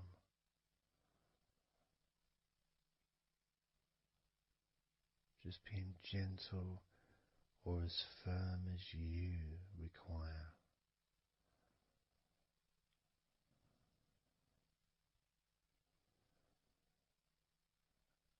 And then massaging your left hand.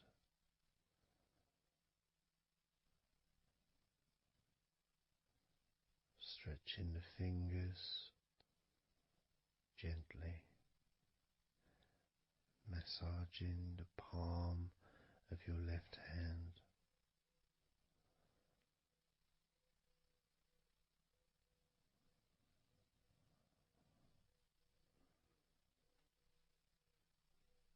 You can feel so relaxing.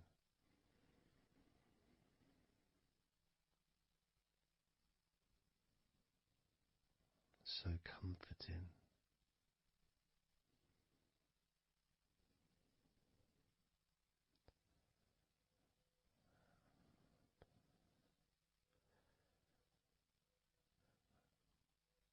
Now just rest your left arm back down.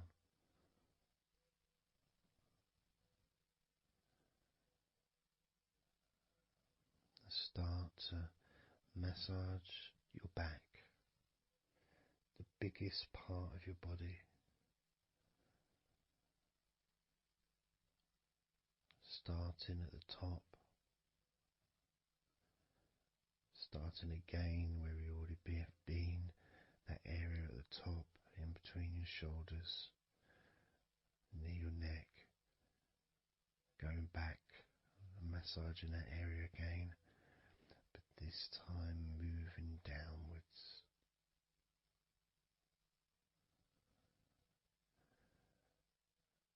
Making a downward stroke to the middle of your back, working from the outside inwards, so massaging your back, but the outsides of your back, the parts where your arms would maybe rest against.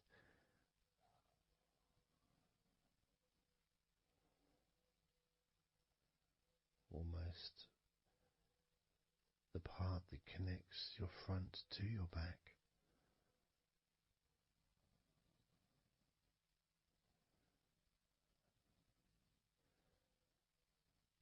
And just massaging down firmly but gently, as firm as you want, moving down and then moving across a little bit and moving all the way down again, being very gentle, yet firm as you choose.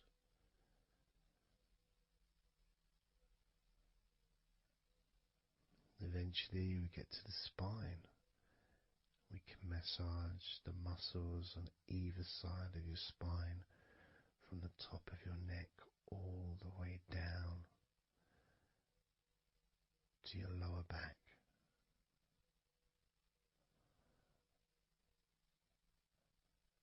We can do that a few times. Sometimes people use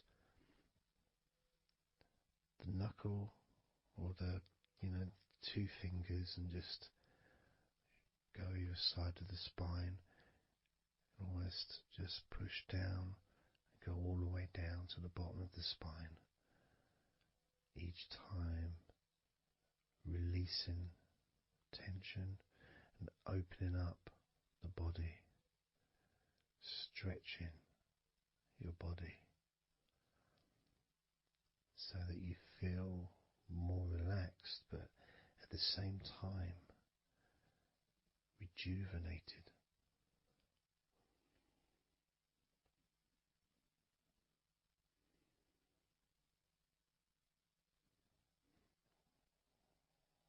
And now I'm going to move to one side, to your right side, and from the bottom of your ribs to your pelvis, I'm going to massage that area of your back. I'll stretch over the other side and I will pull the muscles gently and massage and push from one end, that side, all the way to my side, to the middle, in fact, to where your spine is, massaging that side of your spine, the opposite side to where I'm standing. It's almost like kneading bread. There's that big area which is firm, yet lots there to massage.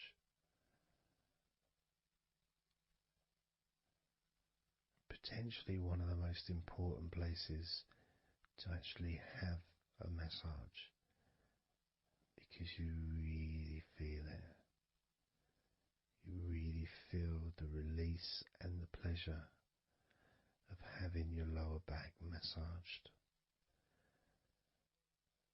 It releases so much from your body that's not useful, starting a healing process which will continue long after this recording is over.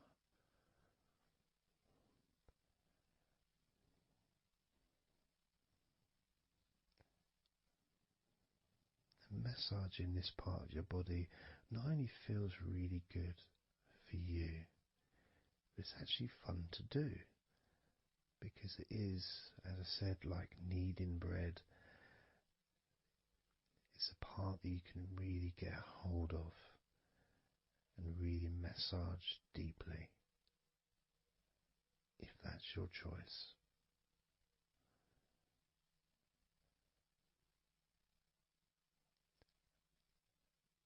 Then I'm going to move over to the other side of your body and do the same with the opposite part of your lower back, kneading and massaging from your sides all the way to the middle of your back where your spine is. Pressing and kneading,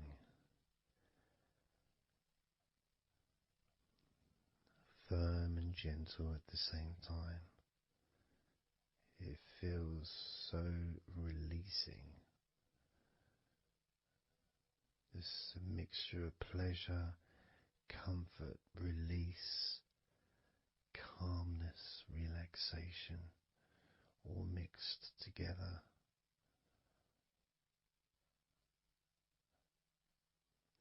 Plus, there's that feeling from your stomach as it's being stretched. Even though you're on your stomach now, you can feel it being stretched because that whole area is connected to your stomach.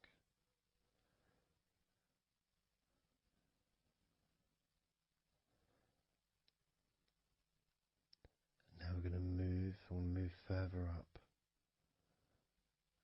to your top of your body, and I'm going to do the same. This time starting with your upper back, put my hands forward over and massaging that area up to your spine, from the side of your body up to your spine. So some of that massage area, the muscle tissue, or whatever, fatty tissue even, will be possibly from your chest. Because it's all connected, the chest and the back connect together. I'm going to be massaging and just pulling some of that skin from your side up and massaging that area of your upper back all the way to your spine. And then I'll move down a bit and I'll continue with the middle of your back, doing exactly the same thing.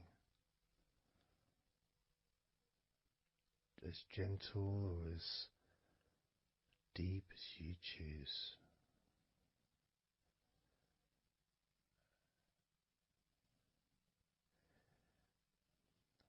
Now I'll move the other side again and do the exact same thing with the top of your back on the other side, from pretty much underneath your arm area, really,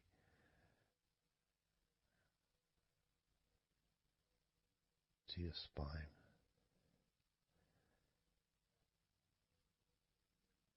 And then continuing that all the way down, including your middle of your back.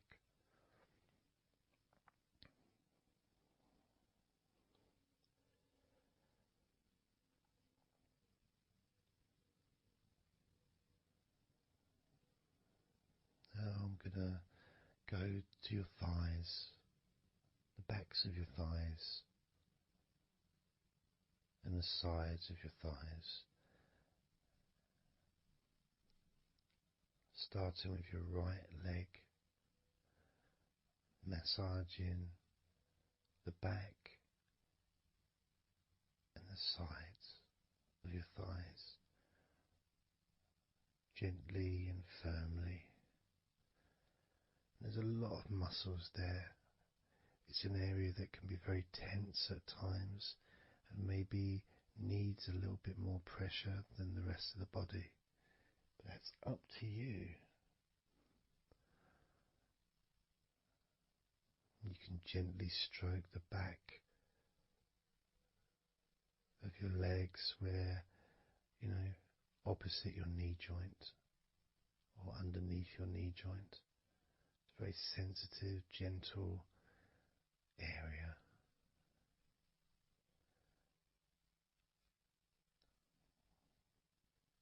And working down to your calf muscles, massaging your calf muscles thoroughly and deeply if you choose, using both hands and fingers, digging deep.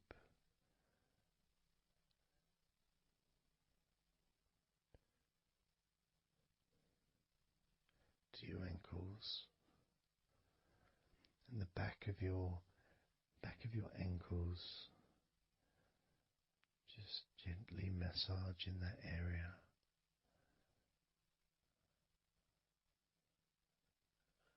maybe lifting the leg and stretching it a little bit.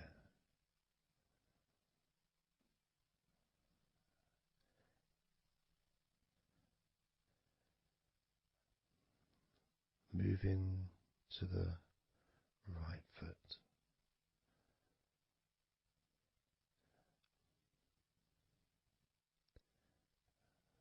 Massaging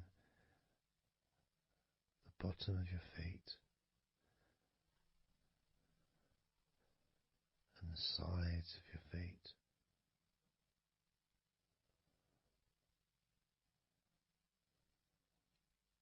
Gently but firm enough so they don't tickle.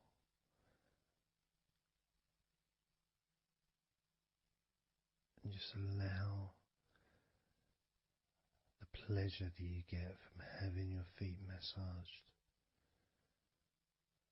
to just overtake you.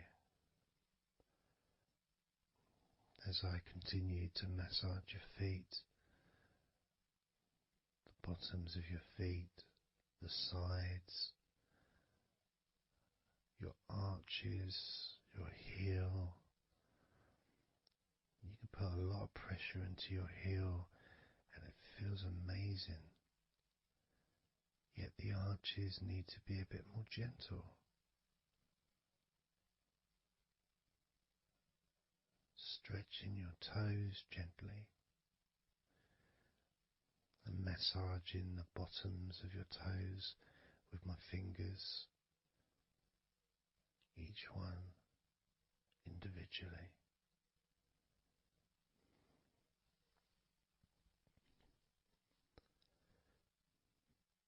And moving over to the left leg to do exactly the same thing.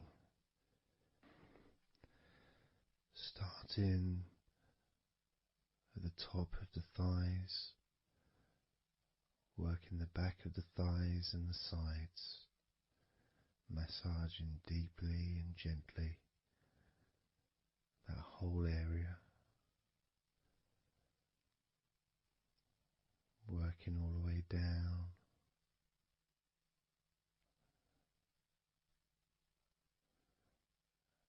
and this is an area that maybe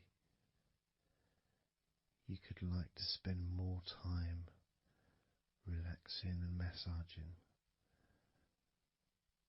So perhaps if you wanted, I could make a future recording where I spend more time on one particular area.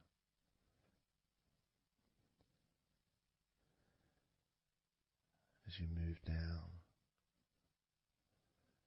to your calf muscles,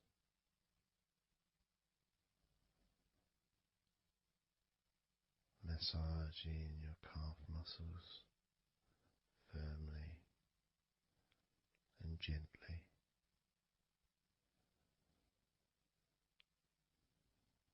Moving down your ankle into your feet, massaging the backs of your feet,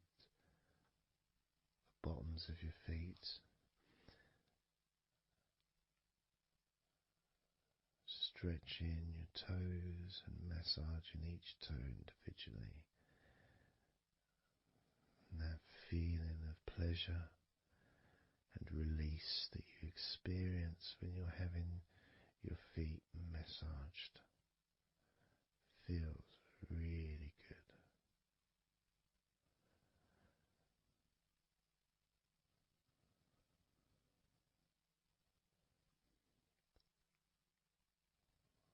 Now,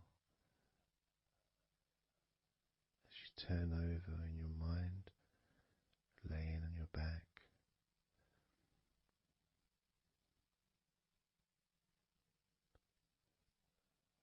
I'm just going to start again at your neck area.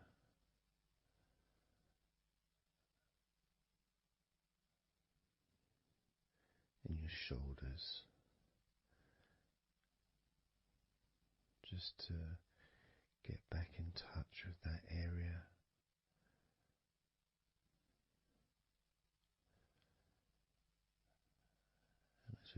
up.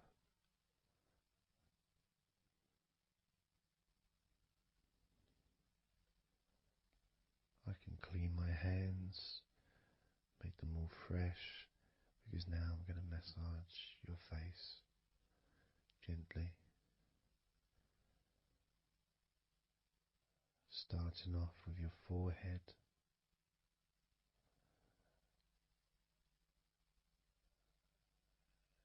your eyes are closed, and I can just stretch your eyes a little bit, pushing up on your eyebrows.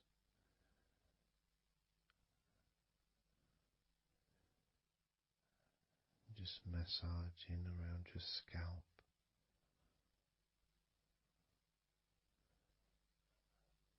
Massaging down your cheeks, around your ears, into your jaw, gently. The sides of your neck, your chin,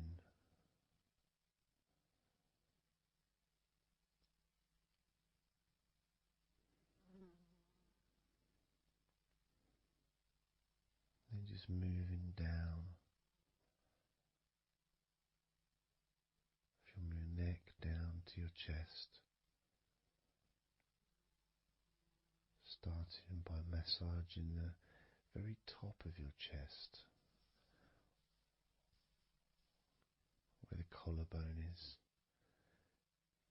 either side of the collarbone.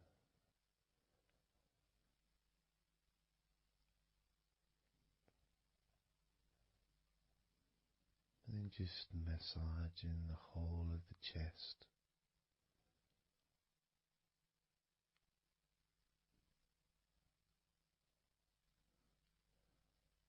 Moving the chest around.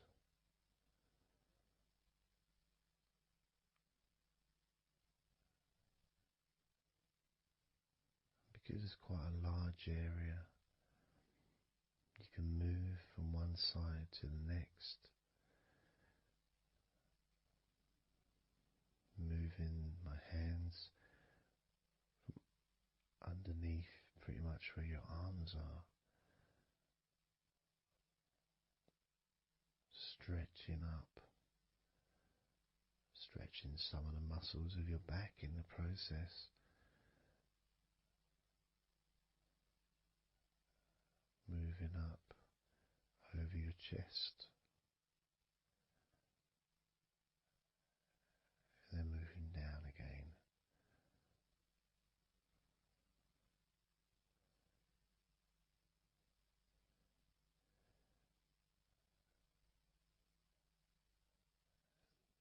Then allowing my hands to just massage gently and slide down towards your stomach, starting in the middle of your chest. And then gradually my hands moving apart and massaging and sliding at the same time, moving down to just below your rib cage.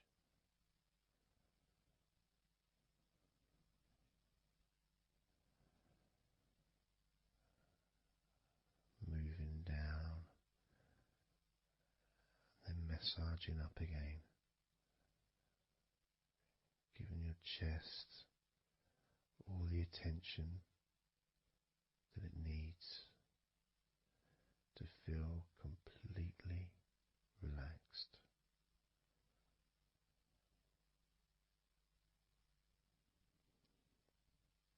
Remembering that I'm also going to be focusing on your sides as well, an area that really doesn't get much attention, but feels really good when it's massaged. Just stroking my hands down the sides of your body, just below your arms, all the way down to your hips.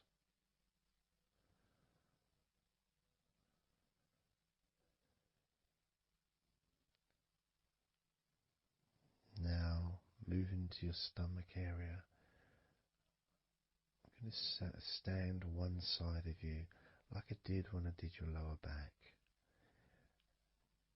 I'm going to do a similar process of just stretching the muscles from your side gently, massaging from one side to the next, moving that whole area from below your ribs all the way down to below your belly button.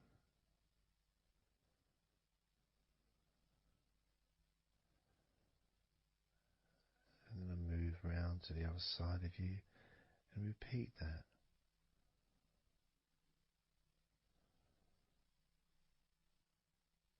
Process of relaxing deeply, calmly. You feel loose, you feel free. And there's something about having your stomach massaged that's different from any other part, because we do have a tendency of holding a different kind of stress in our stomachs that we may not be aware of.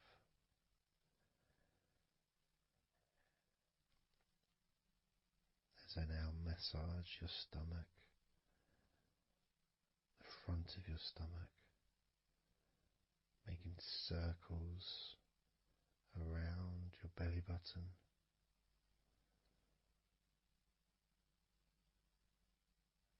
and then going the other way around.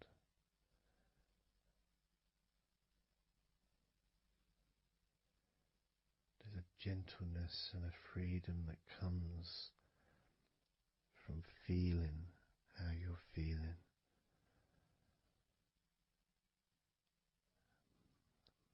As I now move down the tops of your thighs, the muscles, massaging them, and I can do this two legs at the same time, pressing down, massaging deeply those muscles in your thighs, the front of your thighs.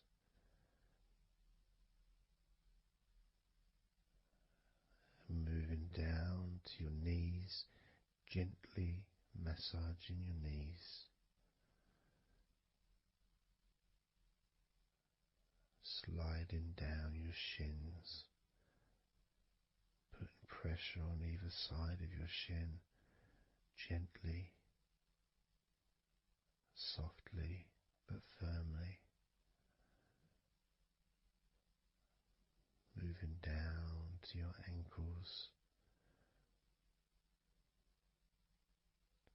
stroking the tops of your feet.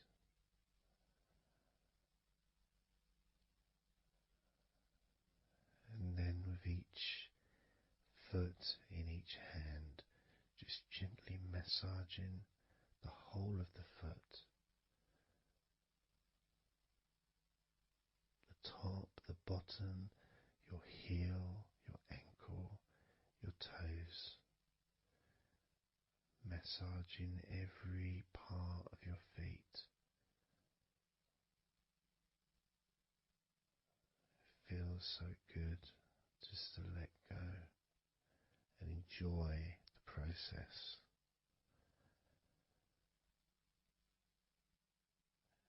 Enjoy feeling so deeply relaxed.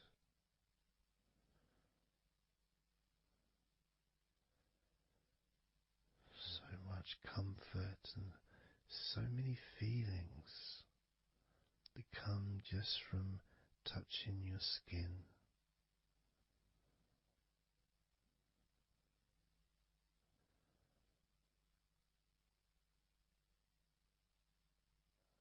And you can just lie there for as long as you choose. enjoying the feeling of deep comfort from being massaged by me.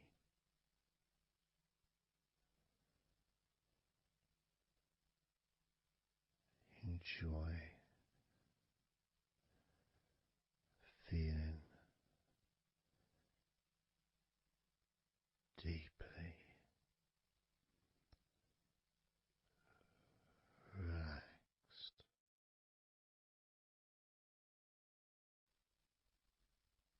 And all we're going to do is blow out some candles in your mind.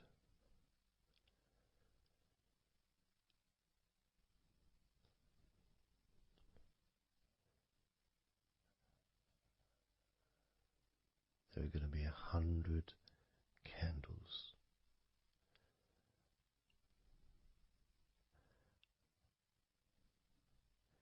And you're going to blow each one out individually, one by one, starting at 100 as I count down,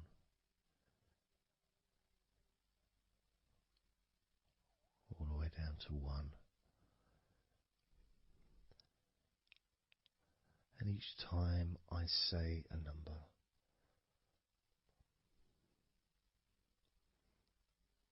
you can imagine that candle in front of you, and I'd like you to actually physically gently blow that candle out.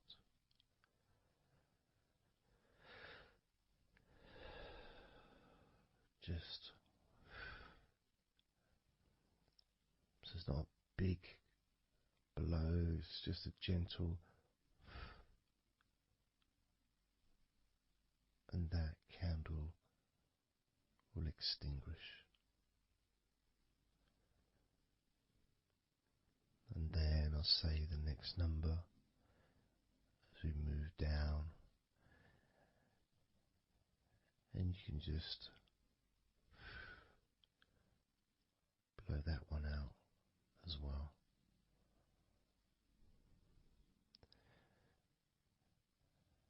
And as we move down the numbers, you'll find yourself feeling more and more relaxed. And if you need to sleep, you'll also find yourself becoming incredibly tired and sleepy. In fact, you may struggle to blow out all 100 of these candles.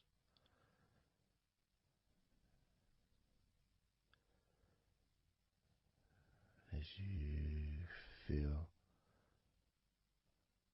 more and more deeply relaxed,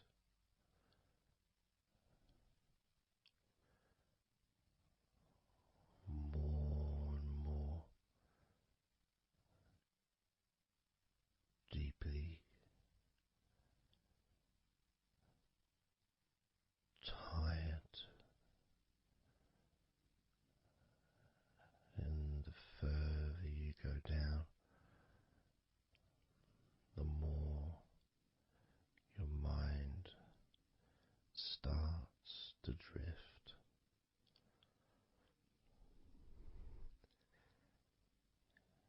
And you may find that you stop listening to me after a while.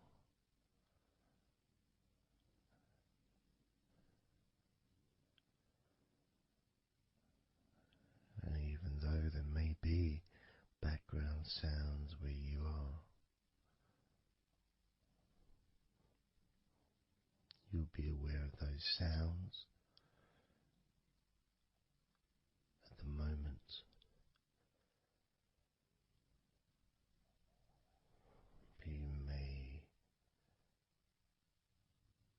start to just not even notice them at all because they're unimportant.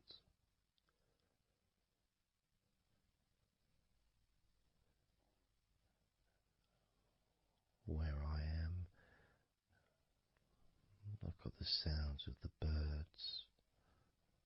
There's Horace the pigeon, who likes to say hello sometimes. And there's the odd plane that goes by. Maybe traffic and trains in the distance.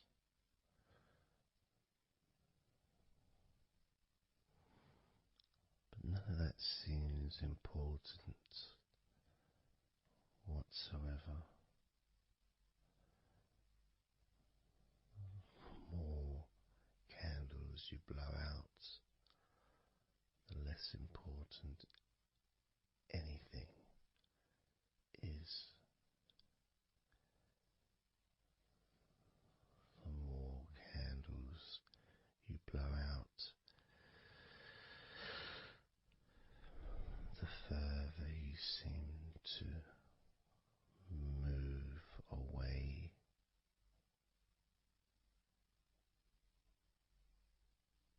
from sounds and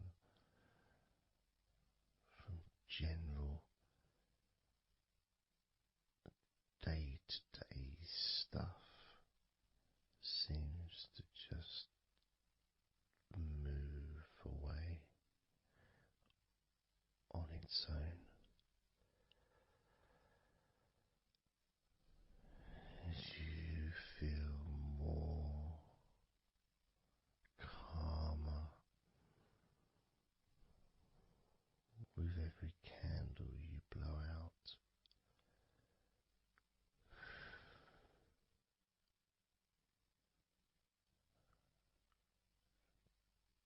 Guiding you to the next number that you hear me say,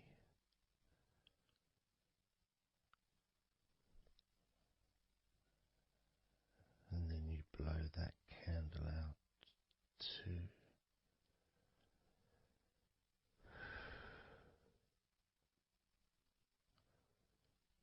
So easy, so simple.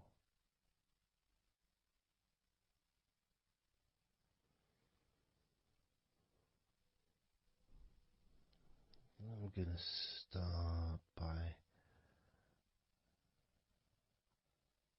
introducing the first candle, which is 100. The first candle, which is 100. When you blow that candle out,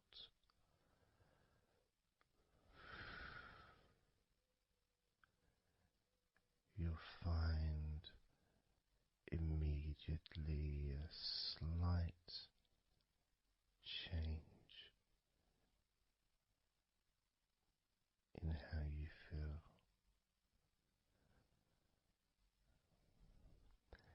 as well as a real sense of positivity growing within you.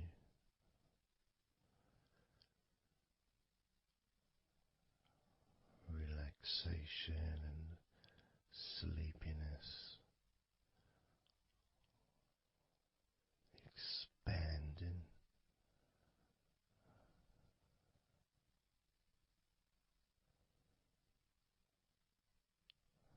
Starting with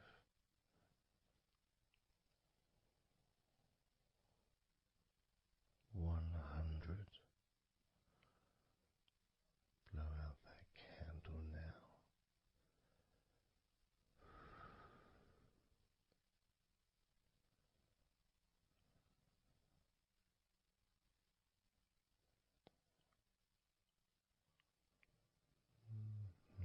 89.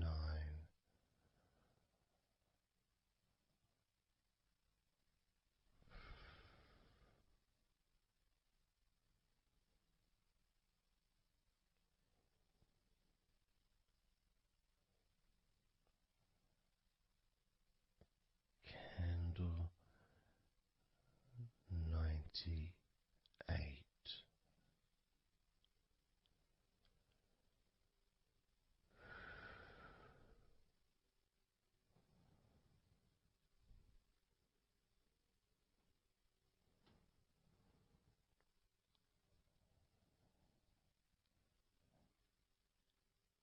Candle 97.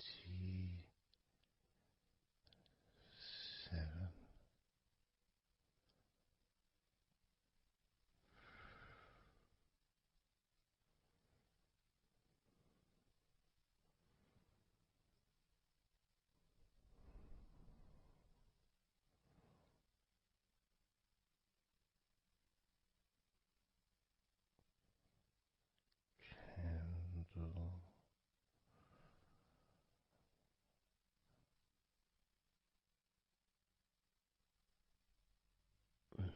96.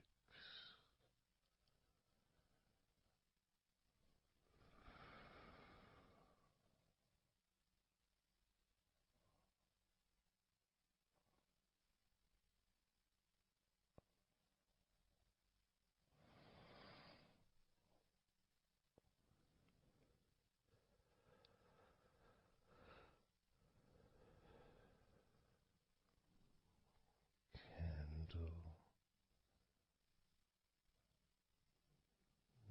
95.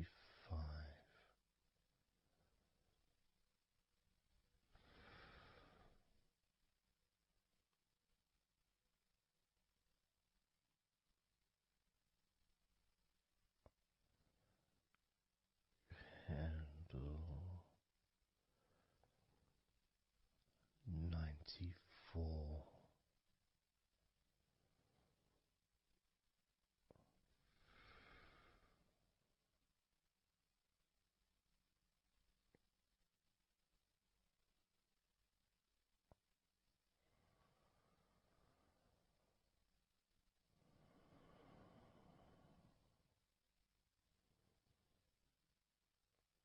Candle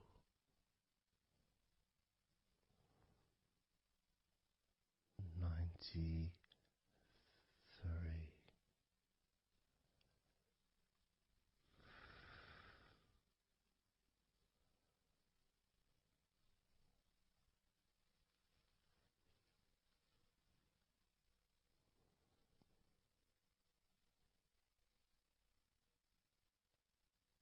Candle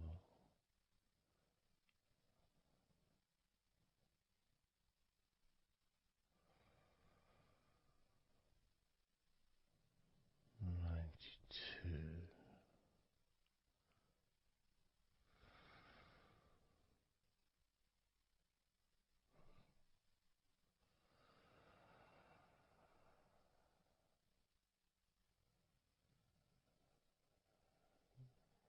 Candle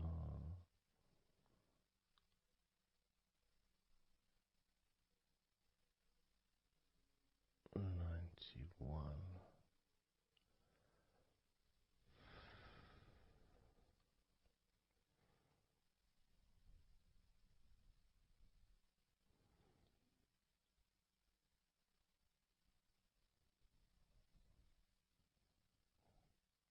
Candle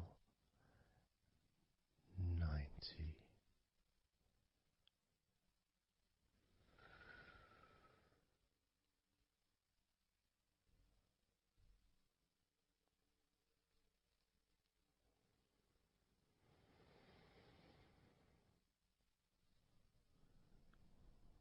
Candle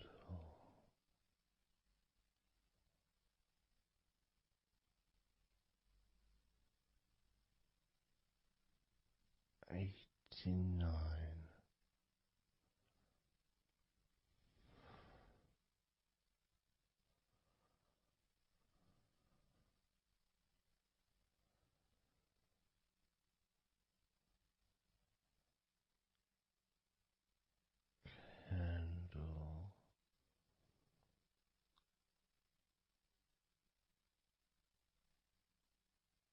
88,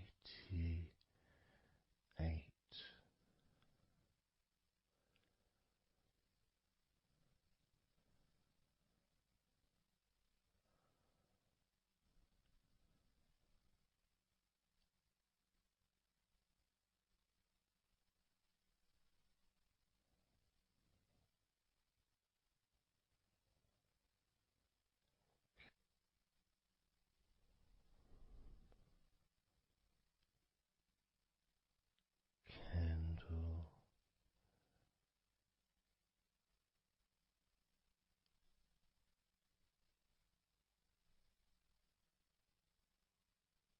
87,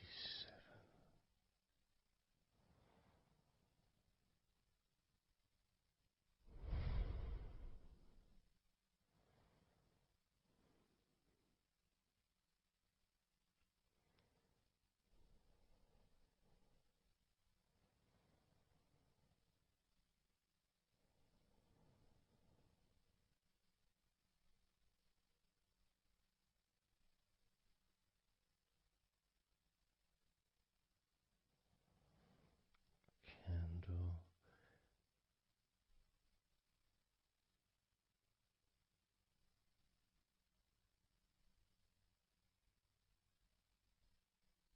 86,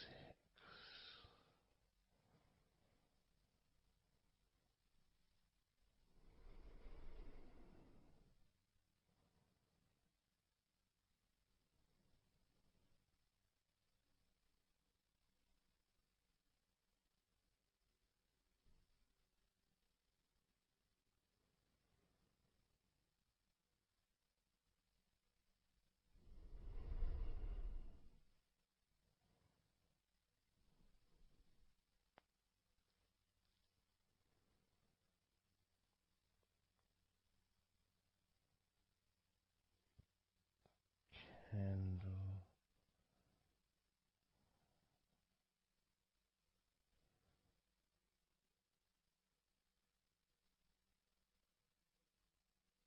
85,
78.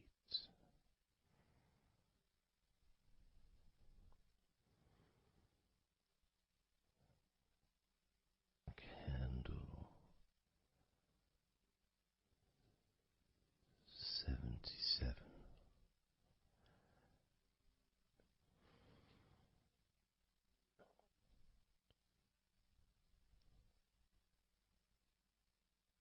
Candle 76.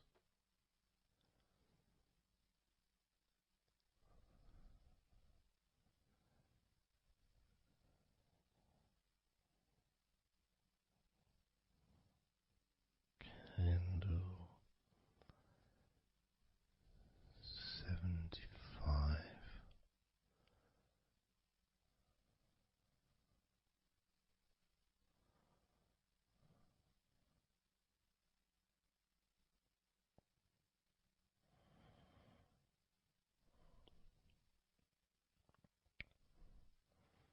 Candle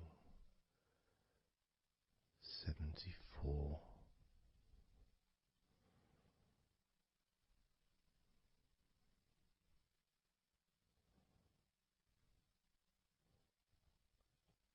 Candle 73.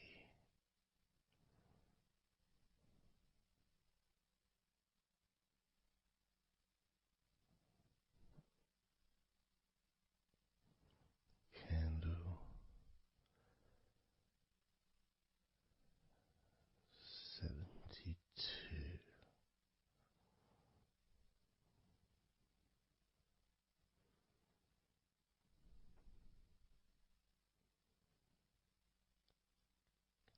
Candle 71.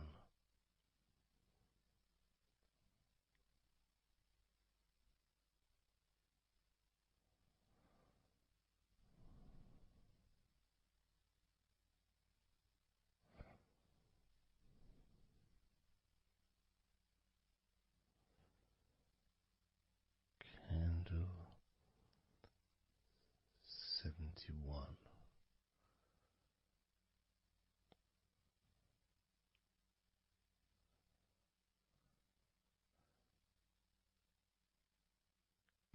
Candle 70.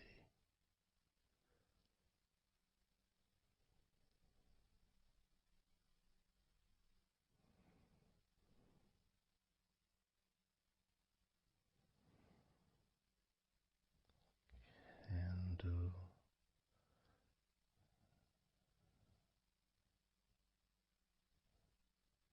69.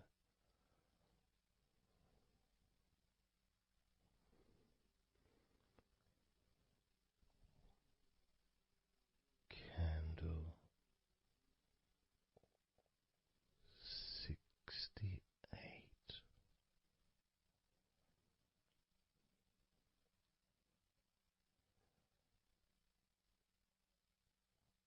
Candle 67.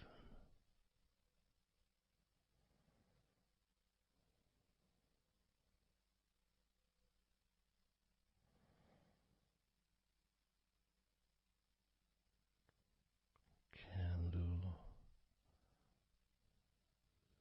65.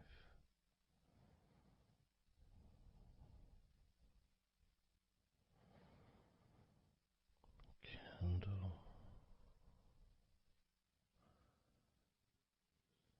64.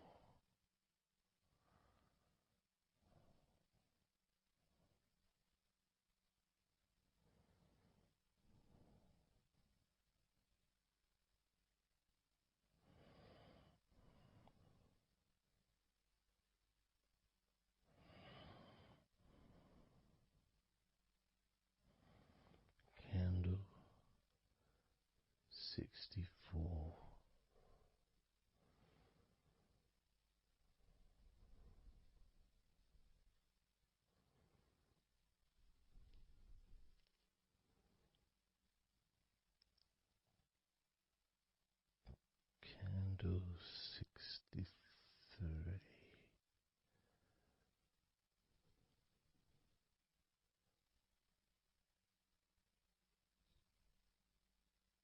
Candle 62.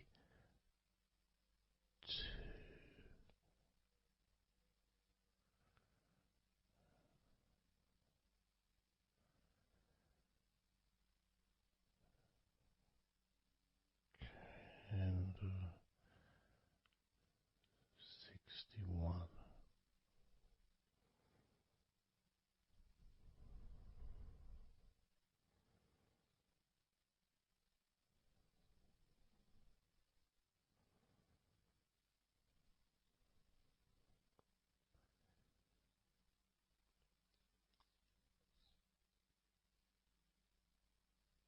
Candle 60.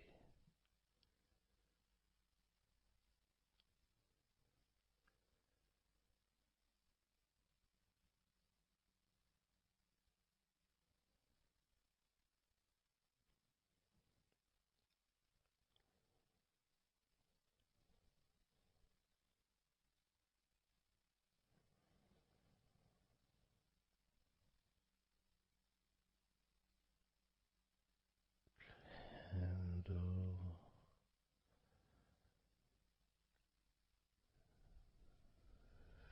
59.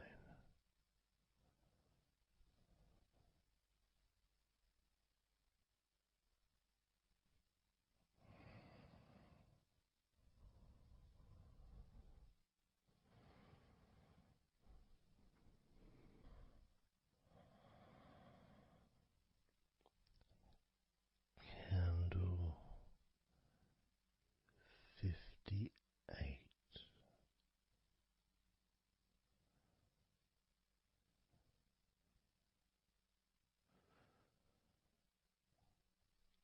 Candle 57.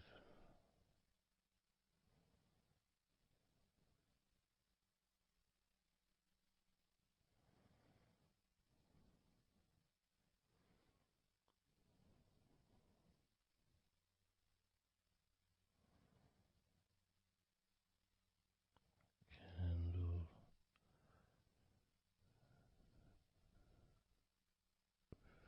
56.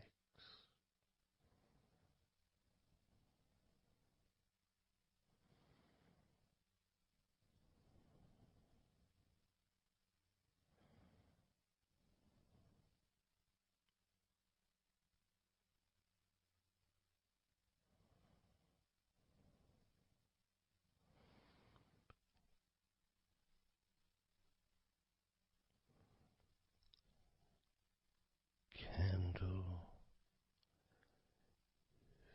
55.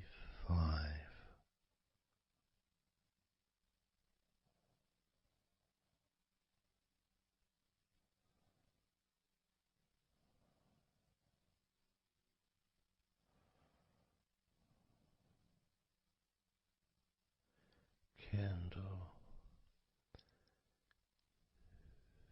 54.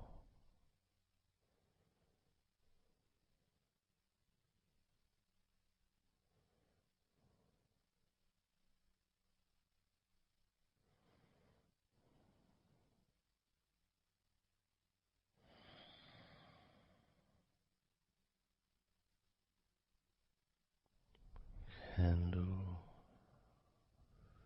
53.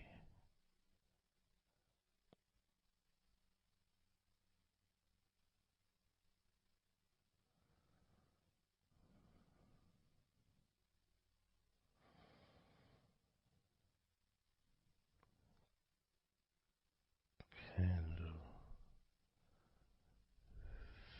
52.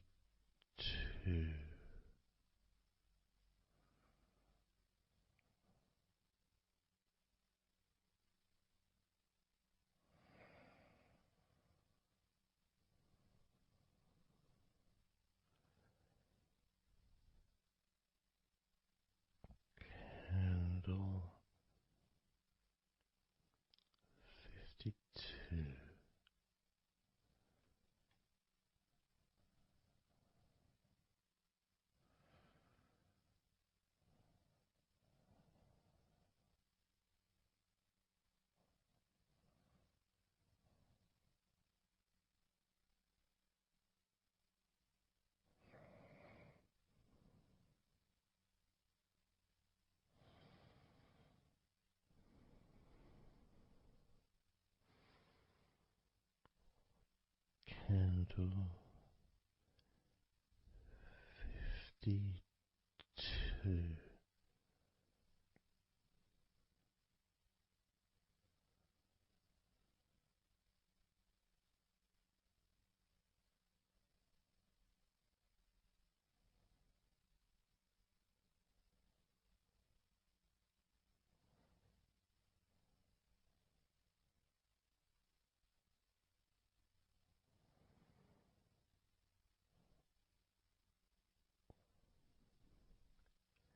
Candle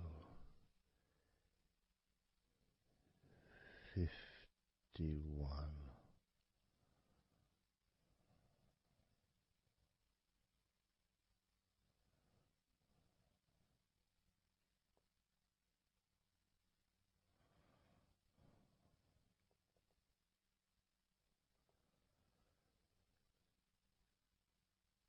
Candle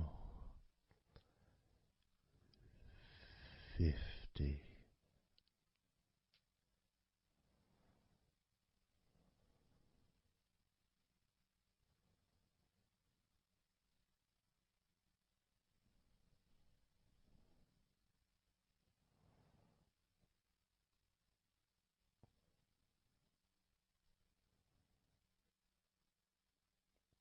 Candle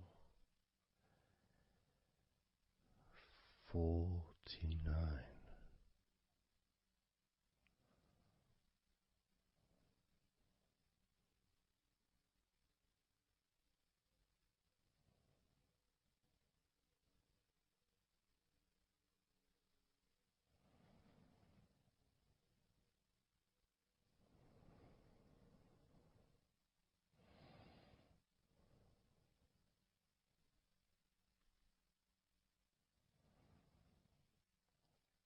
Candle 48.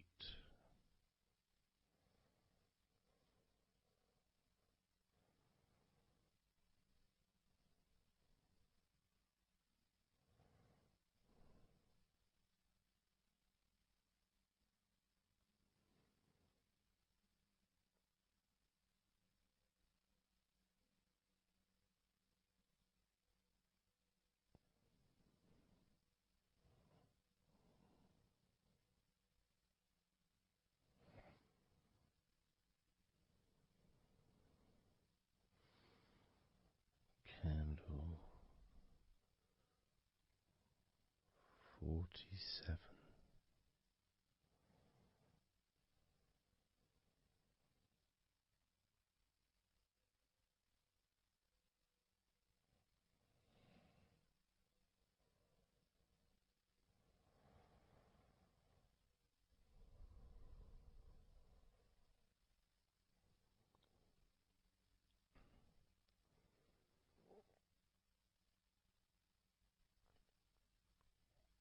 Candle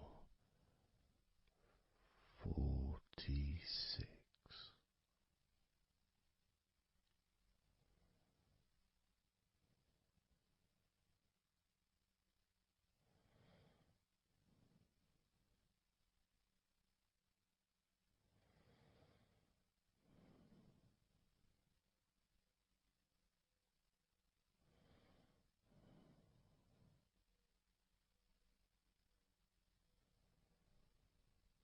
Candle 45.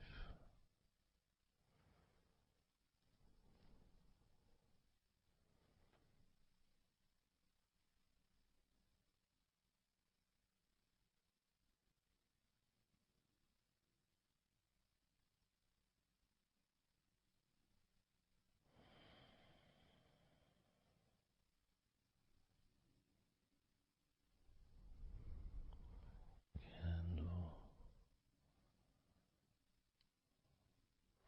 42.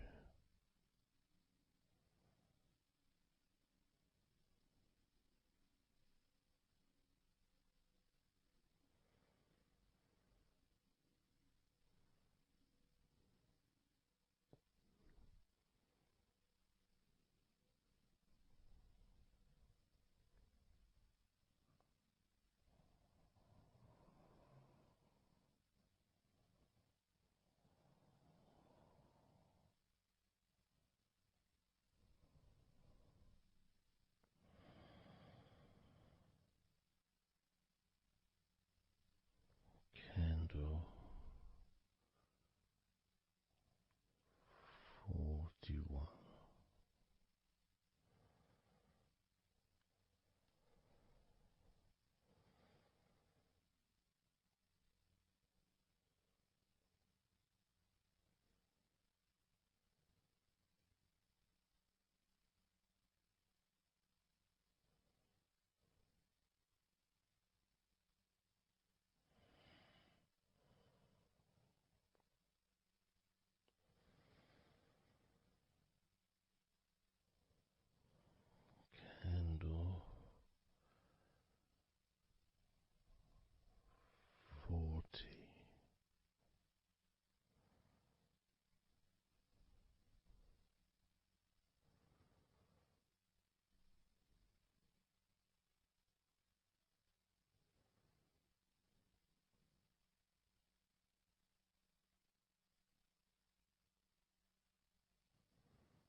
29.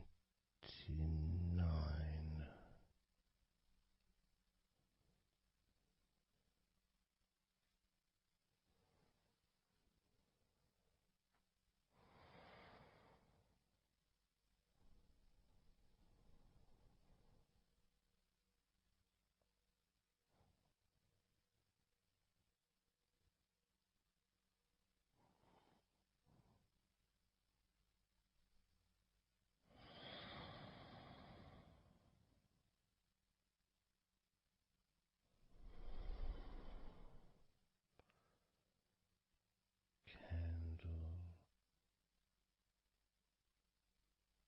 28.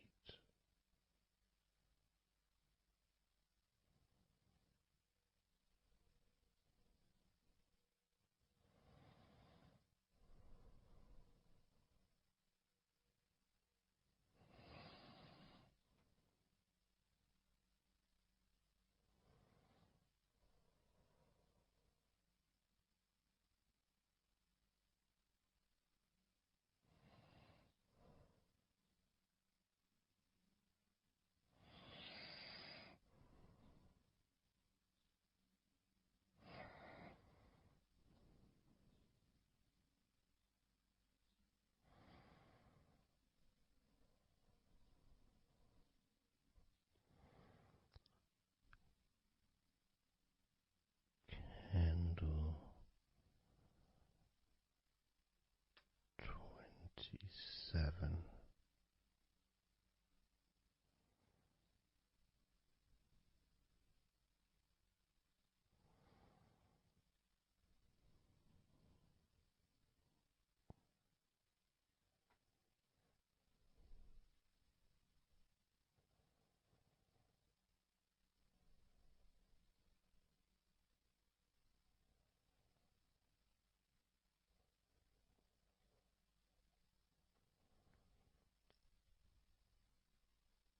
Candle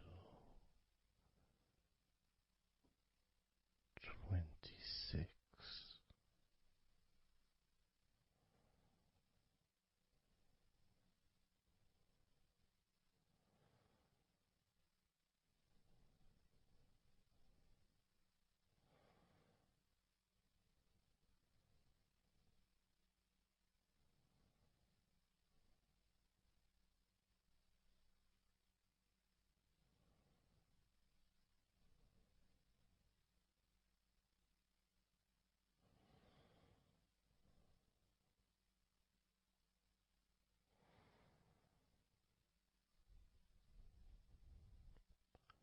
Candle 25.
candle. 10.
let go of all of those thoughts, worries, concerns about the past, thoughts about the future, and even things you've been thinking about today. Just let it all go, because none of it is useful in this moment.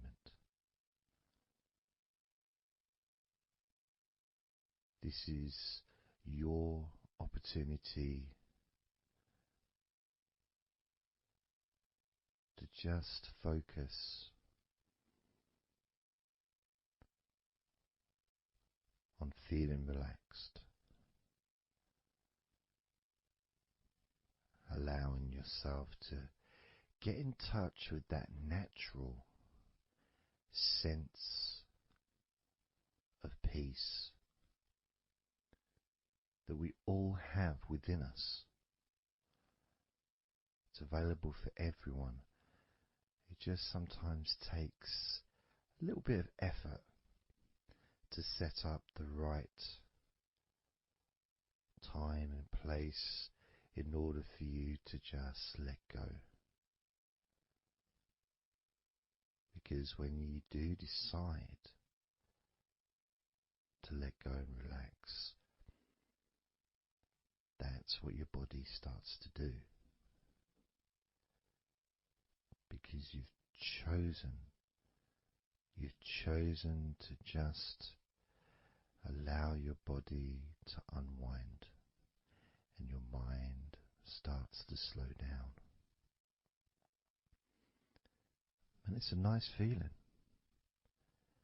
It's a nice feeling at the beginning just to know that you have chosen to decide to relax deeply. And because you've made that decision, your body will just follow suit. Because sometimes all the muscles in your body need is just permission from you to relax. Because so often we're busy, we're going from here to there, we're walking around and we're doing stuff, and the body doesn't have any time or space to really relax deeply. So it kind of waits for you to lead the way, waits for your permission. And when you do give your permission, when you give the say-so, when you say, okay, it's time for your body to let go completely and relax totally, your body just follows. It's almost like a breath of relief. Ah, good, I can now relax. That feeling at the end of a day, of a very physical day that you may experience in the past, where you get home and you just sit down on a chair, maybe you kick your shoes off and feels so nice. Knowing that you don't have to get up again for a little while at least. And if you choose, you can just sit there for maybe an hour or two. And it feels blissful. And just by sitting down like that, your body knows that it's time to relax. Your body has been given permission from you, because it's a mindset. In your mind, you're prepared to let go of everything and just completely allow all the stress of your body to evaporate, tensions can just gradually vanish.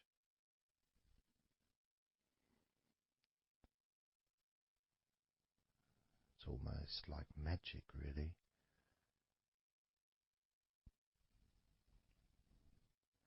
because that sense of relaxation in your body is a very natural state.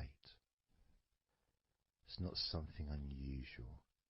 It may feel unusual when you first start to relax if you haven't really spent a lot of time focusing and giving yourself this space to let go completely and relax.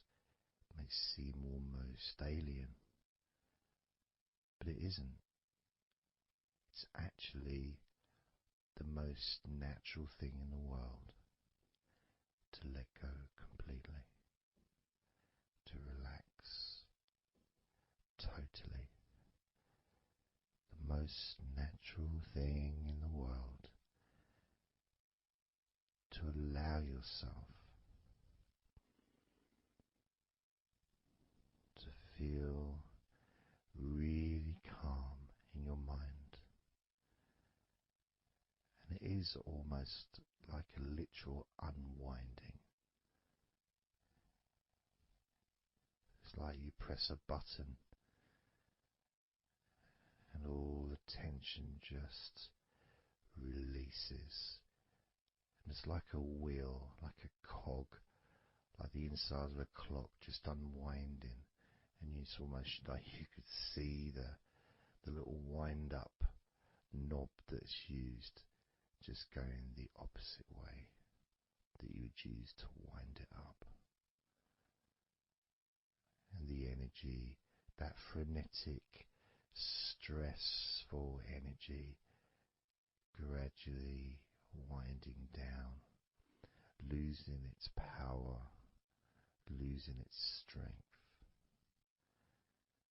as the sense of relaxation becomes stronger and deeper.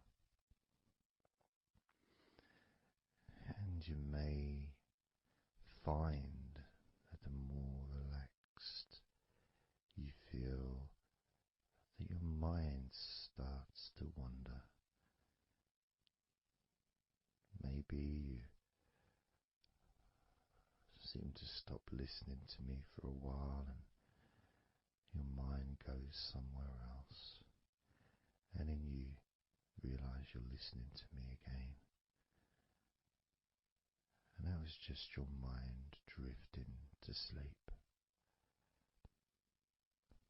which is quite natural, because sometimes when we're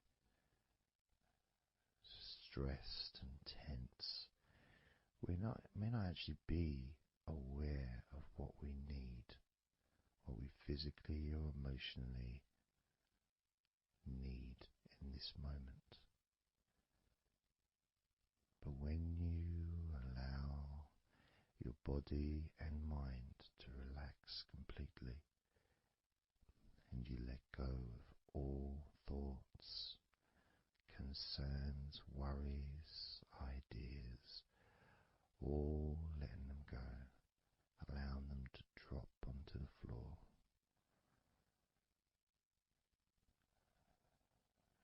you start to get in touch with the feelings of such relaxation. It feels so nice to be in touch with the calmness of the different body parts as they become looser and looser. Even your breathing seems easier and more natural, effortless, as that cool air enters through your mouth or nose into your lungs, breathing in comfort and relaxation, just breathing out any excess remaining tension or stress from every part of your body and mind. As you start to focus on your mind, maybe you notice that things have come to a standstill, or maybe just much, much slower than before, because your mind is not really needed when listening to my voice, which allows your mind to relax just as deeply as your body. And that synchronicity between the relaxation of your body and relaxation of your mind lets you know that feeling completely calm, loose and relaxed really is a great healing experience for you, and has so many positive benefits for your body, your mind, and your life, to be able to let go of everything and to relax completely in all parts of your body and mind. Even your bones are relaxed. All your muscles are relaxed.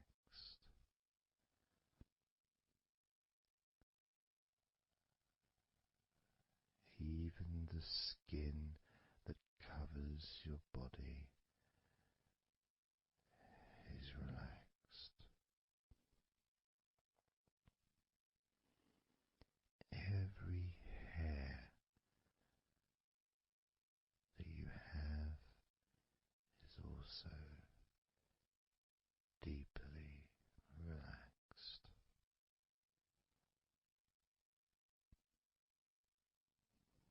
And your brain really starts to feel the benefit of this healing relaxation.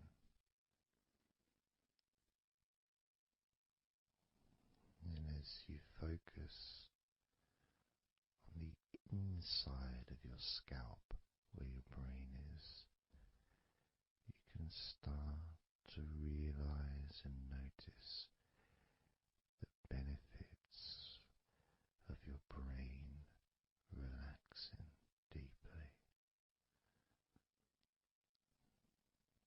And as your brain continues to relax, it sends those messages to the rest of your body and your mind to really relax even more deeply, relaxing even more completely, letting go of any remaining thoughts or concerns.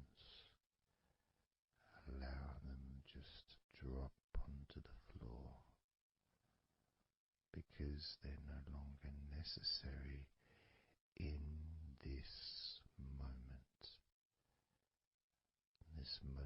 of deep relaxation and calmness, filling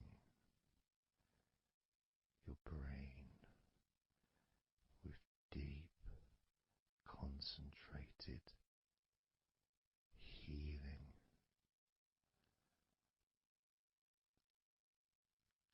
calming,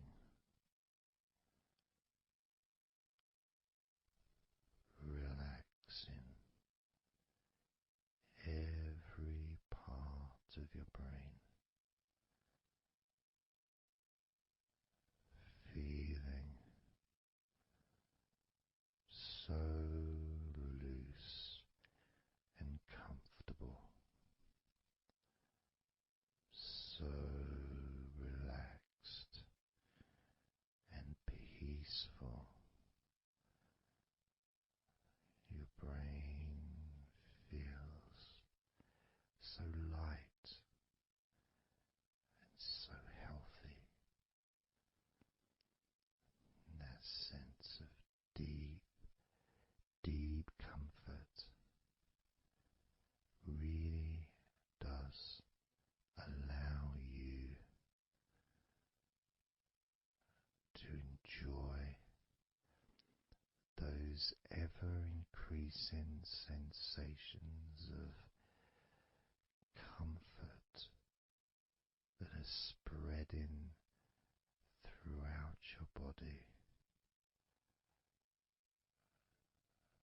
relaxing each and every muscle of your body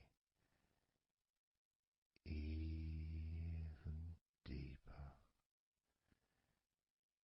even deeper, much more deeper than before, much more comfort spreading through your body and your mind, feeling so peaceful and calm,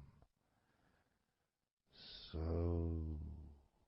very, very peaceful in every part of your body, letting go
to do a body scan, focusing on firstly how you feel in your body, not trying to change how you feel, not trying to relax, not trying to move away from any discomfort or stress or tension, but just accepting, observing and accepting how you feel in the different parts of your body.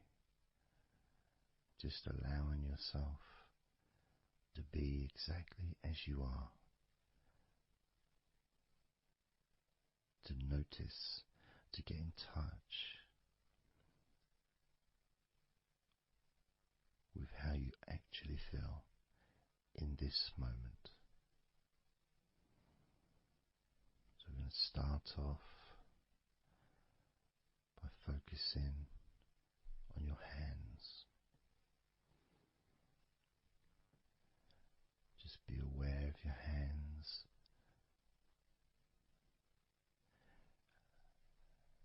I'd like you to move your hands around. Just maybe move your fingers a little bit, open and closing your hands very gently, just so that you can get in touch with how your hands and your fingers feel,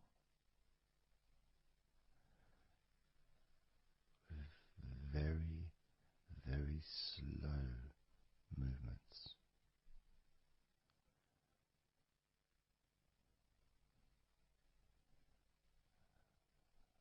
Focusing now on your feet. And if you can, just do kind of an equivalent with your feet as you've just done with your hands. Maybe turning your ankles, moving your feet around, moving your toes gently, but only very gently and very slowly, noticing how your feet feel in this moment.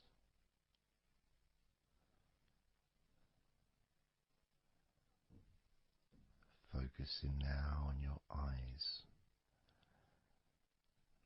I'd like you to just focus on your eyelids.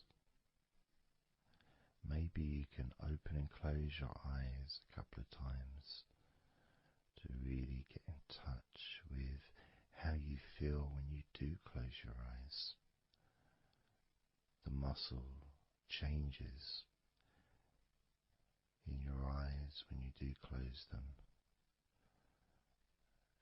Maybe raising your eyebrows, which stretches the tops of your eyes.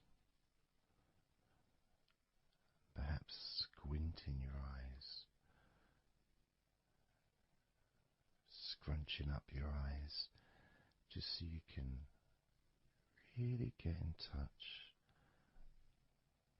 with all aspects of how your eyes feel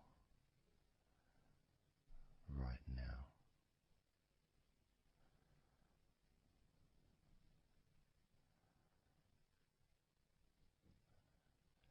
Now focusing on your thighs,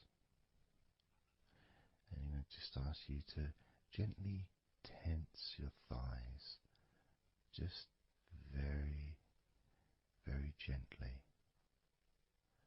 just enough so you can become more attuned to the physical sensation of your upper legs, the front of your thighs and the backs of your thighs. Noticing and observing how your thighs feel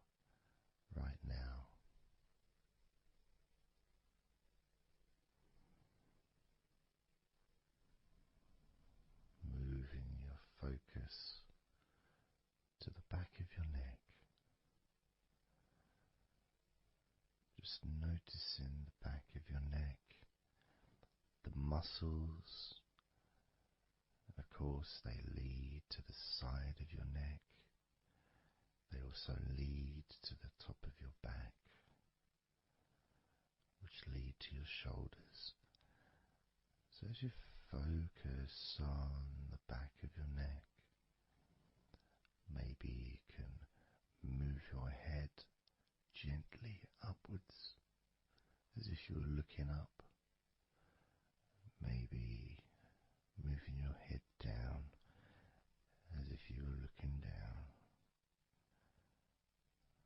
Perhaps moving your head side to side, right to left, but only very slowly and very gently. We're not trying to force anything. It has to be very, very gentle, just so that you can be more in touch with the feelings, with the sensations, the physical sensations of how the back of your neck feels right now.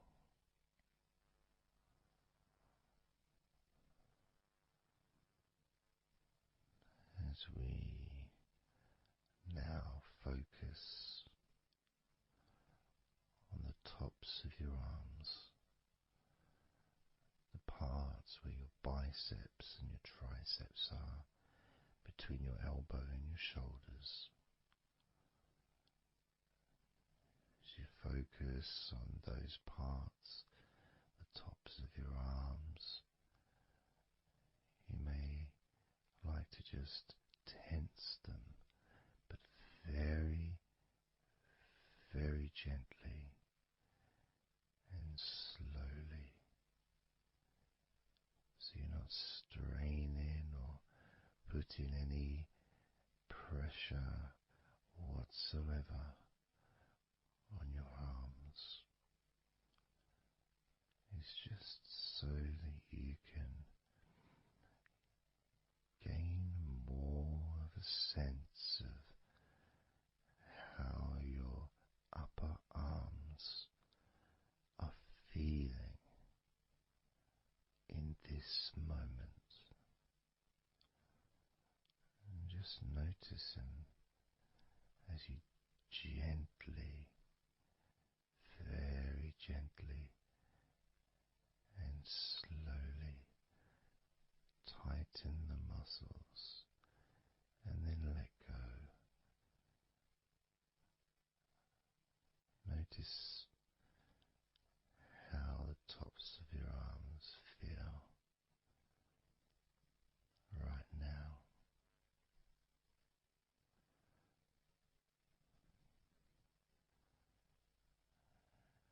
As we now focus on your stomach, the area, the lower abdomen area below your belly button, moving all the way down to your hips, just above your groin.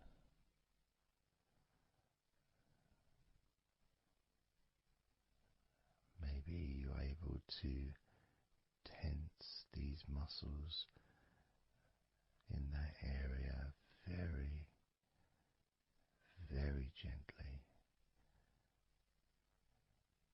and slowly.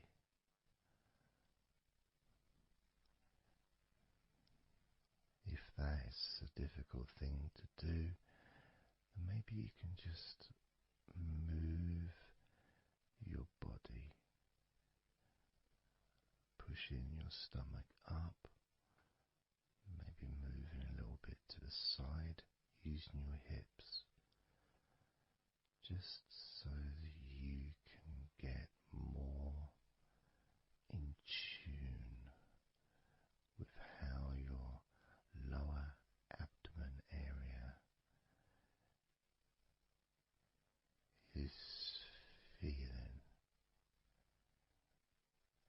this moment.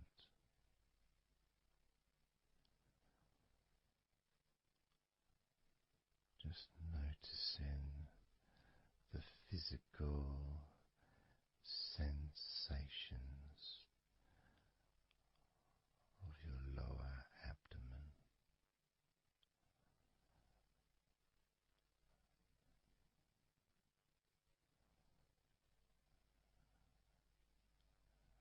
As we move your attention to your mouth,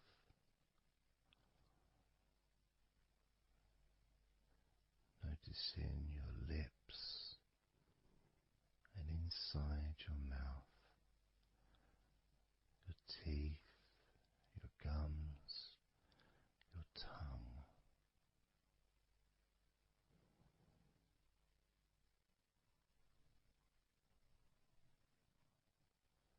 Just noticing how your tongue and your mouth feels, and it may help by moving your tongue around your mouth, moving it to your left, maybe pressing it gently against the side of your mouth, and then to the right, gently to the side of your mouth, perhaps pressing up against the top of your mouth, and then down gently against the bottom of your mouth. Always very slowly and very, very gentle, so that you can be aware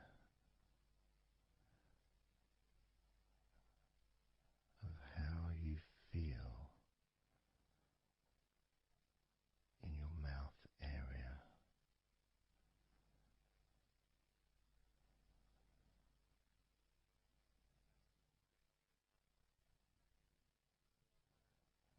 Now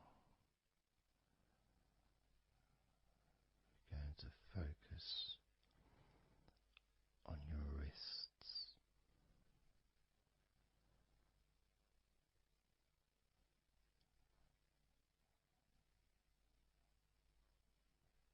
And I'm going to ask you to maybe just rotate your wrists by moving your hands in a circular motion very gently and slowly,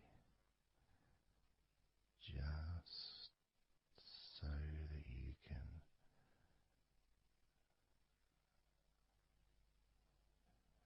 feel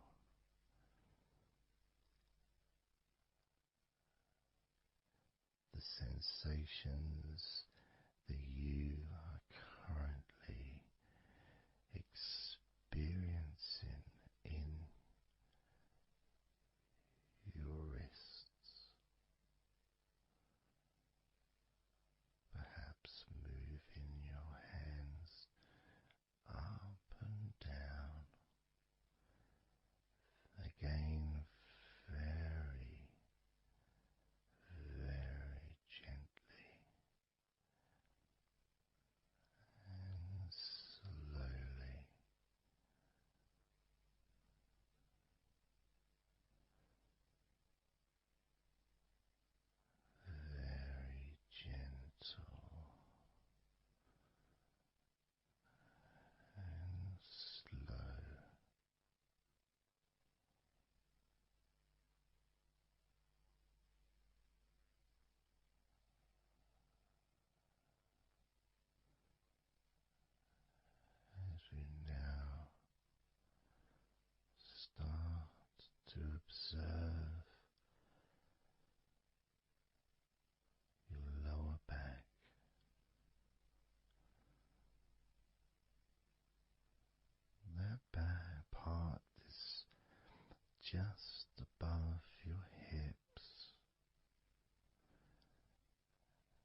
also really does include the sides of your body, because those muscles are very much connected.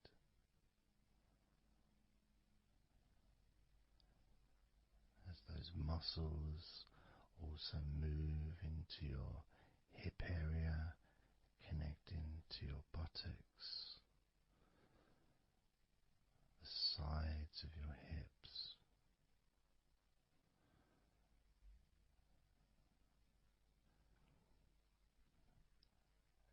and if you're physically able to do so, maybe you can very gently just move your body ever so slightly, very slowly, from side to side, just enough for you to gauge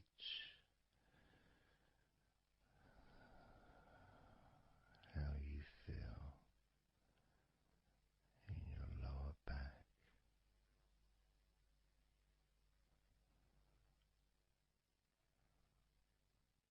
Perhaps you could even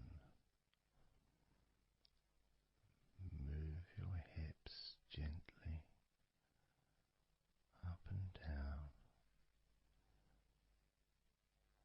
gently and slowly, in order to really be in touch with the physical sensations of your lower back.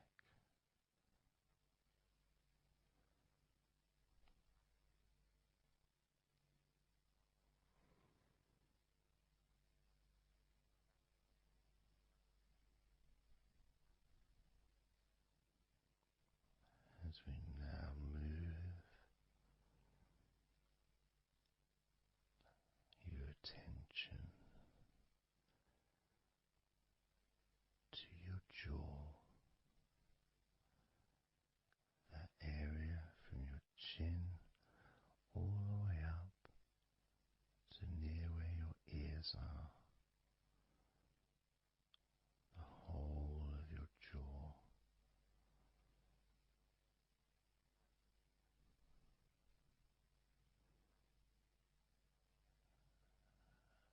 And you can just, if it's okay to do so, gently open your mouth, not wide, no stretching, just very gently and slowly opening your mouth and closing your mouth very gently and slowly.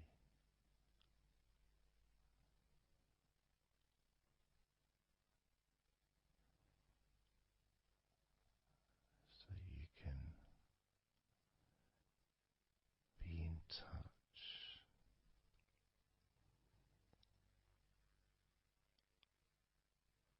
with how your jaw feels now.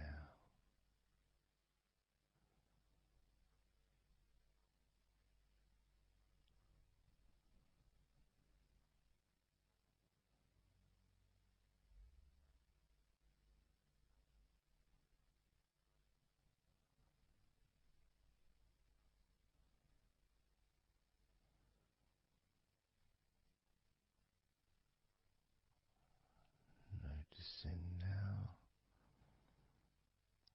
your chest area,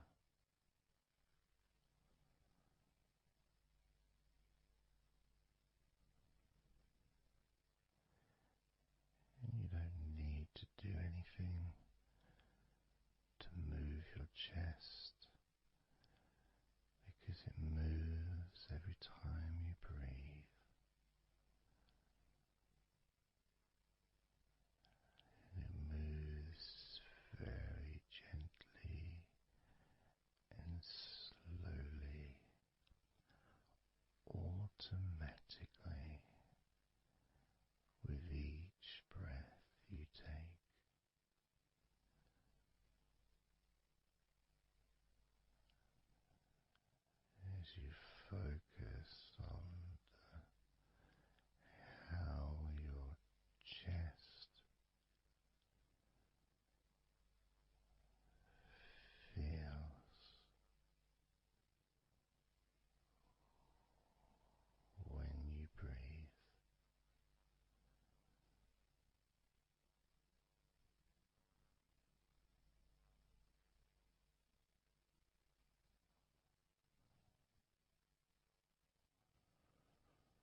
gently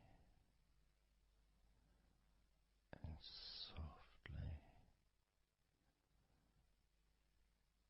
observing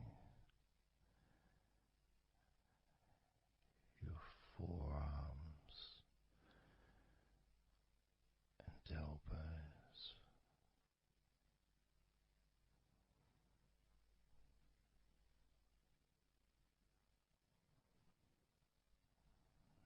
Now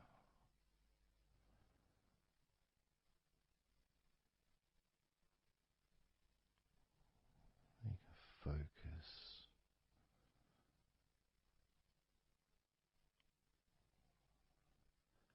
on the rest of your back, your upper back, and the middle of your back.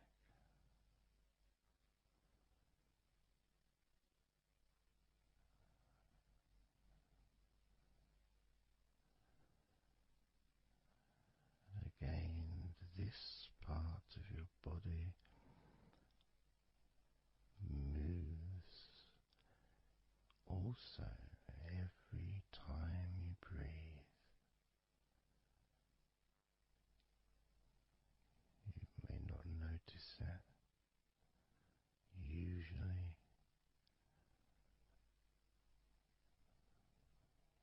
but as you observe your upper back and the middle of your back, you can really feel that gentle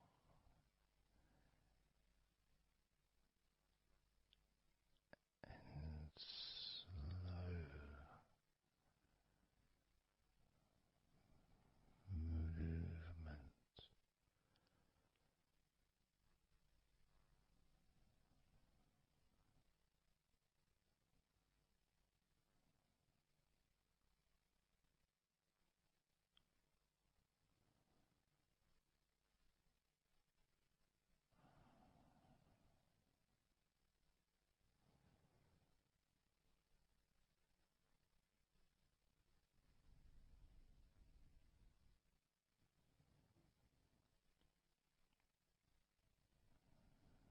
moving your focus into your hip area,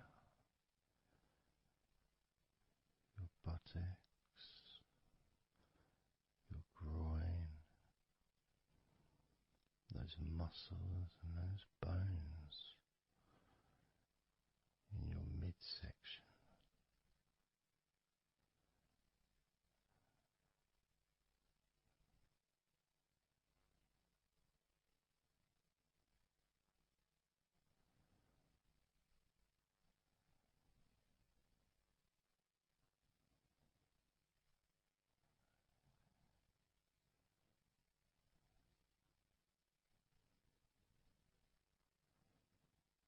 Just noticing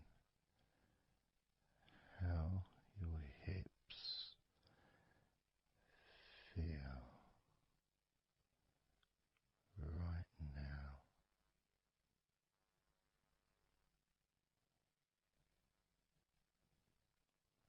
You can very, very gently move your hips, maybe side to side, very gently and slowly.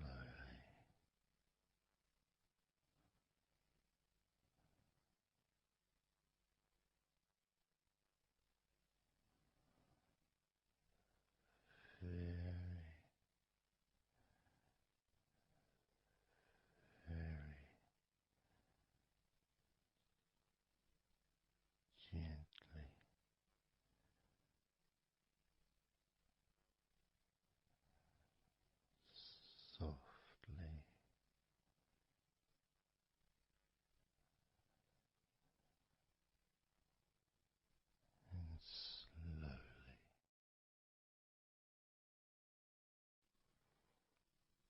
everything starts to slow down.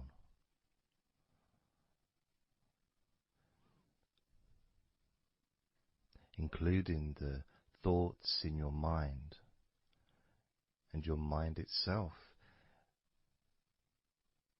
just starts to gradually, it doesn't have to be instant, but just gradually starting to, it's almost like time is stretching.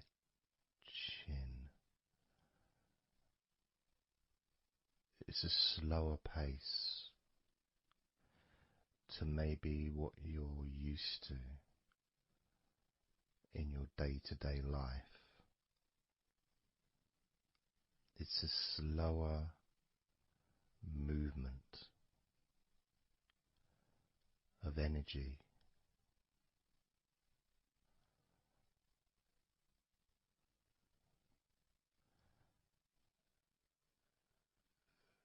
Very small movements which make up the larger movements, which is always the case.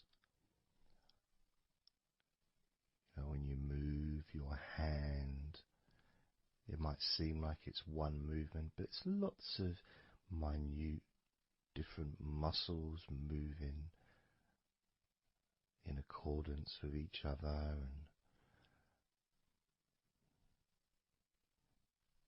what happens in this space that we're sharing is we move from that big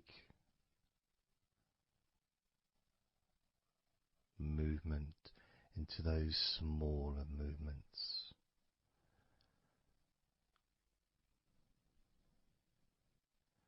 Starting to focus on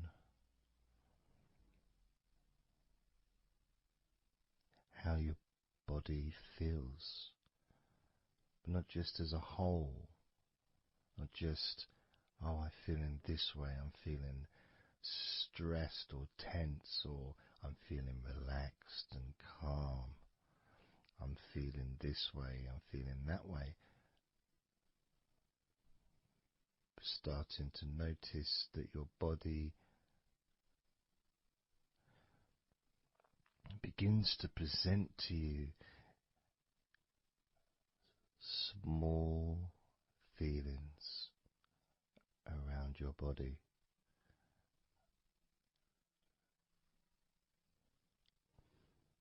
Small physical sensations in your legs,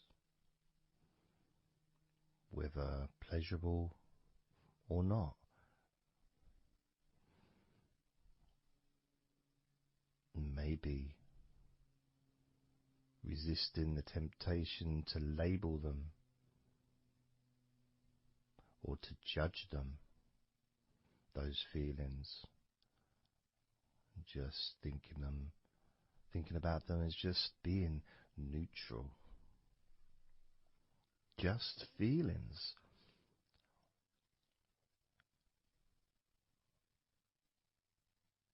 Not being particularly concerned, but just noticing what your body is telling you.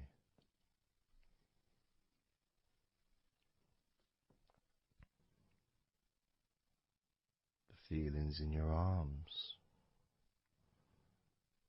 Instead of feeling the whole of the arm, maybe notice those individual feelings of all those different muscles and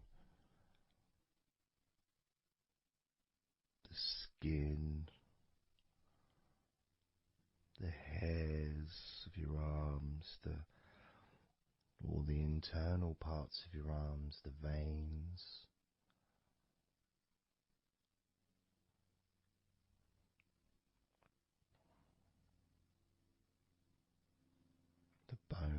arms. Just being aware of maybe your elbow on your right arm has a certain feeling. Maybe your left wrist also has its own individual physical sensation.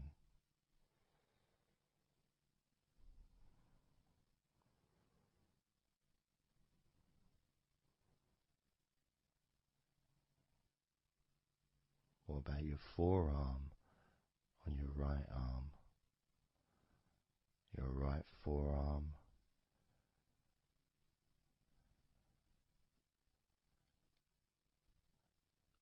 There may not be any particular feeling that you could even give a name to.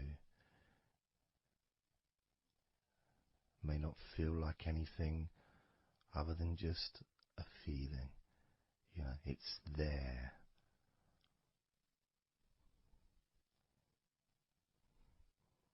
The feelings in your shoulders.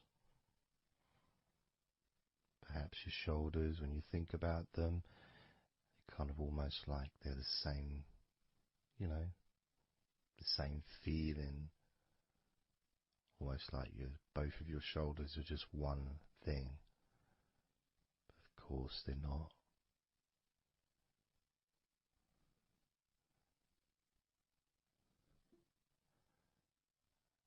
And when you focus on your left shoulder and then on your right shoulder, maybe you find that you move the muscles a little bit. Maybe tense the muscles gently.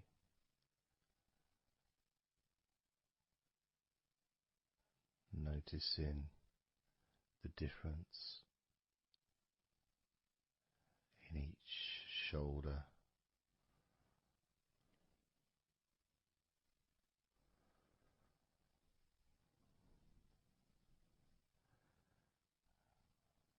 Your lower back.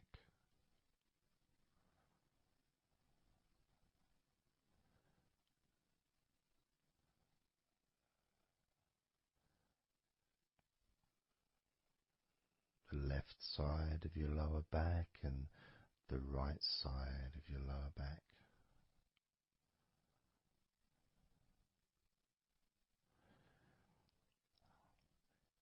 Of course, that connection to your buttocks and to your hips.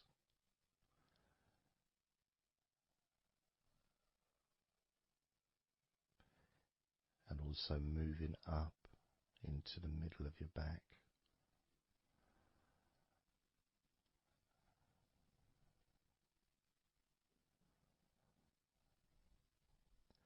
And sometimes, like right now actually, when I focus on that part, when I focused on my buttocks, and then I focused on the middle of my back, it almost felt like the muscles in my lower back were being stretched very gently,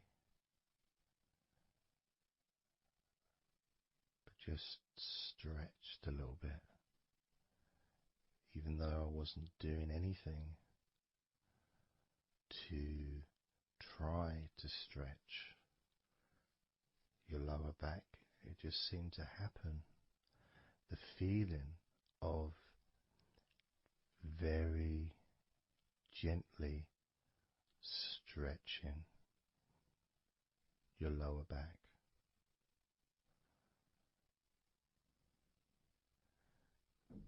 Comes along,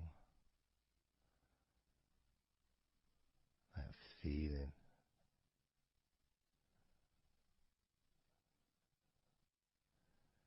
in your chest.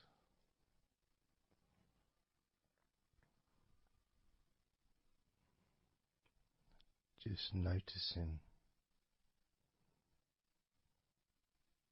what sensations you are experiencing in your chest right now.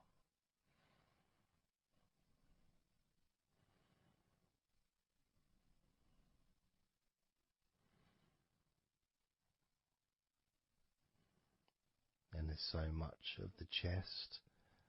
Obviously there's the collarbone leading to the chest. You've got the chest bone. You've got the muscles in your chest. And of course, if you're female, there's possibly the breasts. If you're male, you've got the different, well, mine aren't that different these days, but there may be more muscles at the top of the chest, but at the side, underneath, it's pretty much the same, whether you're a man or a woman.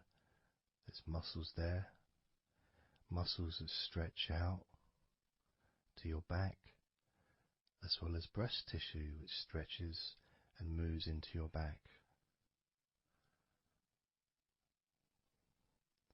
So just being aware of your chest,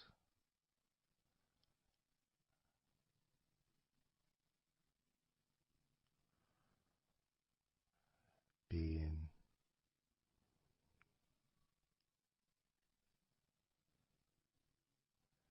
with whatever feeling there is in your chest.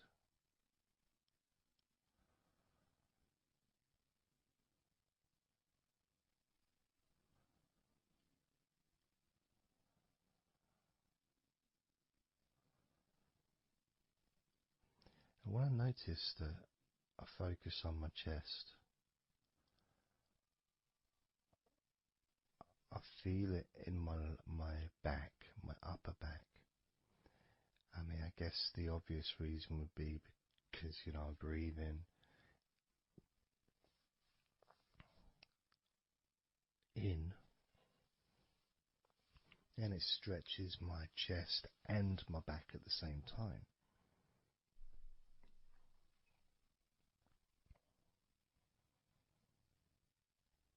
Yeah, it feels okay.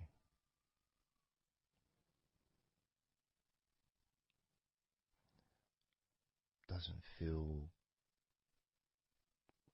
I got a little bit of pain in my right chest. A little bit, not pain, but little discomfort, maybe stiffness possibly. I don't know.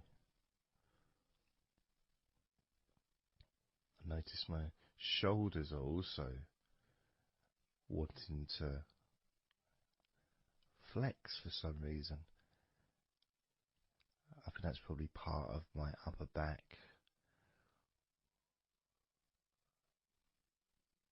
That connection between my shoulders and my upper back. Because I can move my shoulders and stretch the muscles in my back. Moving the shoulders backwards or up, which then moves I think it's the scapulars in your back.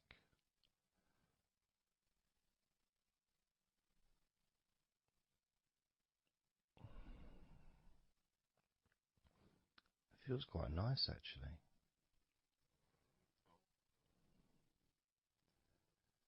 The good thing about this is you can, if you want to, you can just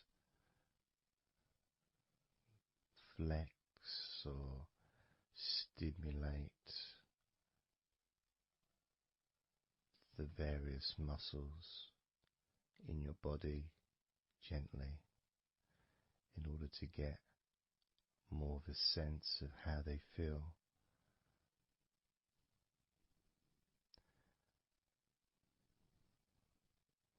And when you're relaxing, when you do tense a muscle and you let it go and you let it relaxes way more than it would normally. But you have to feel that you're able to do that. There's no point doing it if there's an issue with a part of your body. You need to be gentle with yourself at all times when relaxing deeply. It's important to be kind to yourself.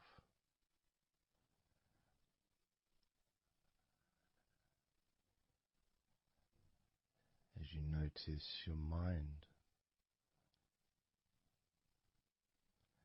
how much has your mind slowed down since we started this recording?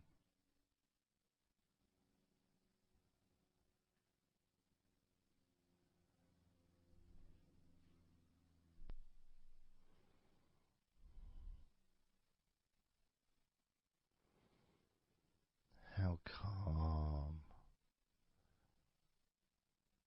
and peaceful is your mind right now?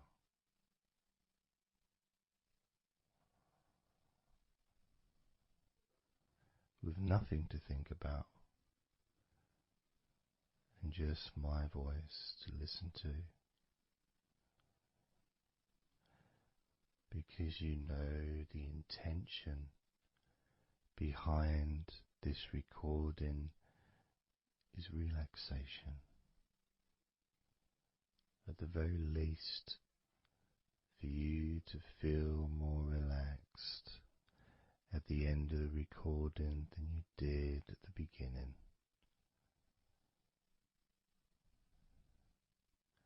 At the very least, for your mind to slow down as your body continues to relax.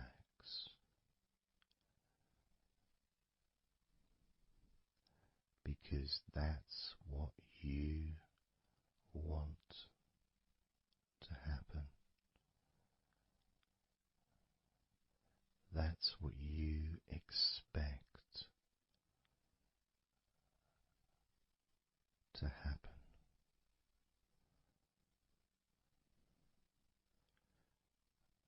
For relaxation to fill your body.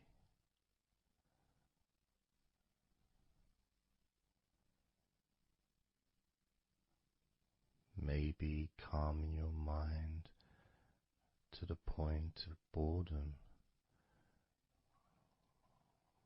when you start maybe to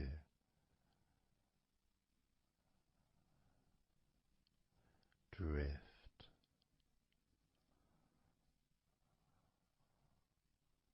away.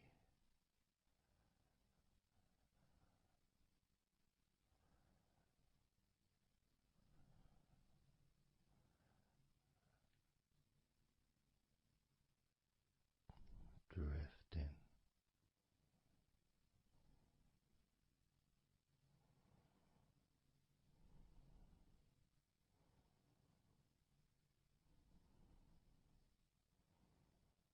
It's almost as if you're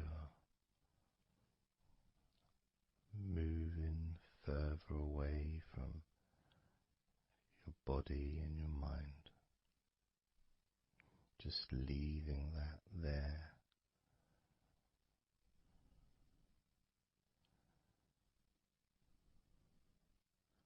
Kind of like an escape pod in a spaceship, a movie, a space movie, you know, when they get into that little pod and it sends them far away from the spaceship.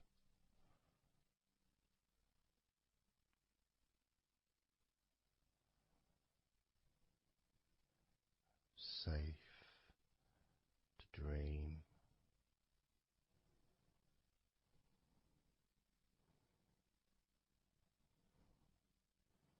And continue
focusing on the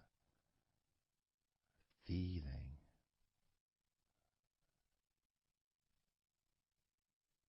of those individual parts of your body that are relaxing one by one.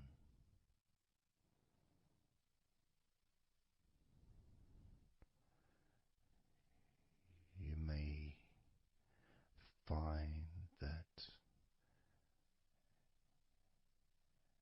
every now and then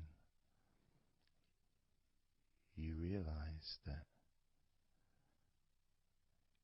you weren't listening to my voice because your mind started to imagine something different. Maybe you started to almost move into some kind of a dreamy state. And then you become aware of my voice again. And even though you may want to focus on my voice, you may also wish to allow your mind to just drift naturally into that space of comfort and safety.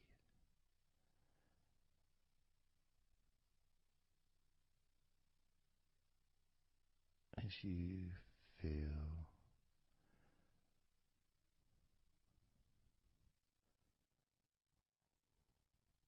more comfort spreading through your body like a warm blanket, covering you gently, keeping your body at just the perfect temperature.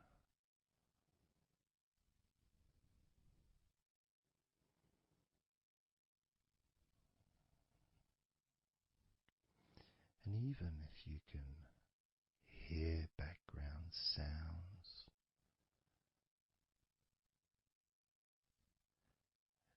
they just don't seem to matter anymore.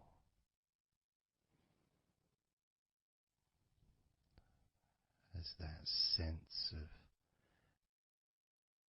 peace spreads through your mind,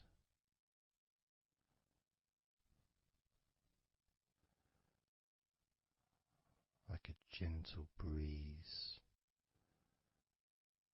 yet strong enough to blow away all negativity, strong enough to remove from your mind any anxiety or stress that was there before.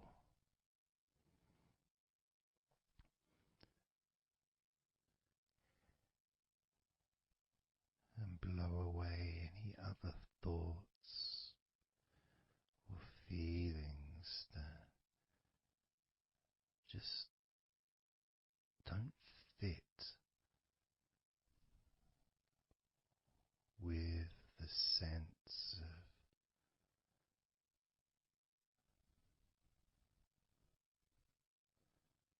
relaxation that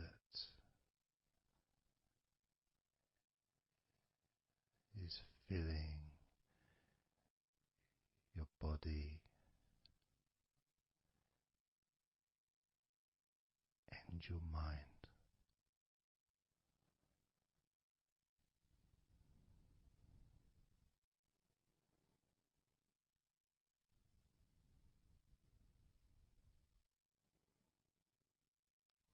as you focus on your mind, I'm going to count down from 10 down to 1, and with each number you hear,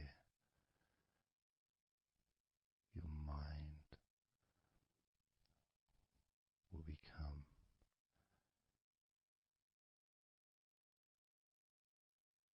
slightly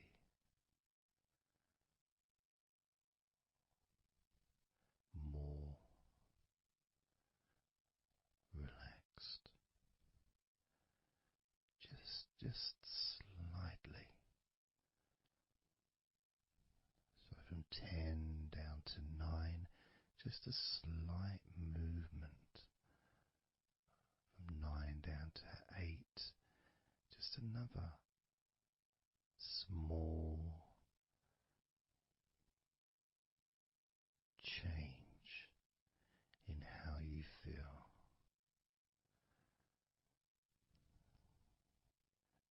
8 down to 7,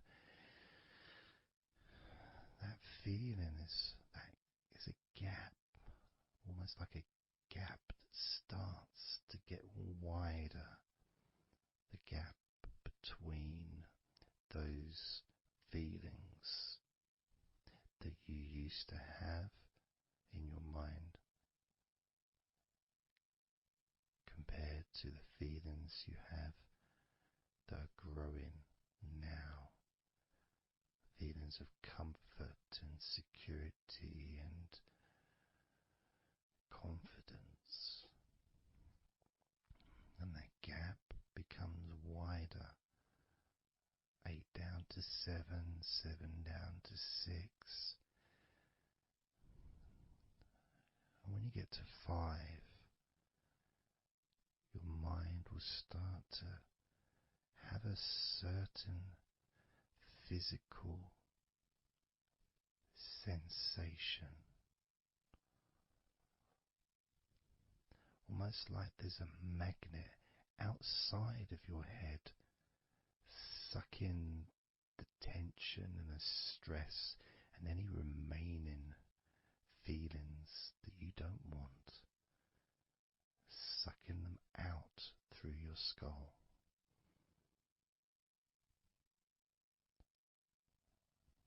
And then down to 4, you can start to really experience that sense of not just emptiness but space. A place full of fresh air.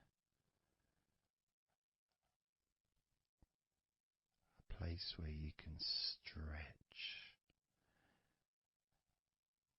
It's almost as if as you go down to 4 and 3, your mind is expanding with this sense of peace and tranquility growing. As it moves down to 2, when you get to 1, your mind just feels exactly how you want to feel. It's almost a perfect feeling.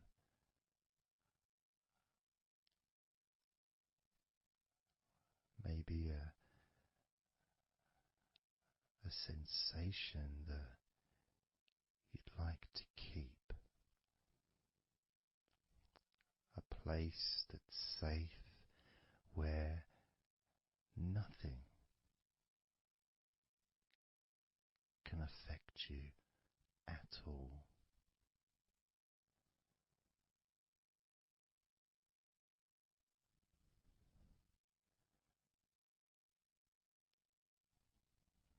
And you can stay in that space of comfort and confidence.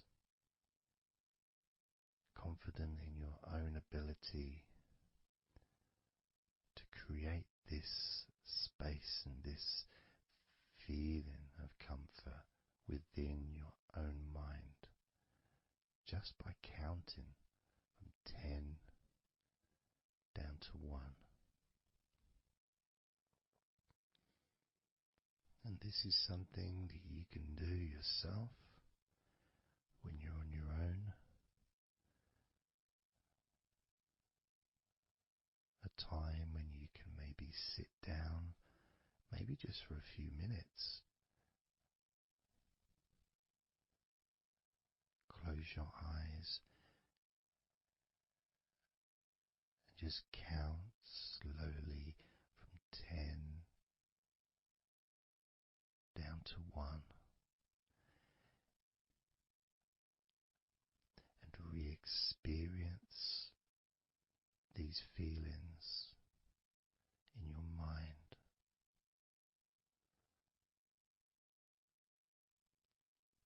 And when you feel that way in your mind, your body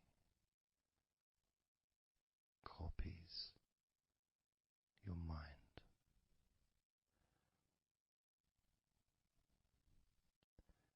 And that feeling is spread through your spine and your nervous system into every part of your body. It travels through your bloodstream,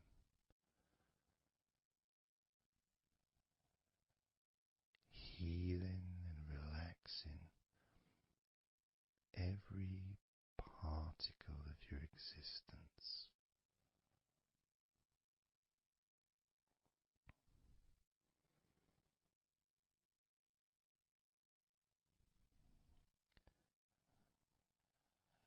And we can practice this a few times before the end of the recording, and then you can practice on your own. And each time you count from 10 down to 1,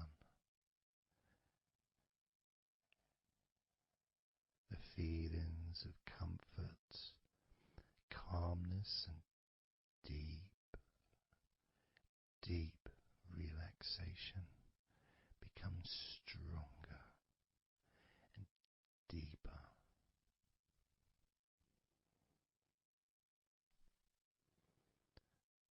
Filling your mind and your brain with these positive chemicals that spread throughout your body, relaxing you so quickly, relaxing your whole body and mind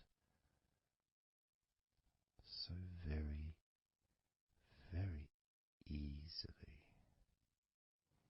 just by counting from 10 down to 1.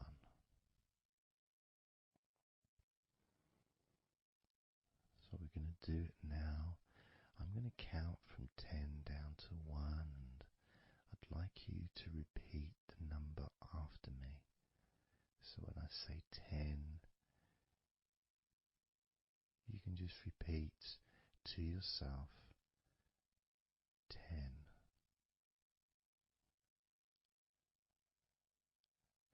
Just notice, be aware of how you feel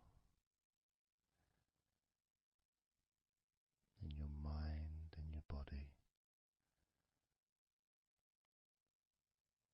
Then when I say 9, you can repeat to yourself 9. Again, noticing the increase in comfort and calmness in your mind and in your body.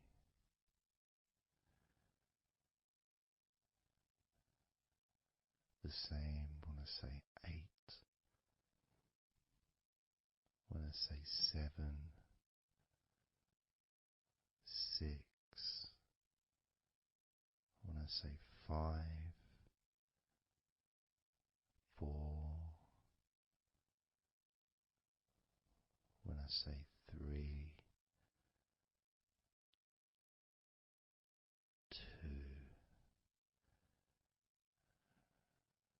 and lastly, when I say 1, you can repeat that number.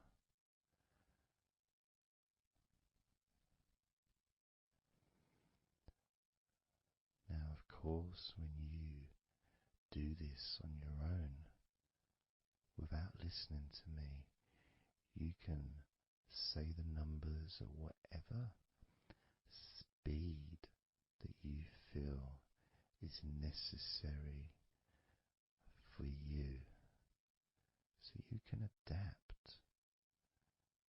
So if you feel you want to say the numbers 10 down to 1 faster than I do, then go ahead and do that. Or if you feel when you do it yourself that you'd like to have more space between the numbers, maybe take a lot longer to get from 10 all the way down to 1. That's your choice also to do.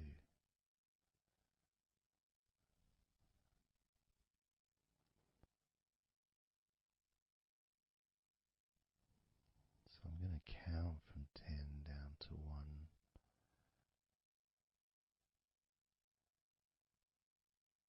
And when I get to 1, that will be the end of this recording. Unless, of course, you're listening with music, then the music will continue.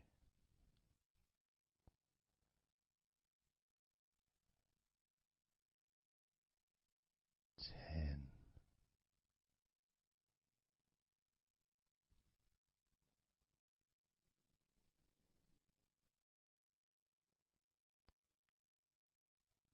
Nine,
20, 19,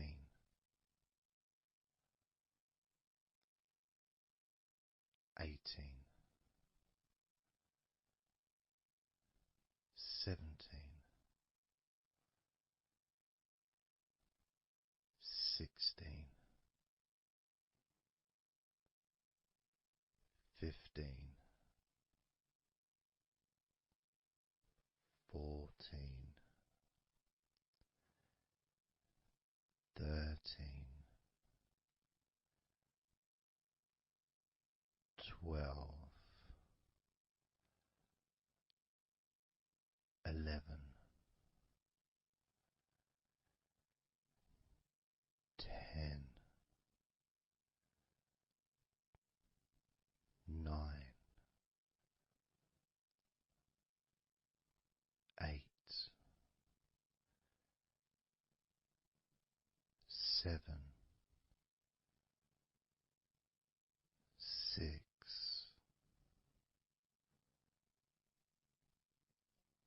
5,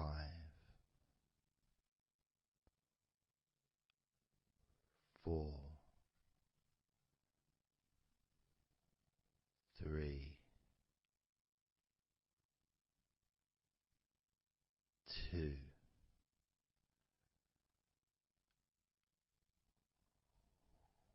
1.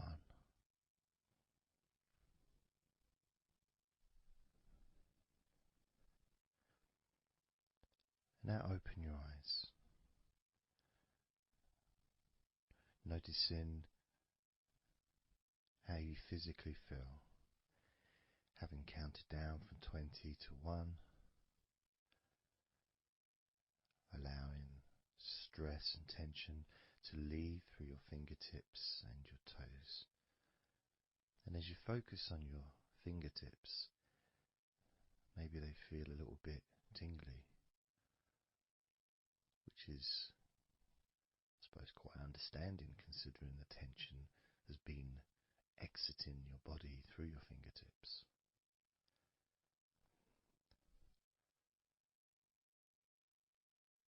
So now we're going to count from 20 down to 1 again. This time you're going to feel relief of tension and stress, any anxiety that you may have, leaving through your stomach. Just leaving through your stomach, almost as if it's just releasing the whole of your stomach, from your navel to just above your chest, or below your chest rather. So surrounding your belly button area, that whole area, you can feel the tension of your body, whatever's left, just releasing from that area. And you may notice that your stomach will become very relaxed as I count down from 20 down to 1. Now, 20, 19, 18,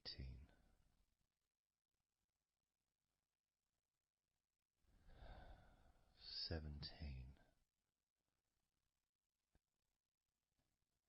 16,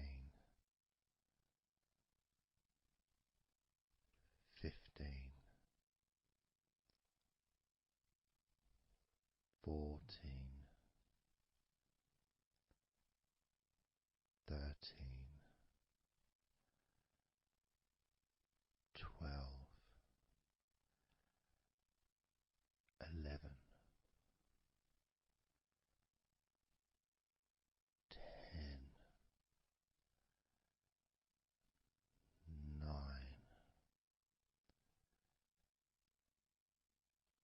8,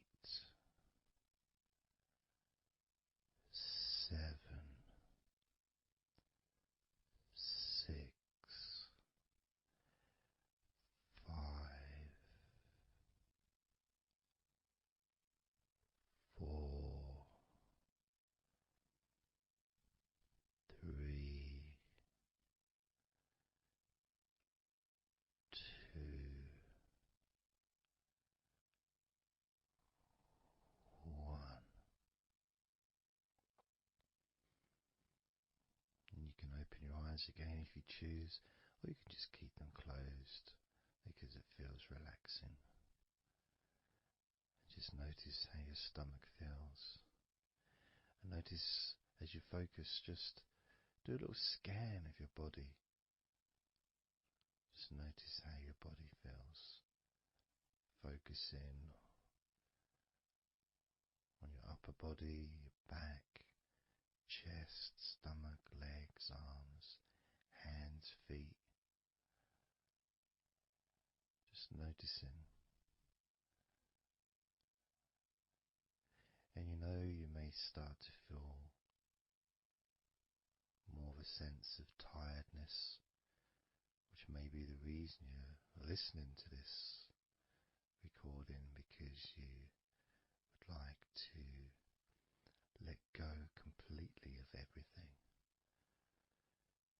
and drift off into a nice, natural, calm, relaxing sleep.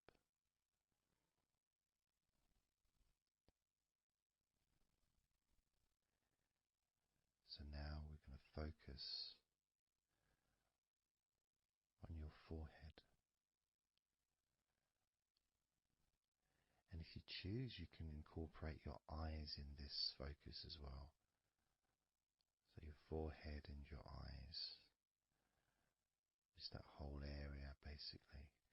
Almost as if you were wearing a mask, like a, I don't know, Batman mask or something. Or I'm trying to Zorro or something. The kind of mask that covers your eyes but also covers quite a lot of the forehead. And focusing on that area, because that's the area that we're now going to release tension and stress from your mind, from your brain and from your mind, and any tension that you may have remaining in your face, in your neck, in your jaw, in your eyes, your forehead, or your scalp. So basically any tension within your head area, including your mind and your brain. And that's going to be released through your forehead and your eyes. As I count down again from 20 down to 1. Now, 20,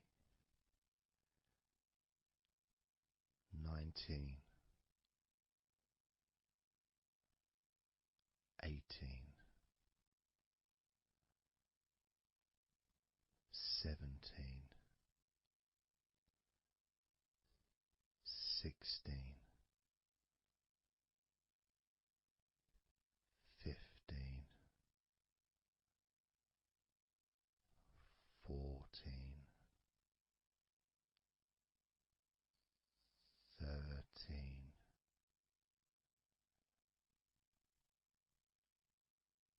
12, 11,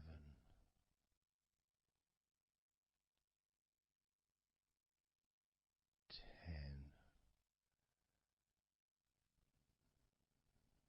9,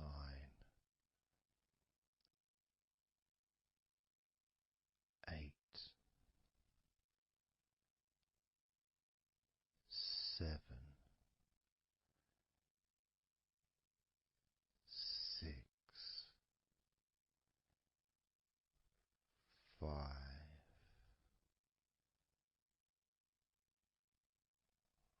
4,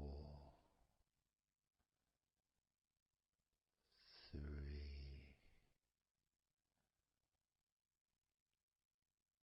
2, 1.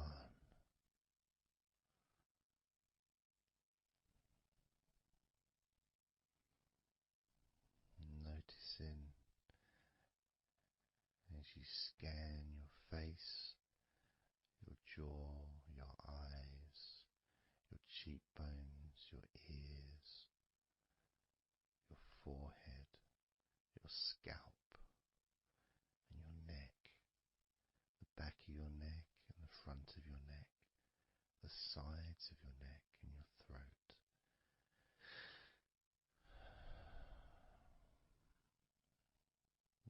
ease in being aware of the comfort, the increased feeling of relaxation, not just in your head and neck and mind, also the rest of your body.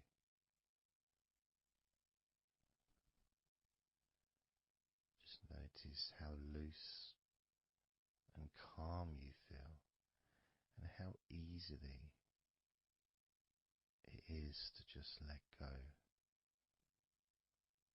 completely. Let go completely.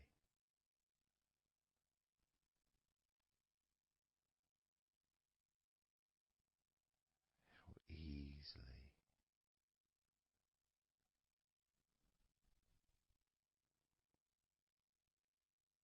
So what we're going to do now is I want you to focus on the top of your head.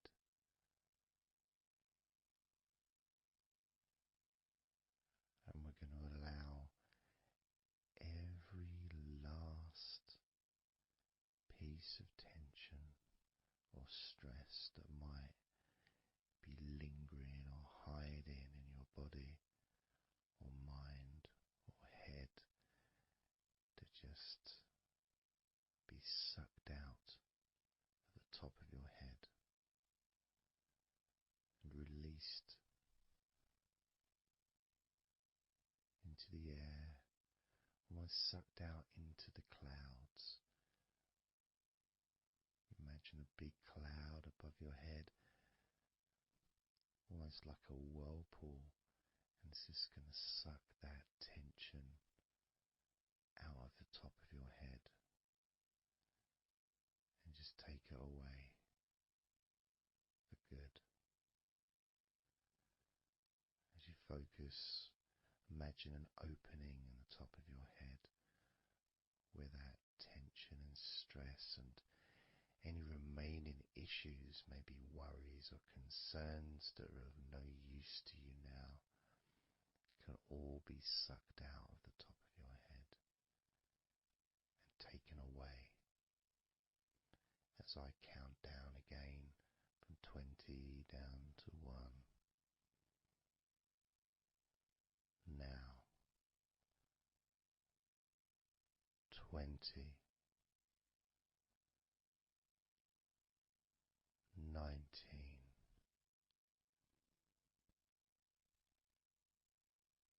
18,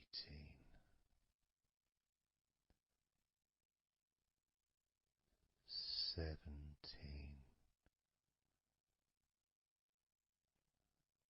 16,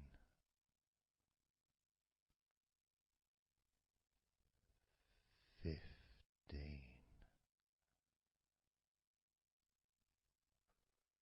14,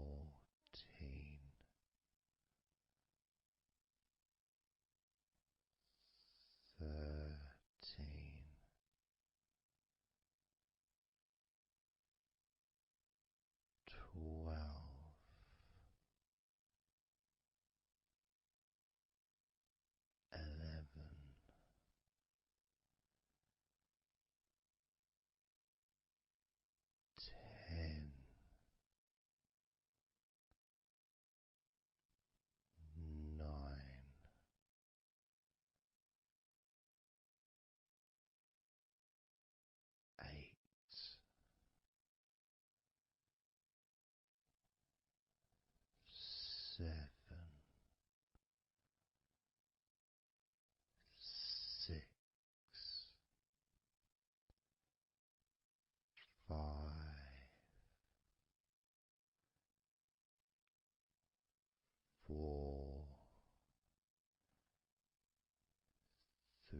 physically and mentally feel right now.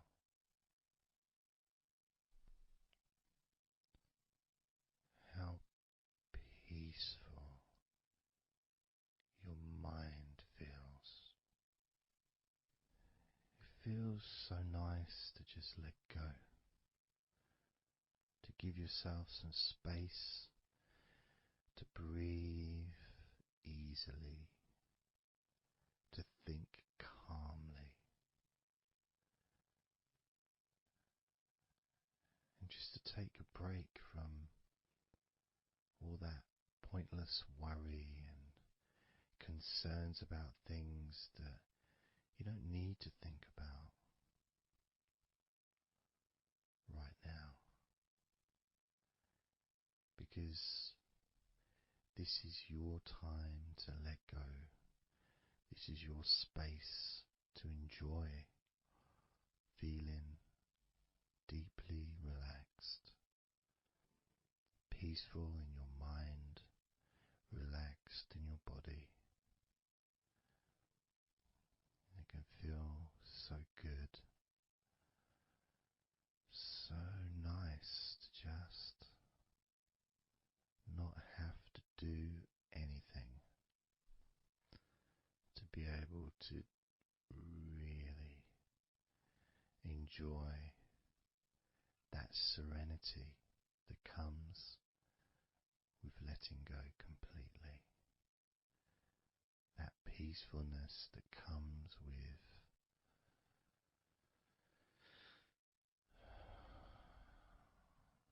being in this peaceful space. And you can keep this sense of calmness for as long as you choose.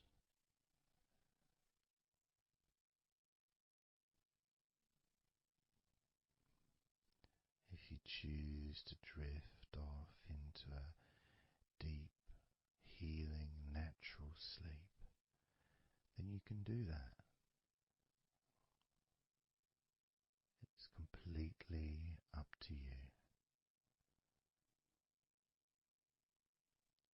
And you can keep this feeling of calmness physically and in your mind for as long as you choose to feel completely relaxed.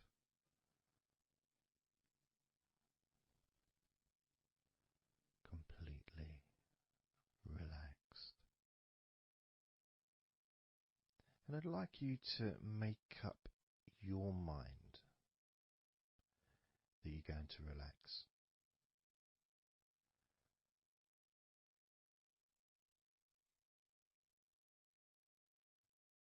And I want to explore that with you, what it feels like when you actually decide that you're going to relax. Not forcing yourself, but giving yourself that. I guess it is a command, really, isn't it? When you're telling yourself, relax. In a gentle but firm way that only you can really tell yourself in that way. You can't really have someone else saying to you, now relax, relax, you know. It needs to be gentle, but someone else can't really have the same kind of influence or power that you have over your own physicality, over how you feel.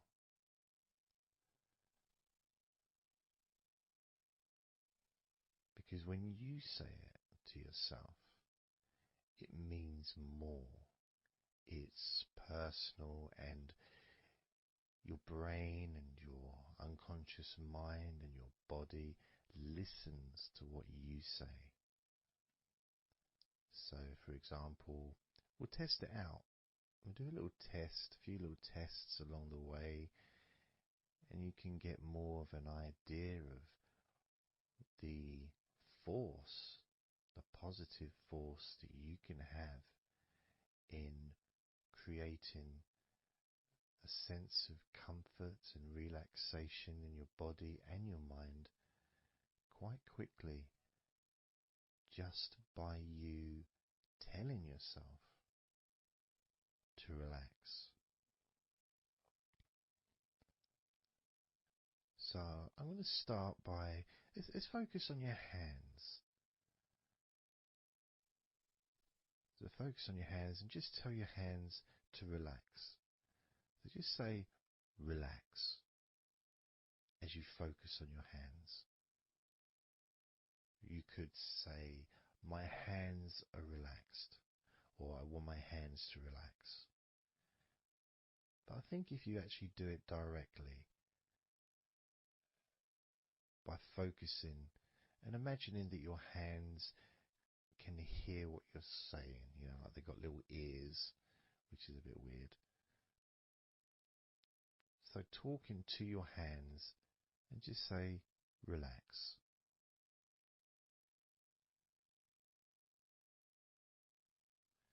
Noticing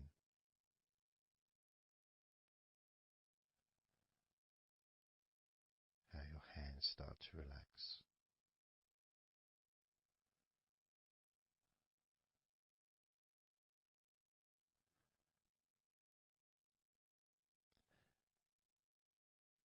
Now focus on your eyes and tell your eyes to relax. So you're just saying the same word, relax. And find the right tone for you. I might say relax, but you might say relax or relax. You might say it differently to yourself, and that's important for you to gauge what feels right for you. So just tell your eyes to relax whilst focusing on your eyes, your eyelids, the muscles around your eyes, your eyebrows, and just tell your eyes directly, relax now.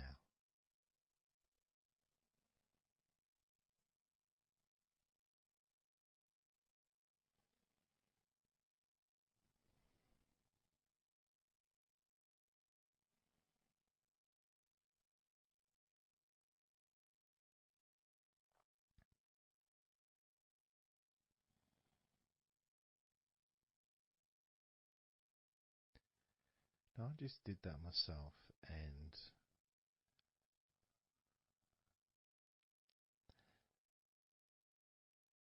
sometimes you may feel that you need a bit more time for the different parts to relax, because I start talking again and maybe that part hasn't relaxed fully.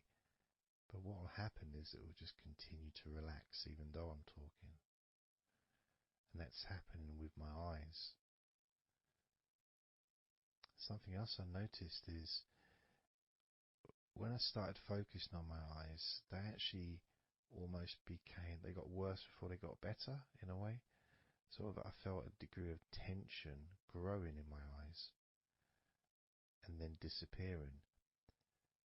So I think what that was really was just me becoming more aware of the tension that was already there, that I wasn't focusing on it before. So I wasn't really acknowledging it or really conscious to those feelings.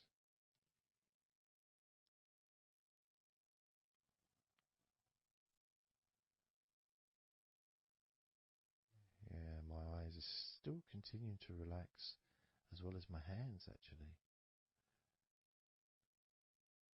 My hands have got a certain kind of energy, like not buzzing, but I can kind of feel a degree of energy in my hands.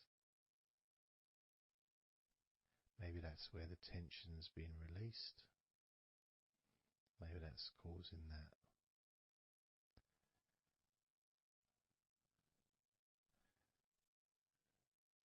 The next part, I think we should focus on the back of the neck.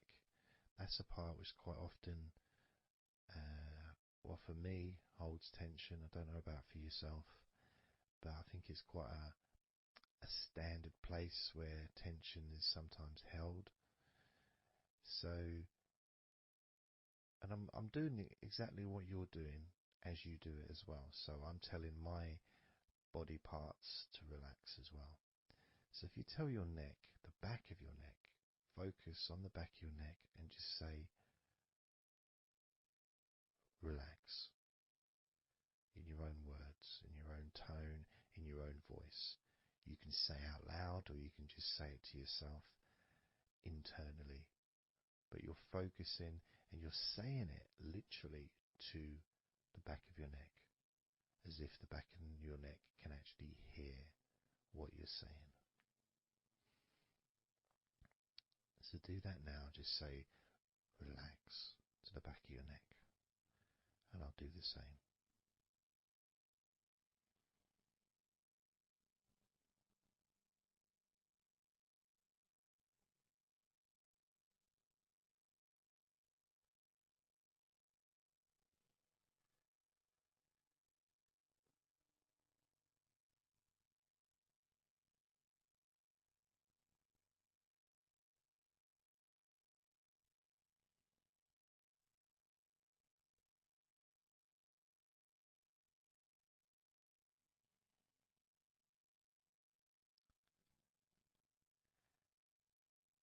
Now what I noticed, and you may have had a similar thing, is even though I was focusing on the back of my neck,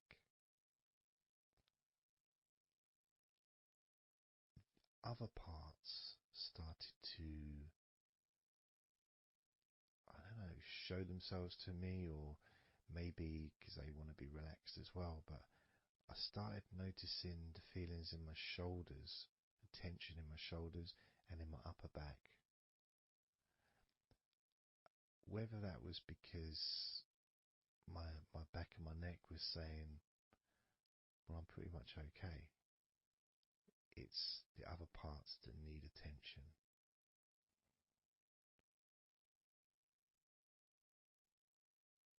But my back of my neck is still relaxing.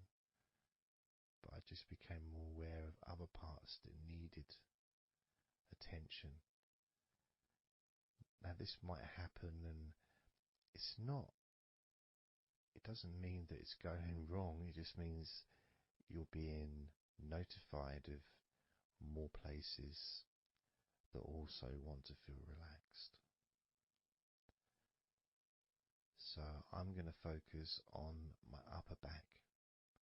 So you can do the same.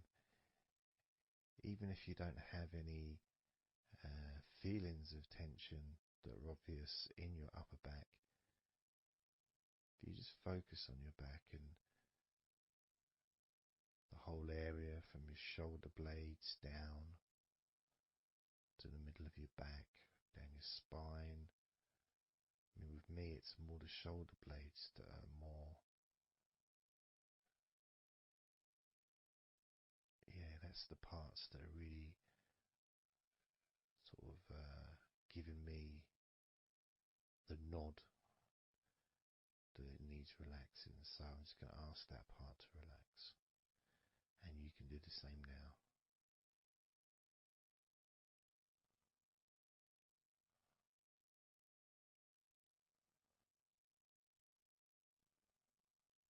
Relax your upper back.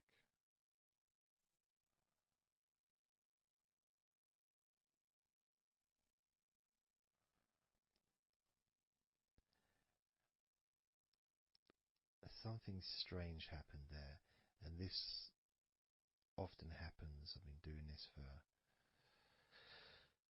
16 years or something, and often, I don't know why I'm surprised, but amazed really that there can be a feeling. So when I was focusing on the back of my neck, my upper back was starting to feel quite stressed and in need of attention. as soon as I started talking to you about my upper back and talking about, getting ready to ask the upper back to relax, my upper back already started to relax. It's almost as if it doesn't need to hear the words, just needs the attention, just needs to be noticed.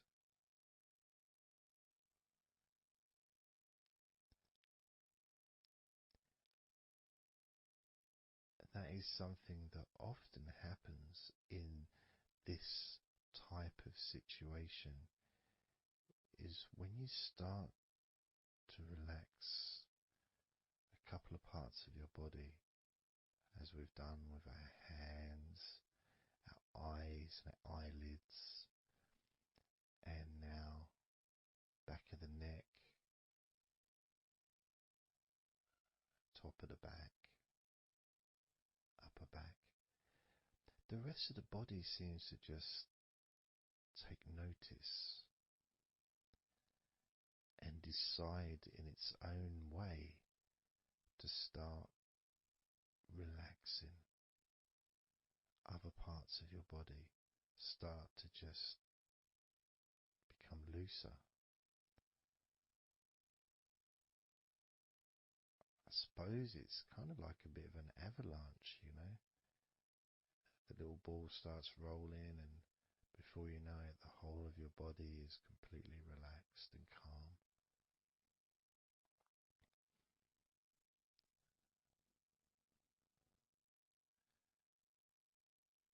And if you focus on your face,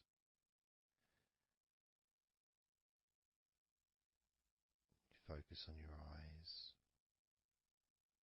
your eyelids, your eyebrows, and the muscles around your eyes. Maybe you start to notice that your forehead is more relaxed than it was. Maybe your face is more relaxed. I would say my entire face is a lot more relaxed than it was.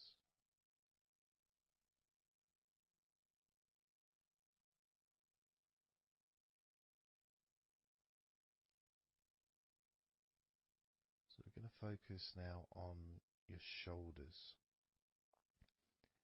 Again, just like before, just tell your shoulders. I mean, you can do them individually. You can do right shoulder, left shoulder. I just generally do both at the same time. And just tell your shoulders as you focus on them in your mind. Focus on how they feel. Maybe you can see them in your mind's eye. And just tell your shoulders to relax.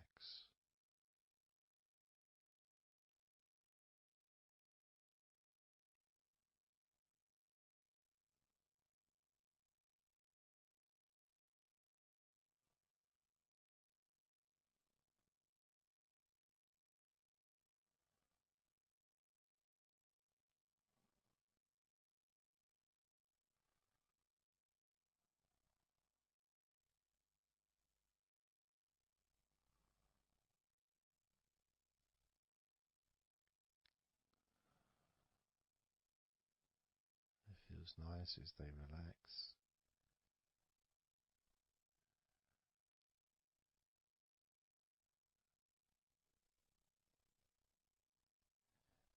But I do notice, probably especially with my back,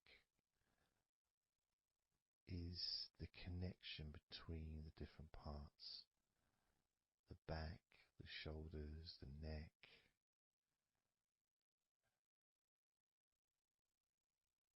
Being all connected and being such a large part of your body. It's almost hard to separate them from each other.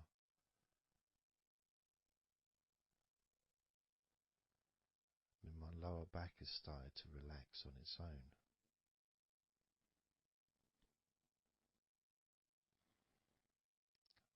going too slow. And that could be an issue because we all go at different speeds. And the idea at the beginning of this recording was for you to be able to just say to yourself, relax.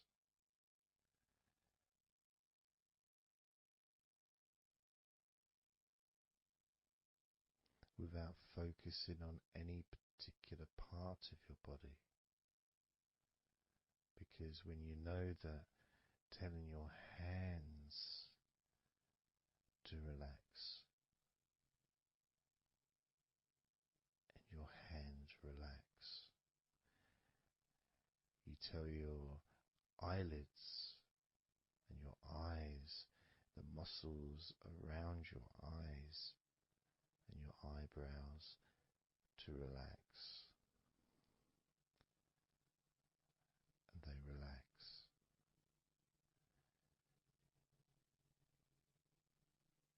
You tell the back of your neck to relax, and it relaxes.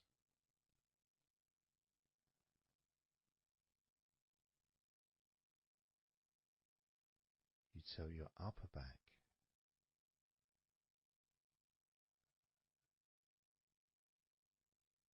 to relax,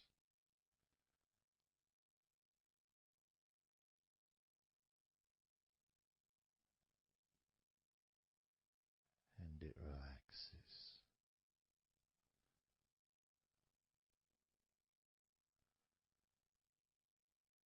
You tell your shoulders to relax,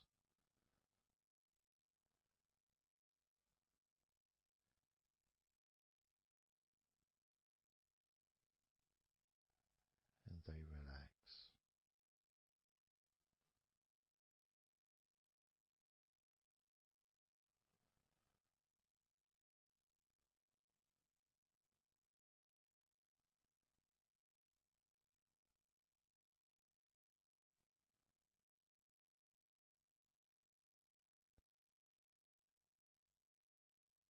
And when you told your hands to relax, they relaxed, and they continued to relax.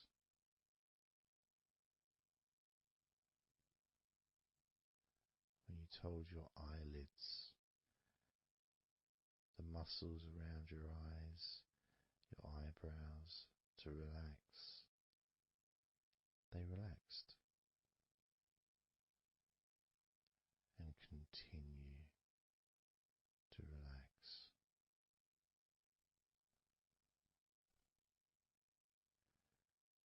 When you told the back of your neck, focus on the back of your neck, and told it to relax. It relaxed and continued to relax.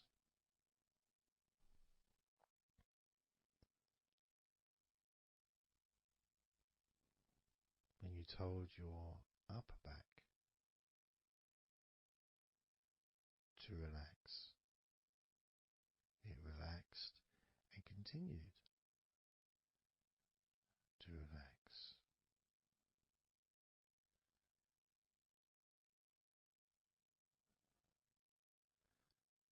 As with your shoulders, you told your shoulders to relax, and your shoulders relaxed and continued to relax.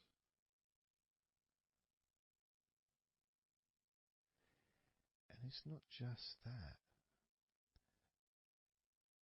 it's that the rest of your body has also been listening, and that relaxation has been spreading. So from your eyes, the relaxation spread to your forehead,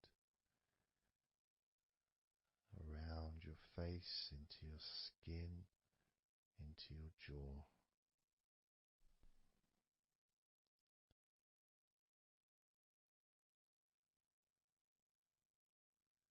into the front and sides of your neck, all the way down your chest and stomach.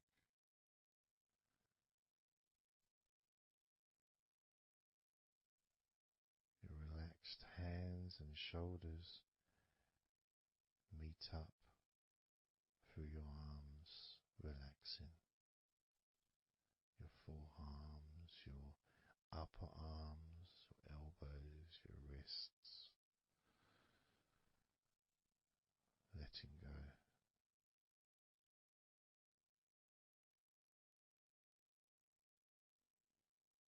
Your lower back, your hips, buttocks, groin, all just start to relax or continue. Even more comfort spreading through your legs, all the way down to your ankles, the tops of your feet, the sides of your feet, and the bottoms of your feet. Relaxing into your toes, each toe relaxing, calm, loose.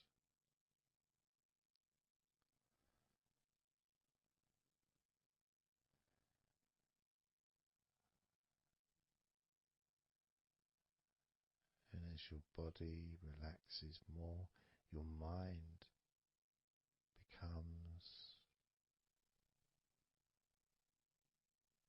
slower,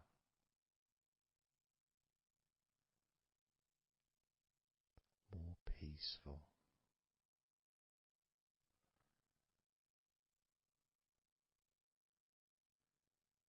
to the point where if you choose to fall asleep,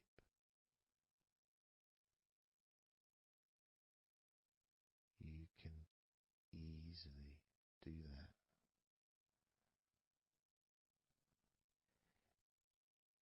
Easily drift away, because there's nothing going on in your mind. Your brain is peaceful.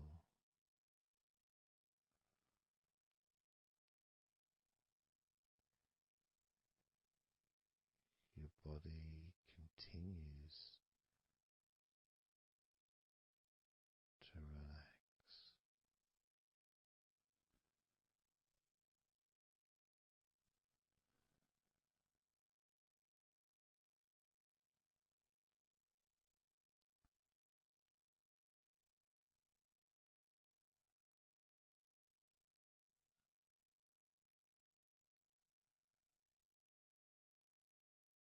And with that connection between your body relaxing and the word that you say to yourself,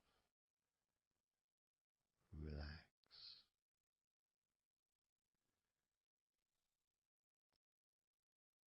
means that you don't need to focus on just one part. You can just focus on your entire body.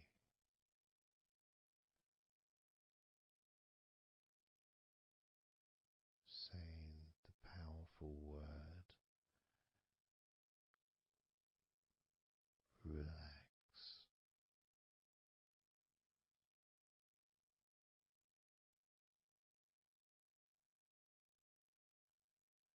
And observe those familiar sensations of comfort spreading throughout your body.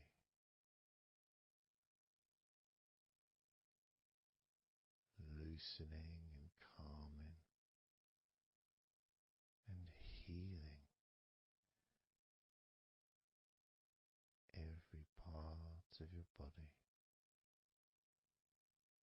feeling more relaxed.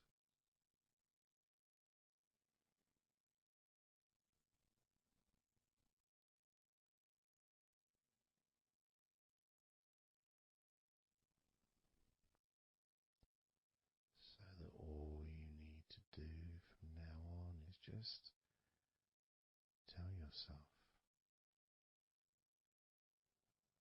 relax, and observe,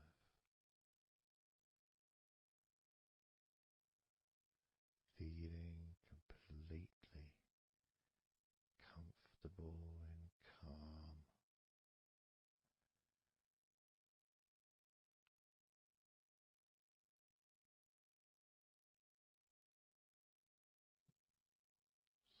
So relaxed. Starting now with number 20.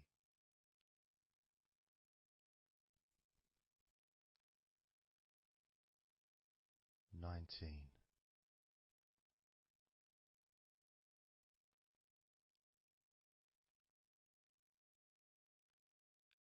18.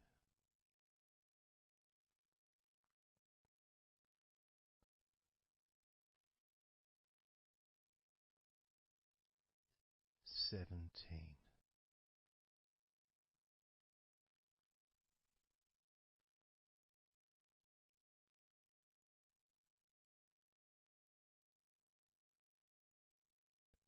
16.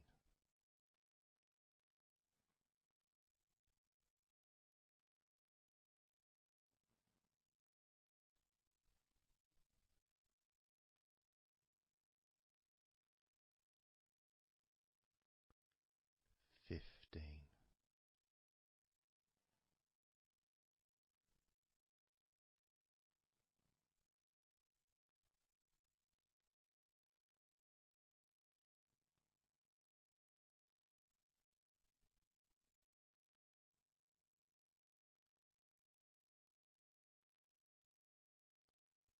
14.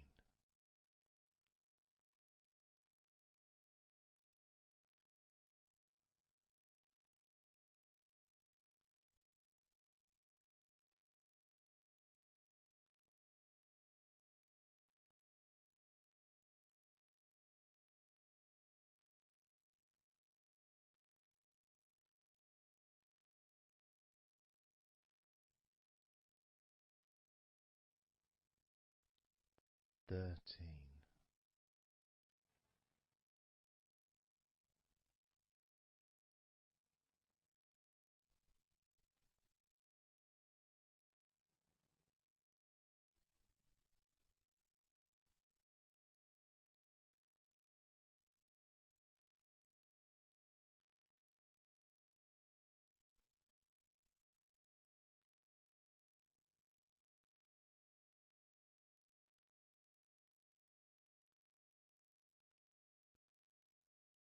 Twelve.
7.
So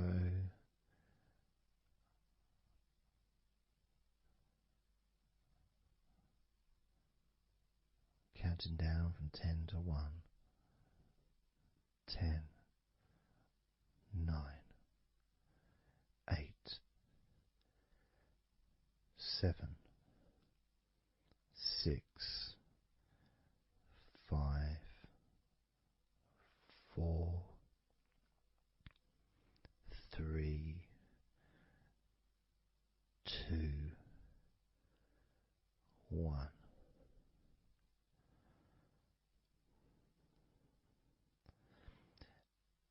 And maybe that was a bit too quick in order to relax. Maybe it's a bit too fast for you to notice the calming of your body. Maybe even a little bit of pressure there, like you're counting down from 10 to 1. What do you expect me to do, man? You expect me just to go all floppy just because you're counting down?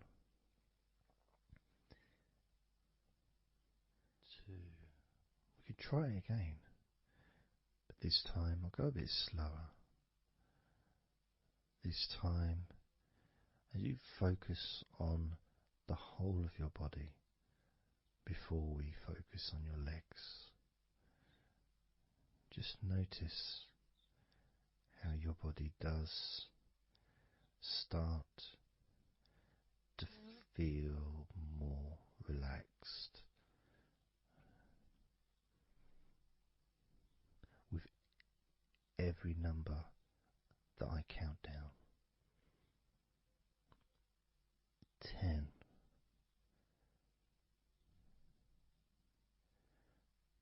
9,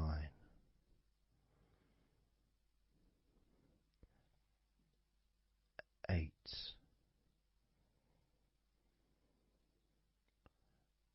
7,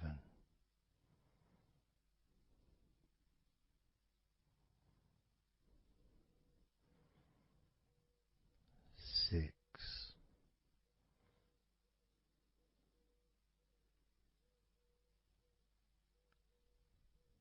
5,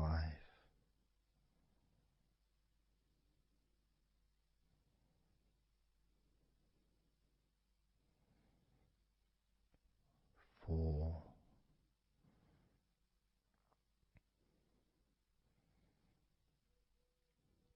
3,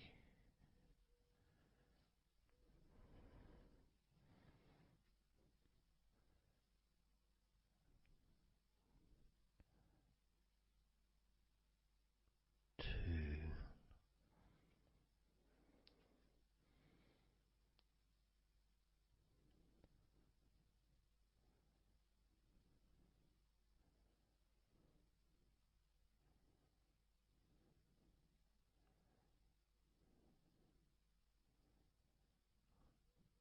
1.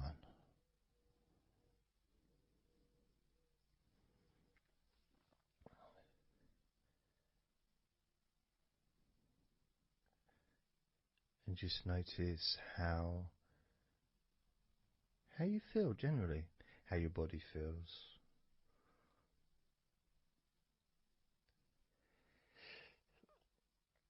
It's not necessarily even about counting down from 10 to 1. It's that space that you have, that your body, space between the muscles, being active physically or mentally, to just sitting or lying down, just being there, not doing anything, not saying anything, not needing to think about anything. So it opens up a space, a bit of a space, a gap. Each number. And every time you hear that word. And the more I count down from 10 to 1, the bigger that gap comes. So there's that gap of calmness, of comfort, relaxation.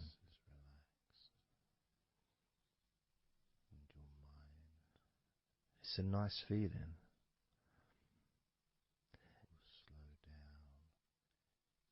And it moves those stresses or discomforts physically or emotionally, moves them away.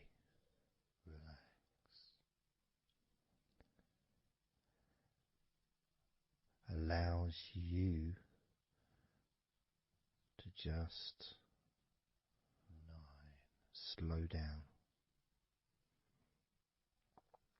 So I'm going to count again from 10 down to 1 and notice that gap widening. The gap.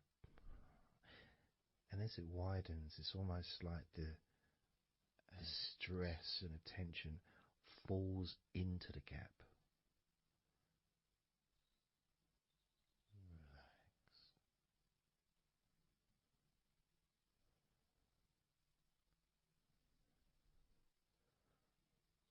And gives you that distance, that space. Now, 10, 9, 6, 8,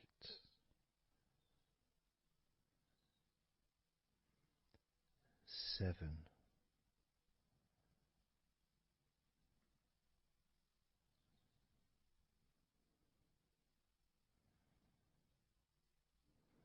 6,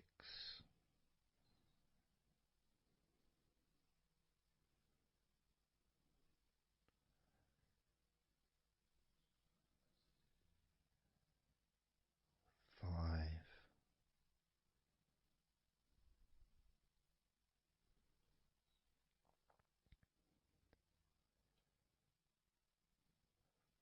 4,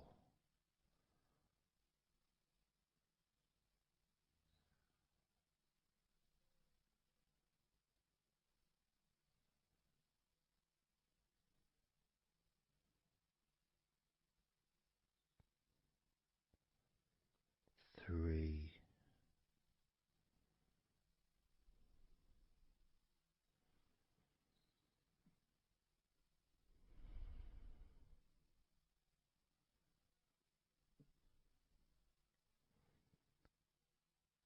2,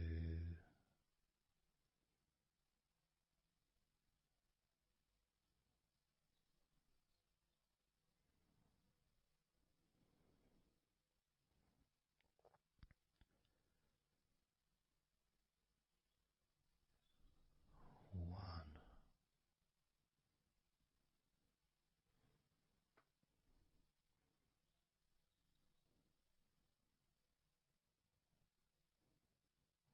How does your body feel now?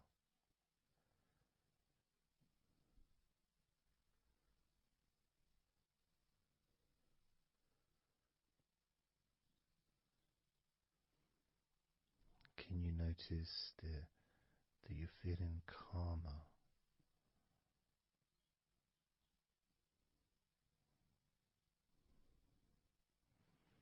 That you're feeling more relaxed?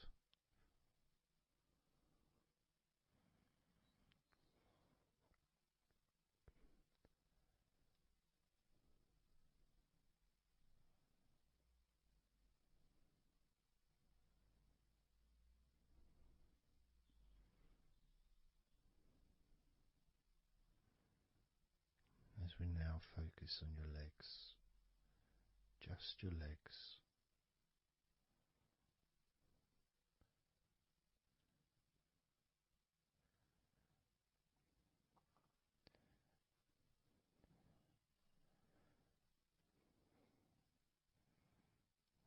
We're just going to start with focusing on your thighs.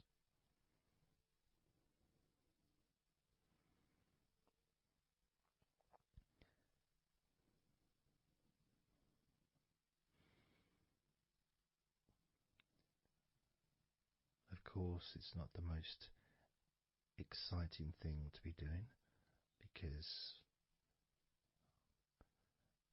I'm sure, like most of your body, there's not a lot going on right now.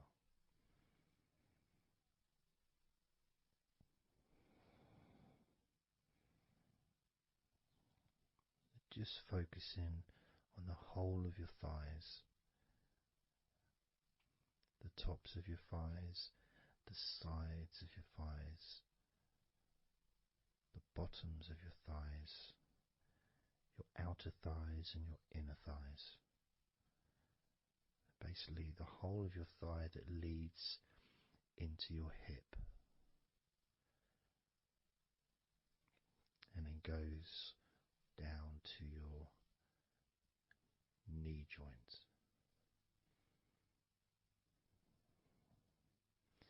Now, this is a big area. It's a very heavy area. It's very strong. Probably the strongest muscles in your body are in your thighs.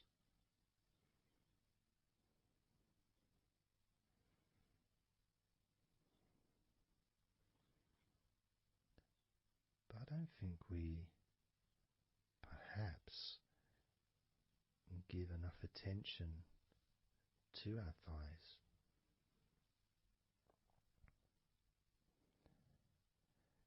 Perhaps we don't acknowledge how important our thighs are to our lives.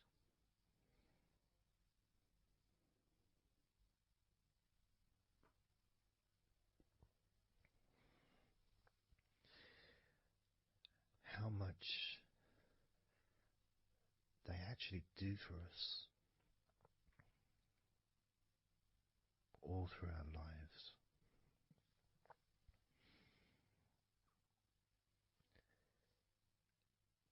And it may sound really weird, but I think that all of our body parts,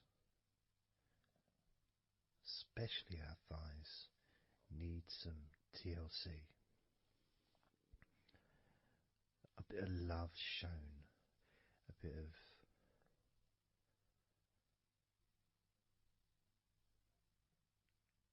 acknowledgement, a thank you, gratitude for what our thighs do for us.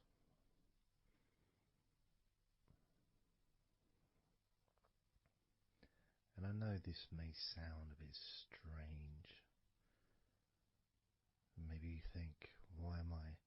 Surely I should be out in the garden hugging a tree or something. Well, it's hard to set a microphone up on a tree.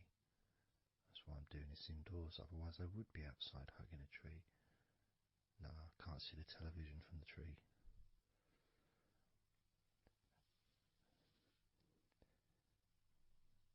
If you move down to your knees, again, such an important part. And I think we don't necessarily, I'll speak for myself here, I don't necessarily appreciate all that my knees do for me until I have a problem with my knee. So occasionally if I maybe I bash it or it's aching for some reason, it's then that I realise how much it does. You know, the benefit of being able to use my legs without any kind of physical discomfort is a beautiful thing that's possibly not appreciated until it's temporarily removed, that comfort. But as you focus on your knees, regardless of how your knees feel, you can add that sense of gratitude and love to your knees for all that they do for you.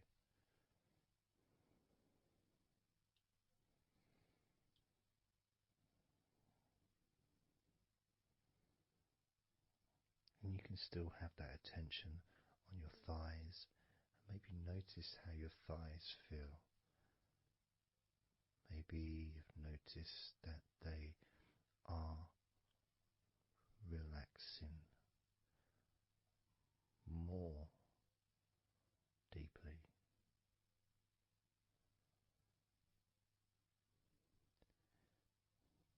As you focus now on the bottoms of your legs, your shins and your calf muscles, and the bones between your knees and your feet, incorporating, of course, your ankles.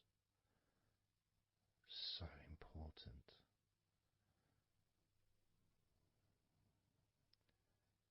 Anyone that's had even like the slightest sprain of an ankle knows how much we take our ankles for granted.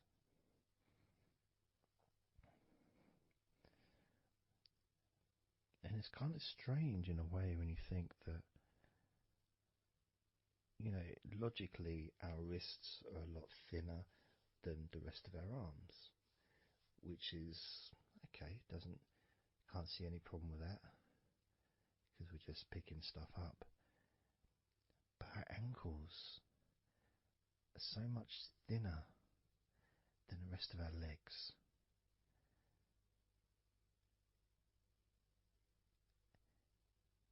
And from a physics perspective, or logical even, it doesn't really make sense that all this weight would ultimately be resting on your ankles, then leading to your feet. That thin area, thin bone, yet it does so much great work. Supports us, supports our body for a lifetime. Helps us to balance, helps you to get around and be mobile.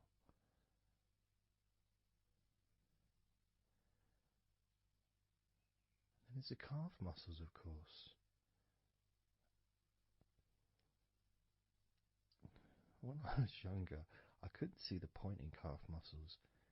They didn't seem to do anything.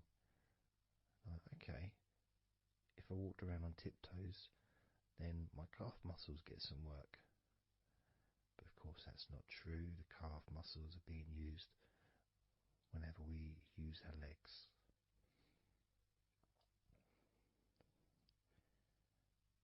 And your shins, there to protect your lower legs, shaped in a way almost as a protector for the bone.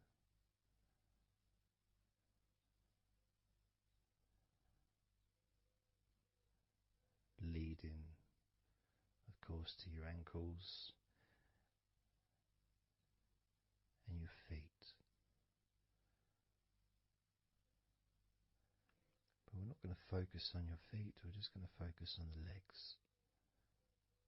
And I realise that now that I've mentioned your feet, you're probably focusing on them anyway.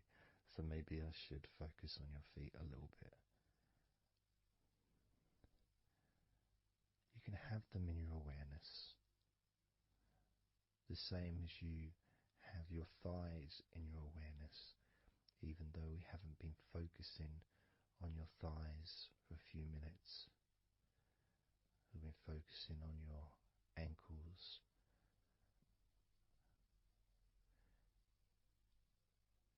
There's still that sensation of comfort in your thighs. And there's that movement of energy, because the thighs hold lots of different sensations.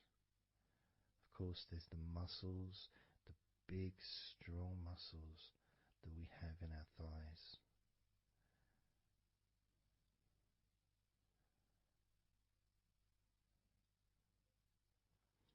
But the skin on the outside of the thighs, as in the outside of all of our body, can be very sensitive. Sensitive to the touch, sensitive to temperature.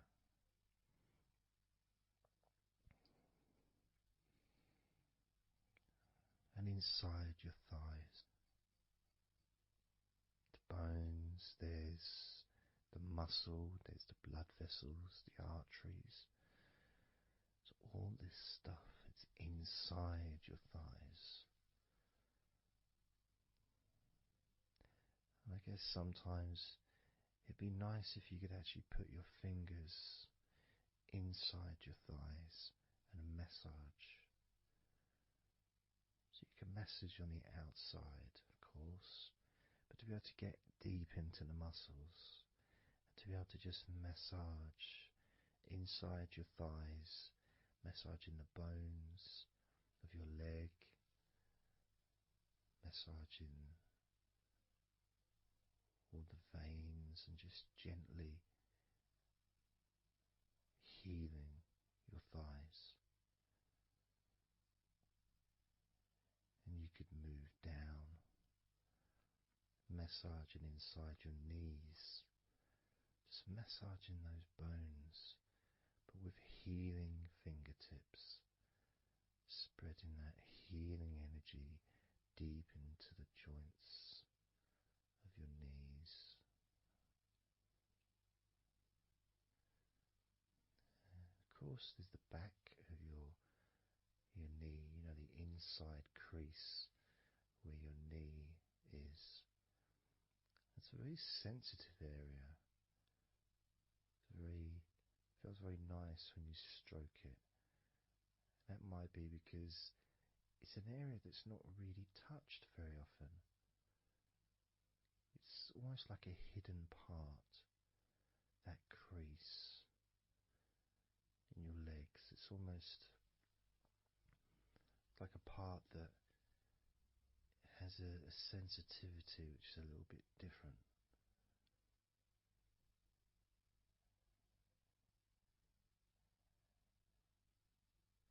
Of course, it's protected by your legs.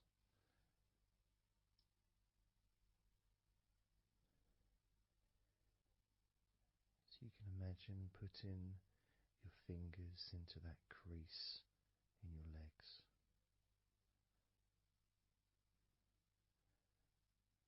That fold in between your legs, you can just massage with your fingertips. Imagine your fingertips going inside, massaging the muscle tissue. You can of course feel the bones of your knees healing through your fingertips.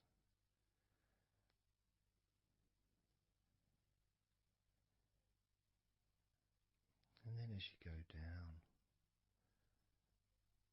to your calf muscles, now that's a part I'd like to be able to really put my fingertips deep inside my calf muscles, massaging every single tissue of that muscle, healing every part.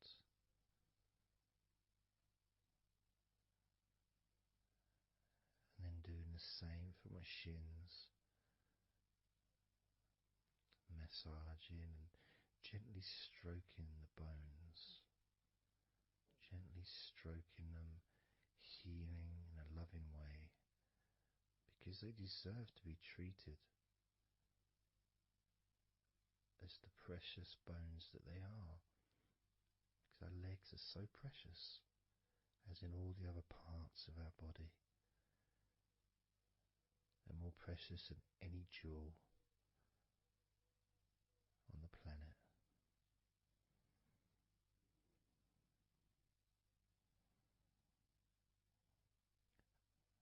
And when you start to think about your legs in this way,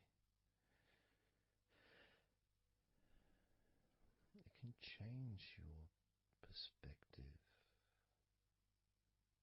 It might sound a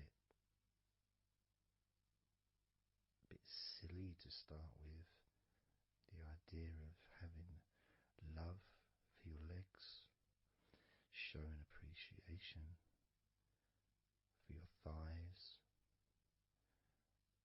wanting to be able to put your hands in your thighs and massage the muscles and the bones, and to get your fingers deep in there, releasing all tension,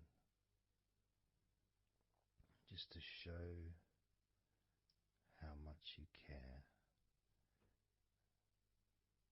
about your legs, how much you care for what your legs do for you regularly. Your knees, your calves, your ankles, the strength of your ankles, considering how thin they are compared to the rest of your legs, especially your thighs. Yet they're so strong, so flexible, absolutely amazing things. Your ankles are truly a gift because of what they do for you.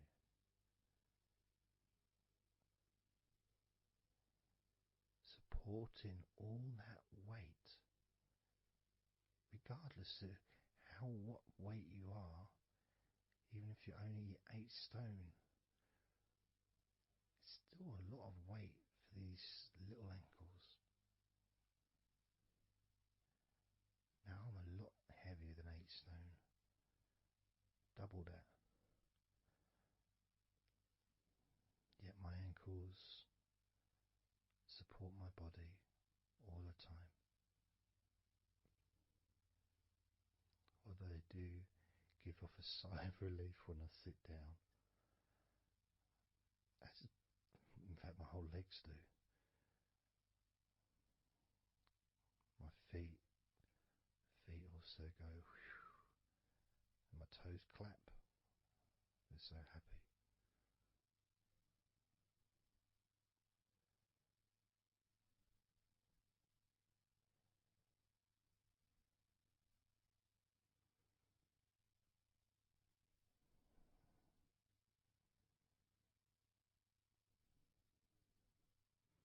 Your legs really are amazing.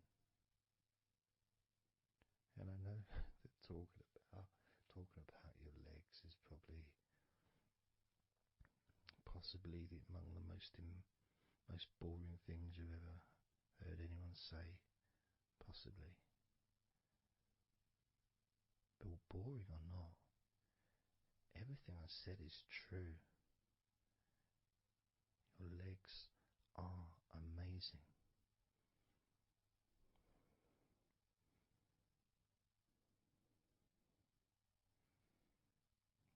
Your legs deserve not just respect,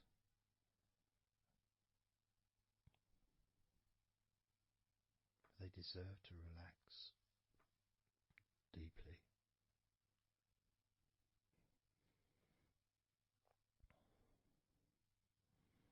They deserve to take some time out of the day to just let go completely.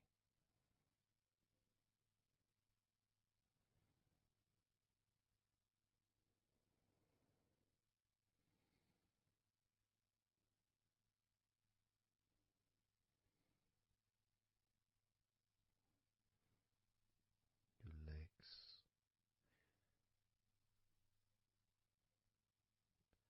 really can relax.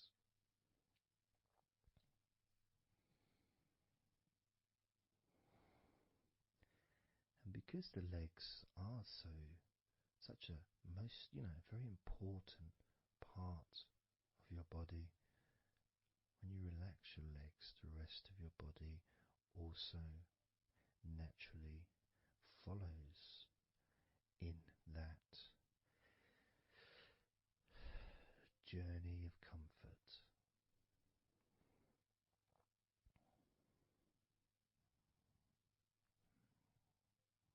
I can feel it in my hips.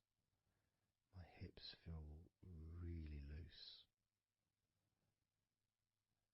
And also my lower back as well. My lower back really feels stretched, even though I'm just sitting in a chair and there's no stretching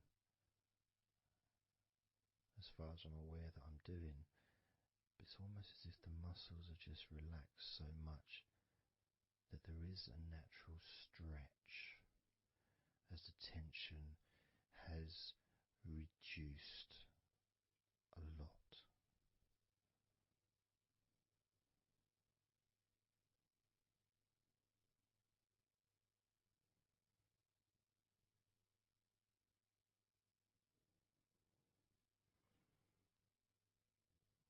And I'm now going to count down from 10 down to 1.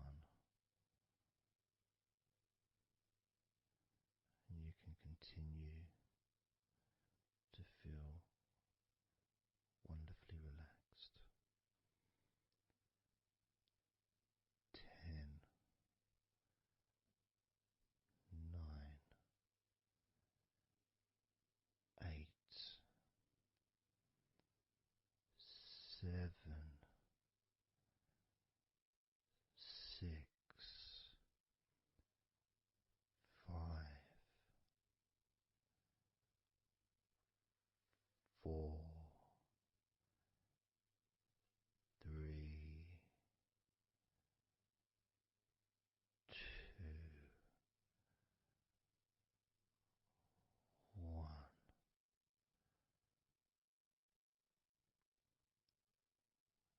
Relax.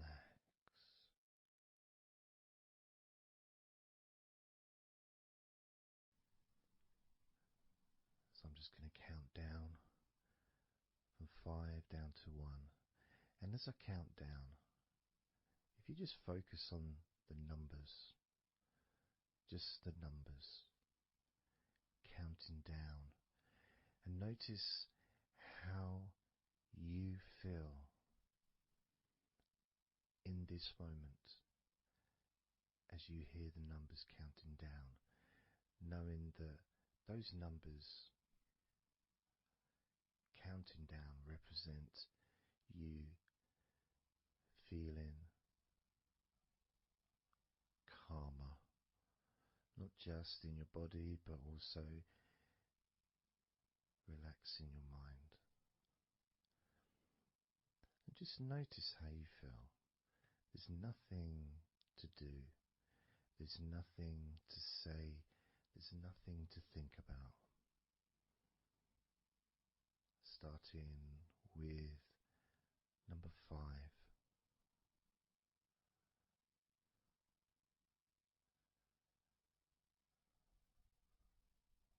4.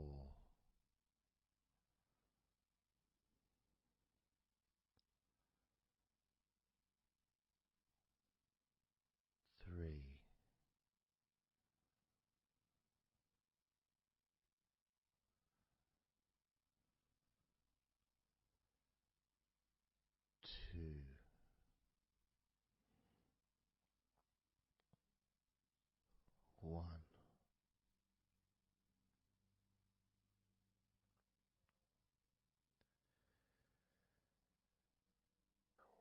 As you notice the gradual letting go of the tension in your body, you may also begin to notice and be aware of how your mind is starting to slow down. This is just a natural thing that happens. It's not really a special procedure. It's just natural because as your body relaxes, your mind also starts to relax. And the more your mind relaxes, the more your body relaxes. It's just a continuous circle of relaxation.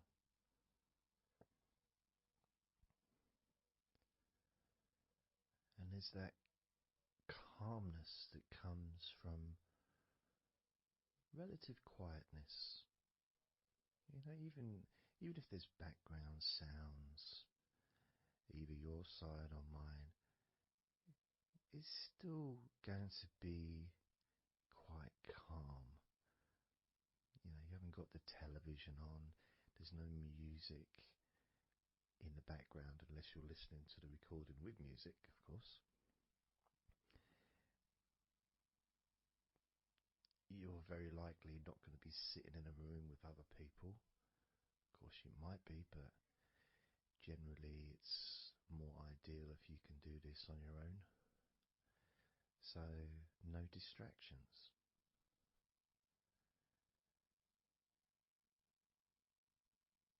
And when you stop thinking about stuff,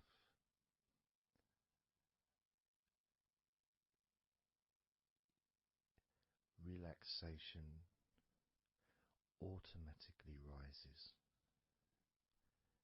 A sense of comfort starts to grow.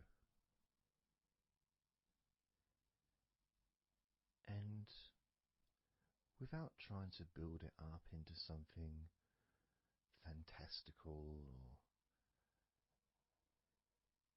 something magical, this is just a natural process. Something that's easy to accomplish. In fact, it's almost, the sense of relaxing completely happens really when you put no effort into it. It's not something that you can really force. It's something that happens naturally. And part of the process of this recording and others is simply to allow you to take advantage of this space, this time, to just let go, to just be here, to be in tune with how you feel.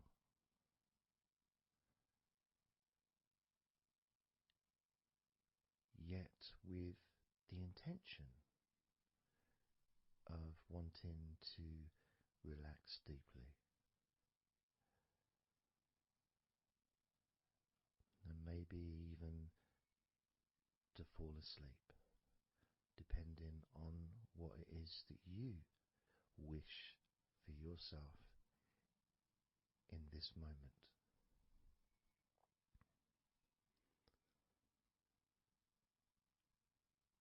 As we know, relaxing is the majority of the process of falling asleep. The actual falling asleep part is the tiny bit at the end. The deeper relaxed you become, easier you find yourself drifting.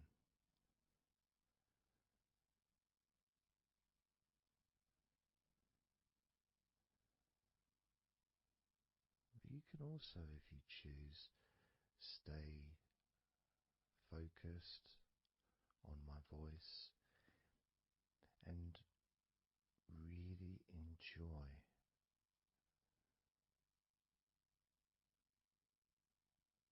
the process of gradually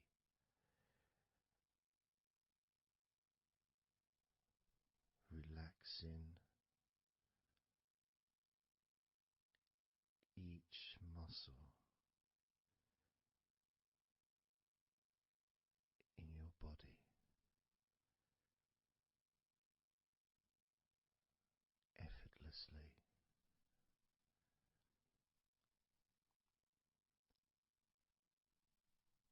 and just observing the sensation